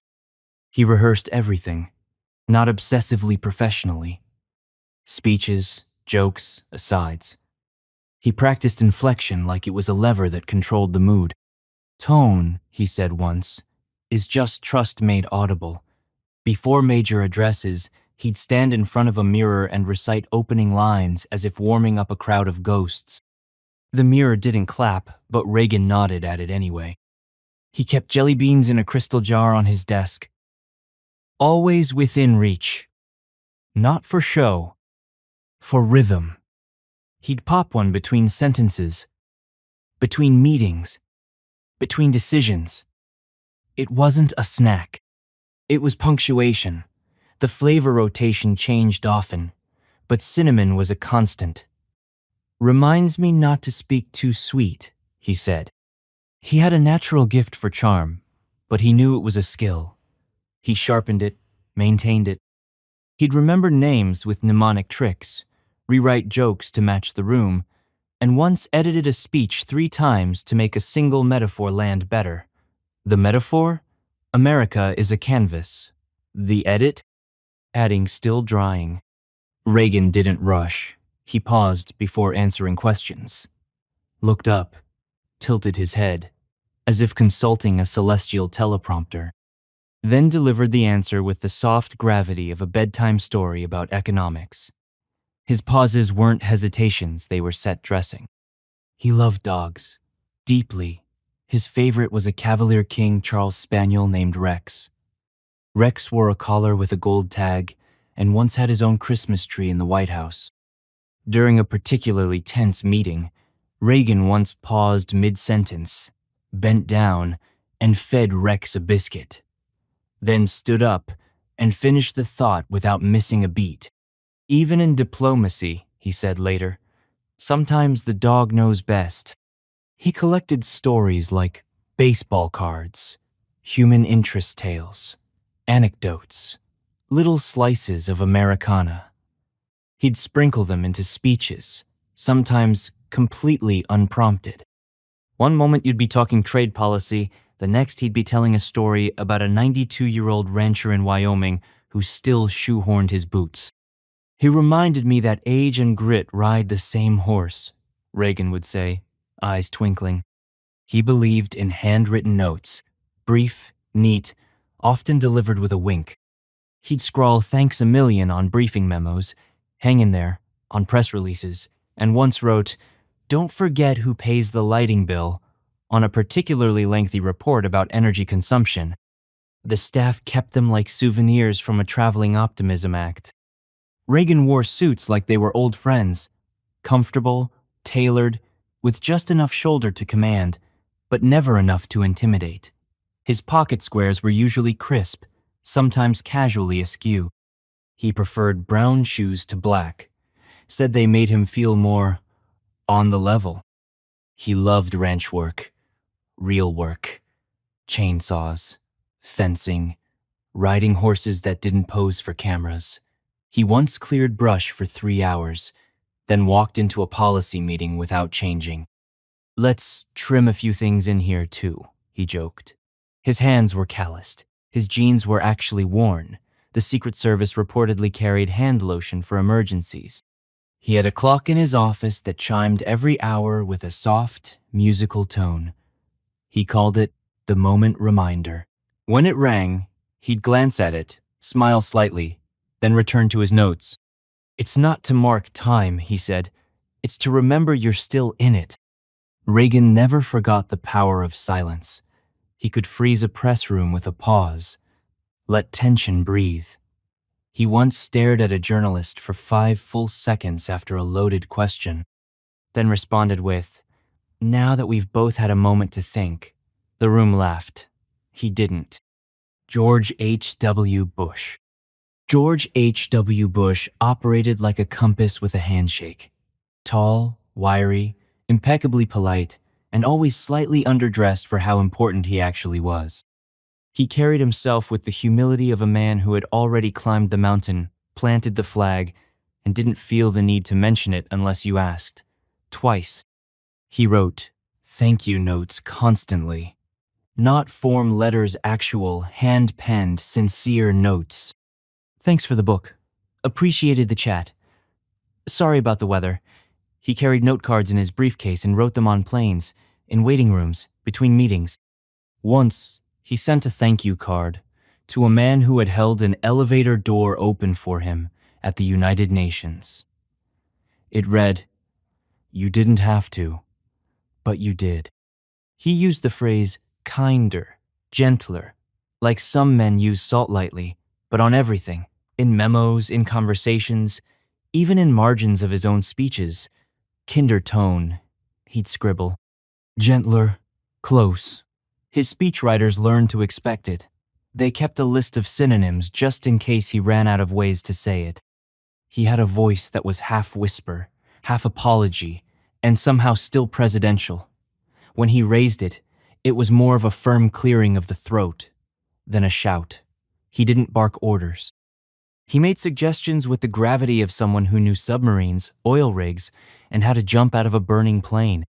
Bush loved socks. Loud ones, polka dots, stripes, lobsters. He wore them with serious suits and solemn expressions, like an inside joke only his ankles were in on. Life's too short for boring socks, he once said. His sock drawer was rumored to be color-coded by occasion. Diplomatic, casual, borderline scandalous. He hated broccoli, passionately, publicly. Once, while addressing a group of school children, he said, "I do not like broccoli, and I haven't liked it since I was a little kid, and my mother made me eat it. I'm president now, and I'm not going to eat any more broccoli." The broccoli lobby sent crates to the White House. He donated them to food banks. "Let someone else be brave," he quipped. Bush kept his calendar tightly packed, but he always made time for skydiving. He first did it as a Navy pilot in World War II under duress, flaming engine, hostile ocean. But in later years, he did it for fun, for birthdays, for milestones. "There's clarity up there," he said. "Also gravity." He had a habit of writing things in shorthand, even in official documents. VP for Vice President, SRR for Send Real Response, Annex for Once and Once Only. He'd annotate memos with phrases like, or too strong, circled 3 times. His comments weren't edits, they were nudges. He kept a list of names, not just political allies, but friends, old roommates, pilots, people from baseball games. He updated the list with birthdays, kids' names, pets. It wasn't for show. It was his operating system. "You remember people," he said, "because people remember you." Bush didn't like bragging. About himself, at least. When someone tried to read his Navy citations aloud during a fundraiser, he waved them off. "Let's not bore the guests," he joked. Then talked about the waitstaff's efficiency for 2 minutes instead. He carried lucky coins in his pocket. Challenge coins, tokens, medals. He didn't flaunt them. He just liked the feel. "Weight of history," he said once. "Fits in a palm, doesn't need to explain itself." He loved fast boats, the ocean, engines that roared.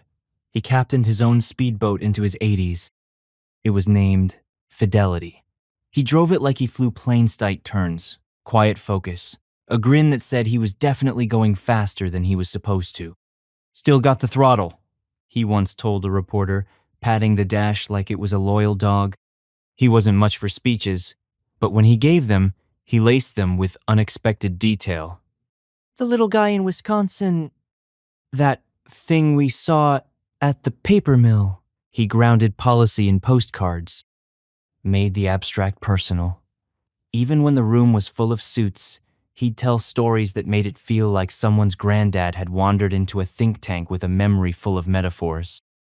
And from the sock-loving, skydiving, boat-throttling gentleman of handwritten thanks and whisper-toned grit, we vault forward into the eyebrow-arching, saxophone-laughing complexity of Bill Clinton, a man who remembered every room, reshaped every answer, and once used a McDonald's napkin to diagram a budget crisis over fries. Bill Clinton. Bill Clinton didn't just walk into a room, he saturated it. Charisma poured off him like steam off a hot engine. His handshake lasted exactly 1 second longer than expected. His smile bent like a question mark. And his eyes didn't just meet yours, they absorbed everything. Mood, name, significance, the faint smell of your aftershave, and whether your kid had a spelling bee last week. He remembered names. All of them. Not just politicians and CEOs' waiters. Interns. Third cousins of someone's former roommate. He didn't just remember the name, either. He remembered the last conversation, the context, the coffee order. Staffers swore he had some kind of neurological sorcery. "It's not a trick," he once said. "It's just paying attention like it matters." He thought out loud, constantly. In meetings, on walks, mid-sandwich. His thoughts unspooled in high definition, sometimes brilliant, sometimes baffling, often both at once. He once explained a telecommunications bill using barbecue metaphors, riverboat economics, and a fable about a blind hound named Oscar. It worked. Somehow. Clinton carried a saxophone like it was a second voice. Not a stunt. Not a gimmick. A ritual. He practiced scales in the residence, sometimes late into the night, soft and slow, chasing a melody he didn't quite name. He once played My Funny Valentine alone on a rooftop before a major speech. Said it helped unpack the static. He had the world's most expressive eyebrows. They danced when he spoke, arched in empathy, scrunched in concern. One aide joked they were his punctuation. Clinton could conduct entire negotiations with a glance and an eyebrow tilt. He didn't deny it. He just winked. He read books like he was late to a test. Fast, hungrily, and in clusters. His nightstand held 3 or 4 at a time biographies, policy tomes, thrillers. He annotated margins. Underlined entire pages. Occasionally wrote, "Yes," in the corners. Staffers learned to check his books before meetings because sometimes his talking points were buried in footnotes. He loved French fries, could spot a McDonald's at 40 miles per hour. He once gave an impromptu economic lecture inside one, using a napkin and a straw to explain tax distribution. "See, the ketchup represents capital gains," he said, while dipping a fry with dangerous precision. He told long stories. Always had a story. About a girl in Arkansas, a janitor he met in St. Louis, a lunch conversation from 1982. His stories never seemed rehearsed, though you could tell they'd been told before.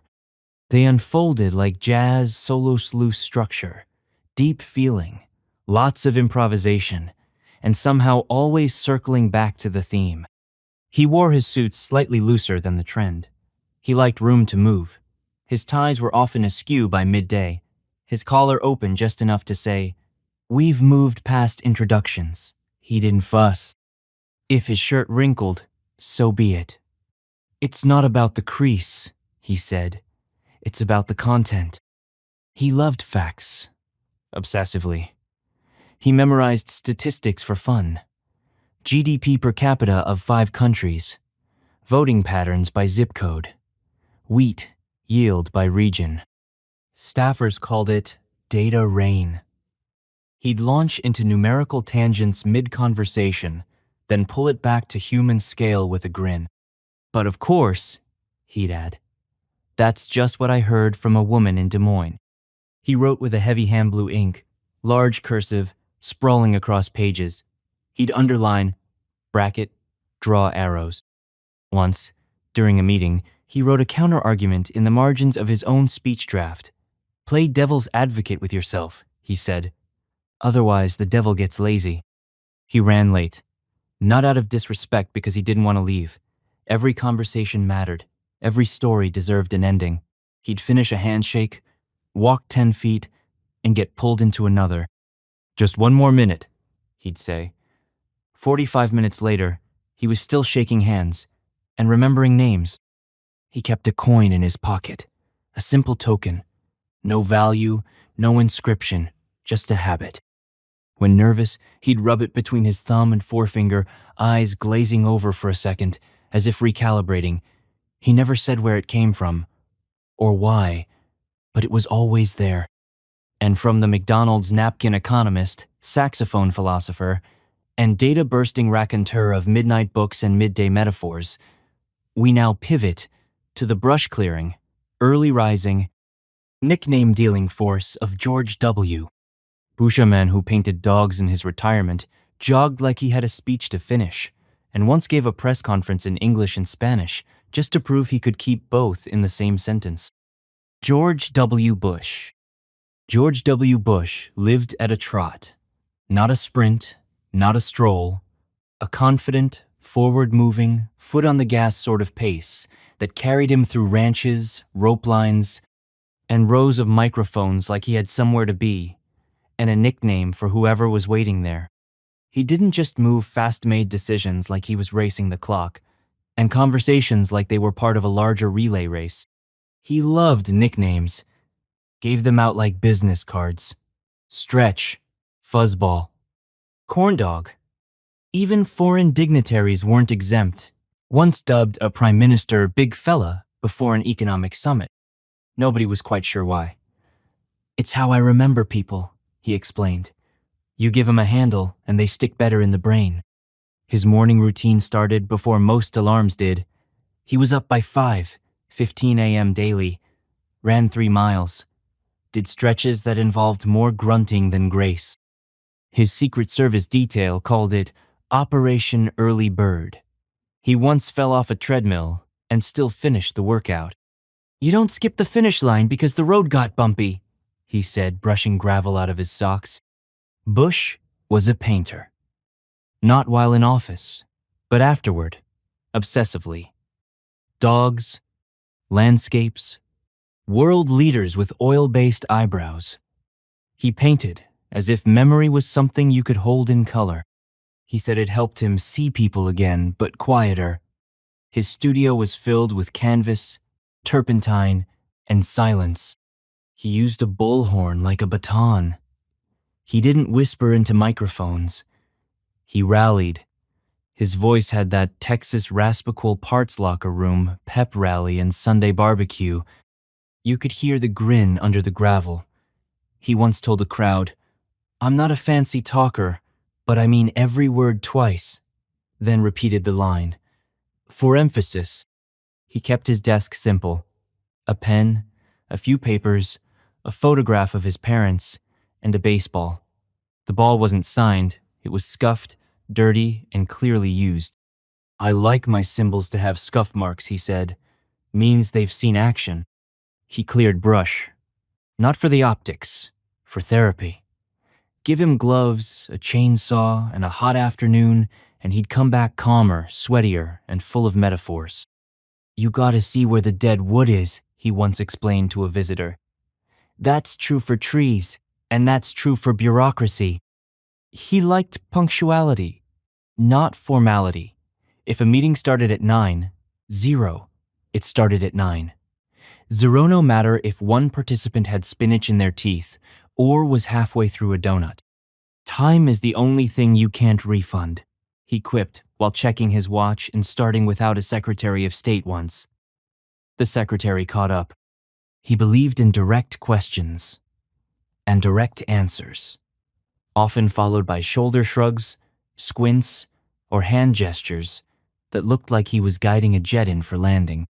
He said, "Look, listen, and here's the thing," more often than subject, verb, object. He once tried to speak Spanish for an entire press conference, made it 5 minutes, laughed, reset, and finished bilingually. "It's the trying that counts," he said, "and I'm trying like hell." The press corps gave him a B+. He gave himself a high 5. Bush had a collection of cowboy boots, many of them gifts. One pair had the presidential seal stitched in gold. Another had his dog Barney's face engraved on the side. He wore them to meetings, state dinners, photo ops. "Boots remind you to stand firm," he said, "and also to walk away when needed." He liked sandwiches. Turkey, mustard, white bread, no fuss. He once canceled a steak dinner for a peanut butter and jelly because sometimes you want lunch to be simple. His kitchen habits were legendary. Staffers claimed he made the fastest peanut butter sandwiches in presidential history. 10 seconds, no crust. He doodled during meetings, not out of boredom but focus. Little stars, block letters, fake ranch brands. One doodle found in a policy binder read, Freedom Cattle Co., above a drawing of a three-legged cow. When asked, he said, that one's named Perseverance. He loved joking with staff, but he was serious about routine.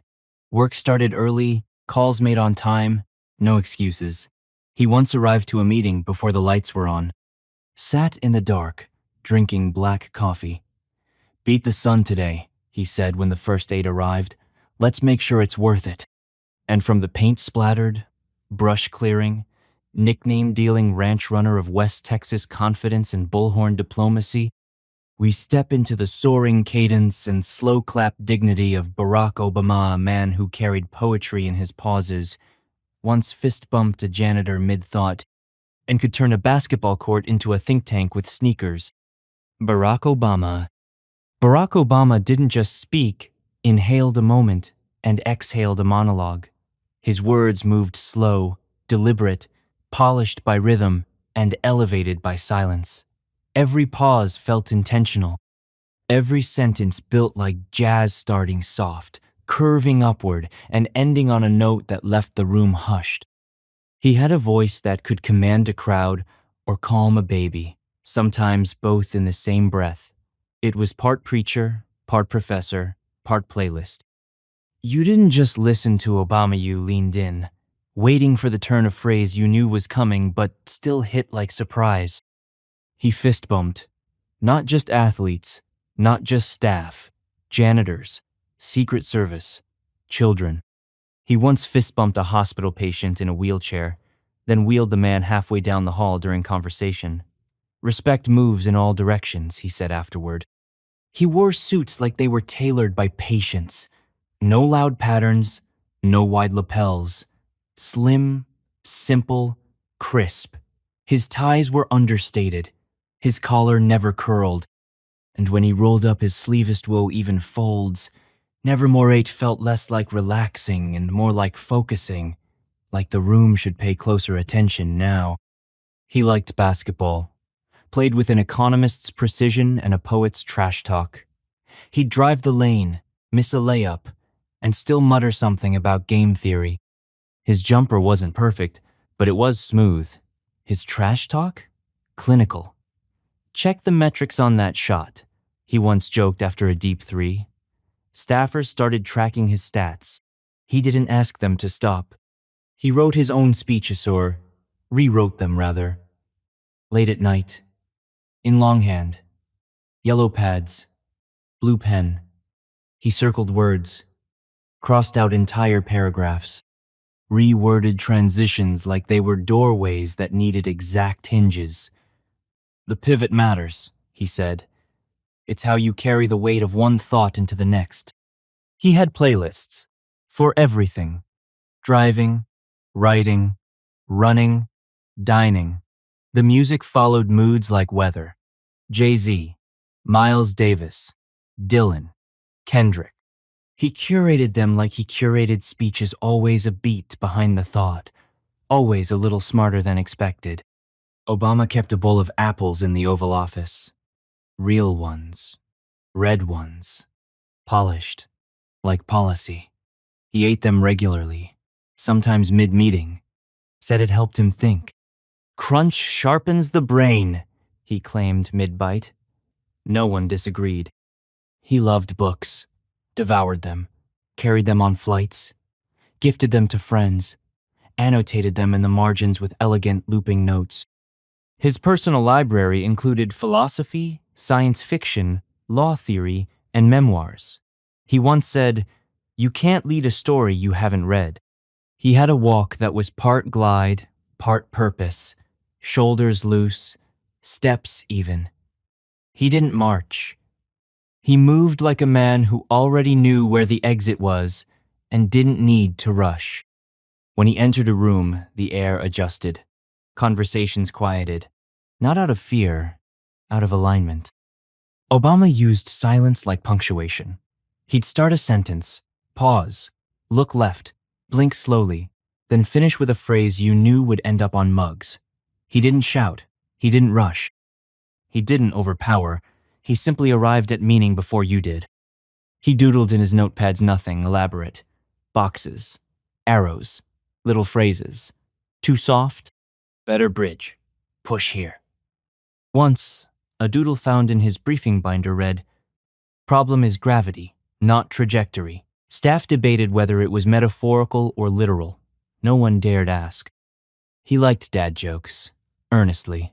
Corny puns, playful zingers, classic groaners. "This is change you can bereave in," he once joked at a Halloween event. Ghost costume, candy bag. Michelle rolled her eyes. The kids cheered anyway. He loved Michelle's cooking. Said her roast chicken could solve trade disputes. He'd sneak bites off her plate at dinners. Once, mid-policy discussion, he stopped to ask for seconds. "We can rebuild the economy after I get that last drumstick." He believed in handwritten notes, but kept them rare. When he did write one, it was always folded twice, signed with his full name, and placed directly into someone's hand. "The message," he said, "should arrive like a knock, not a notification."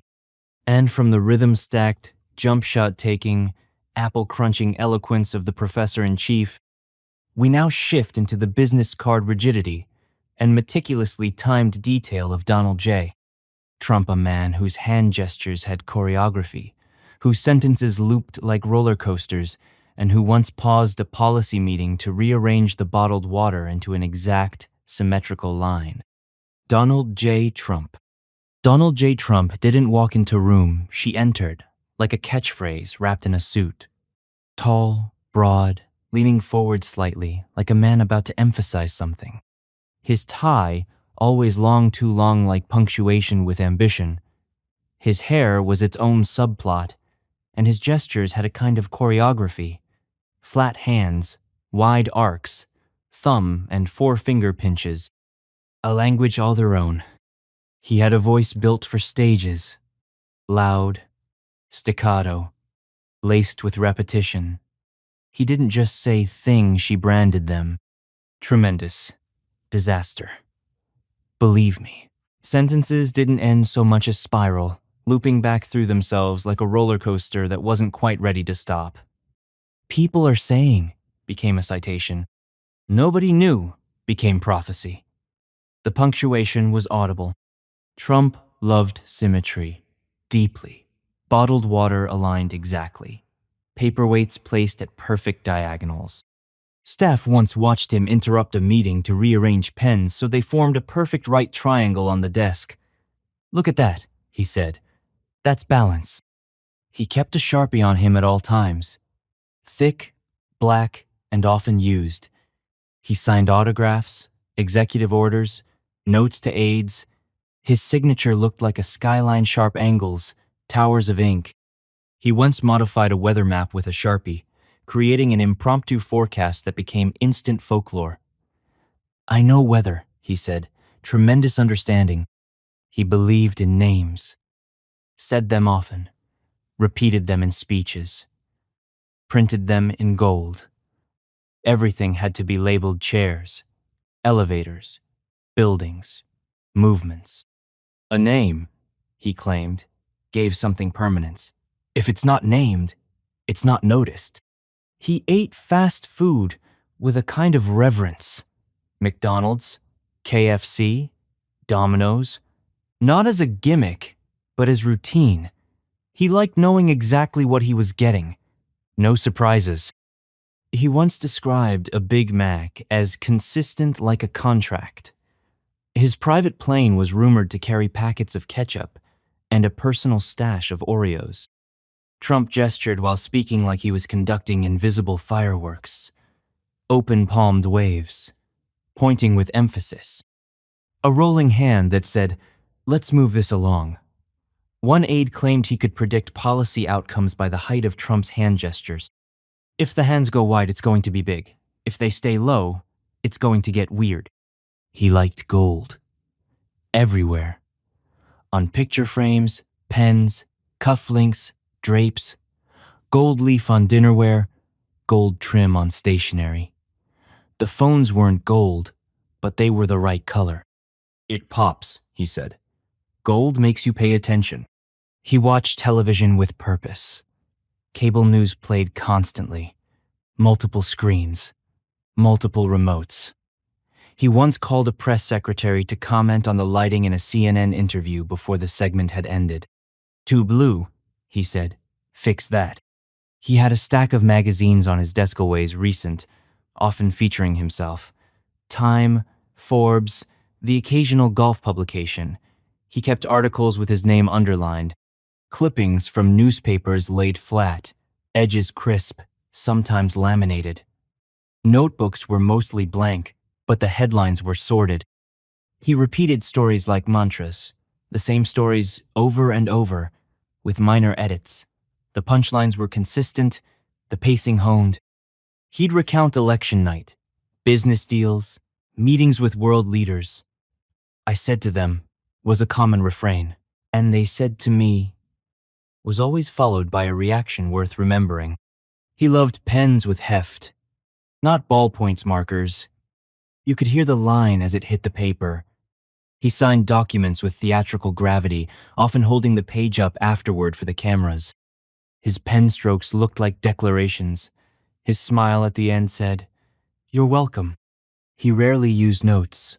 If he did, they were bullet points, huge fonts, 3 words per page: jobs, steal, win. He didn't need data to sound decisive. He made conviction the message. The audience followed his rhythm, not the facts. Trump's office was decorated like a boardroom collided with a trophy case. Framed memorabilia, football helmets, photos with celebrities, flags multiple, including a custom one. He once pointed at a photo of himself on the wall and said, "That's a great shot. We should do more lighting like that." And from the Sharpie-wielding, Big Mac-loving, hand gesture-deploying maestro of marble desks and gold-trimmed declarations, we move into the aviator-shaded, train whistle-whispering calm of Joe Biden, a man who told stories like they were passed down from old train conductors, carried a rosary in his pocket, and once paused a briefing to comfort a staffer's dog having an existential crisis on the rug. Joe Biden. Joe Biden speaks in footnotes. His sentences roll forward like locomotives, sometimes fast, sometimes stalling, always carrying extra cargo. He detours, loops back, adds context mid-thought. And when he lands the story, it feels less like a speech and more like something passed down through decades of union halls, church basements, and back porches. His voice scratches at the edges, dipped in gravel and sincerity, like a blues record played too many times but never losing its truth. He wears aviator sunglasses like they're part of his biology. Indoors, outdoors, on stages, on tarmacs. He once wore them during a bike ride, waved to a reporter mid-turn, and shouted, "The trick is confidence. The glasses don't smile, but when he does, they seem to." Biden carries a rosary, not as a symbol, as a rhythm. It lives in his pocket, between thumb and forefinger, even in meetings. He rolls the beads when thinking, when waiting, when listening to silence that stretches too long. Someone once asked what prayer he recites. He replied, "All of them, sometimes in order, sometimes in need." He tells stories like he's writing them as he speaks. "When I was a kid in Scranton" is a trigger phrase, a prelude to metaphor. He weaves in his dad, a gas station, a phrase like, "Get up, man," and somehow makes it all end with policy. Staff call them Biden braids, intertwined, warm, wandering, but always returning home. He rides trains like other people ride nostalgia. He knows the stops, the conductors, the feel of the seat when you're on your way to something that matters. He spent decades commuting by Amtrak and talks about it like it was church. "Trains don't judge," he once said. "They just get you there." He loves dogs deeply. He's had many: Champ, Major, Commander, One of them once interrupted a national security briefing by laying down in the middle of the Situation Room. Biden paused the meeting, scratched the dog's ear, and said, "He's heard worse." The room laughed, then got back to work. He writes, in longhand, legal pads, all caps, wide margins. His notes look like speeches waiting to happen, half phrases, underlined names, ideas marked with asterisks.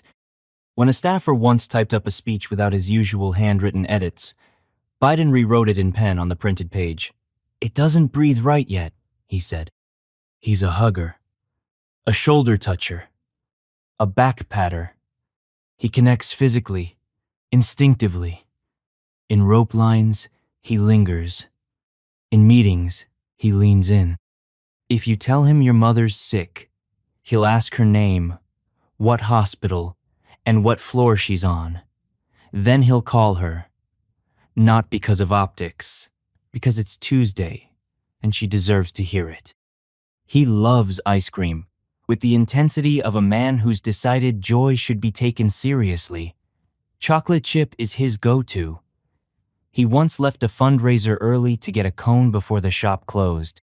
When asked if it was worth it, he said, "It's always worth it. That's the point of it being worth it." He has a habit of whispering during speeches, not because he's lost his place, but because he's found his emphasis. "Pay attention," the whisper says. "This part's close."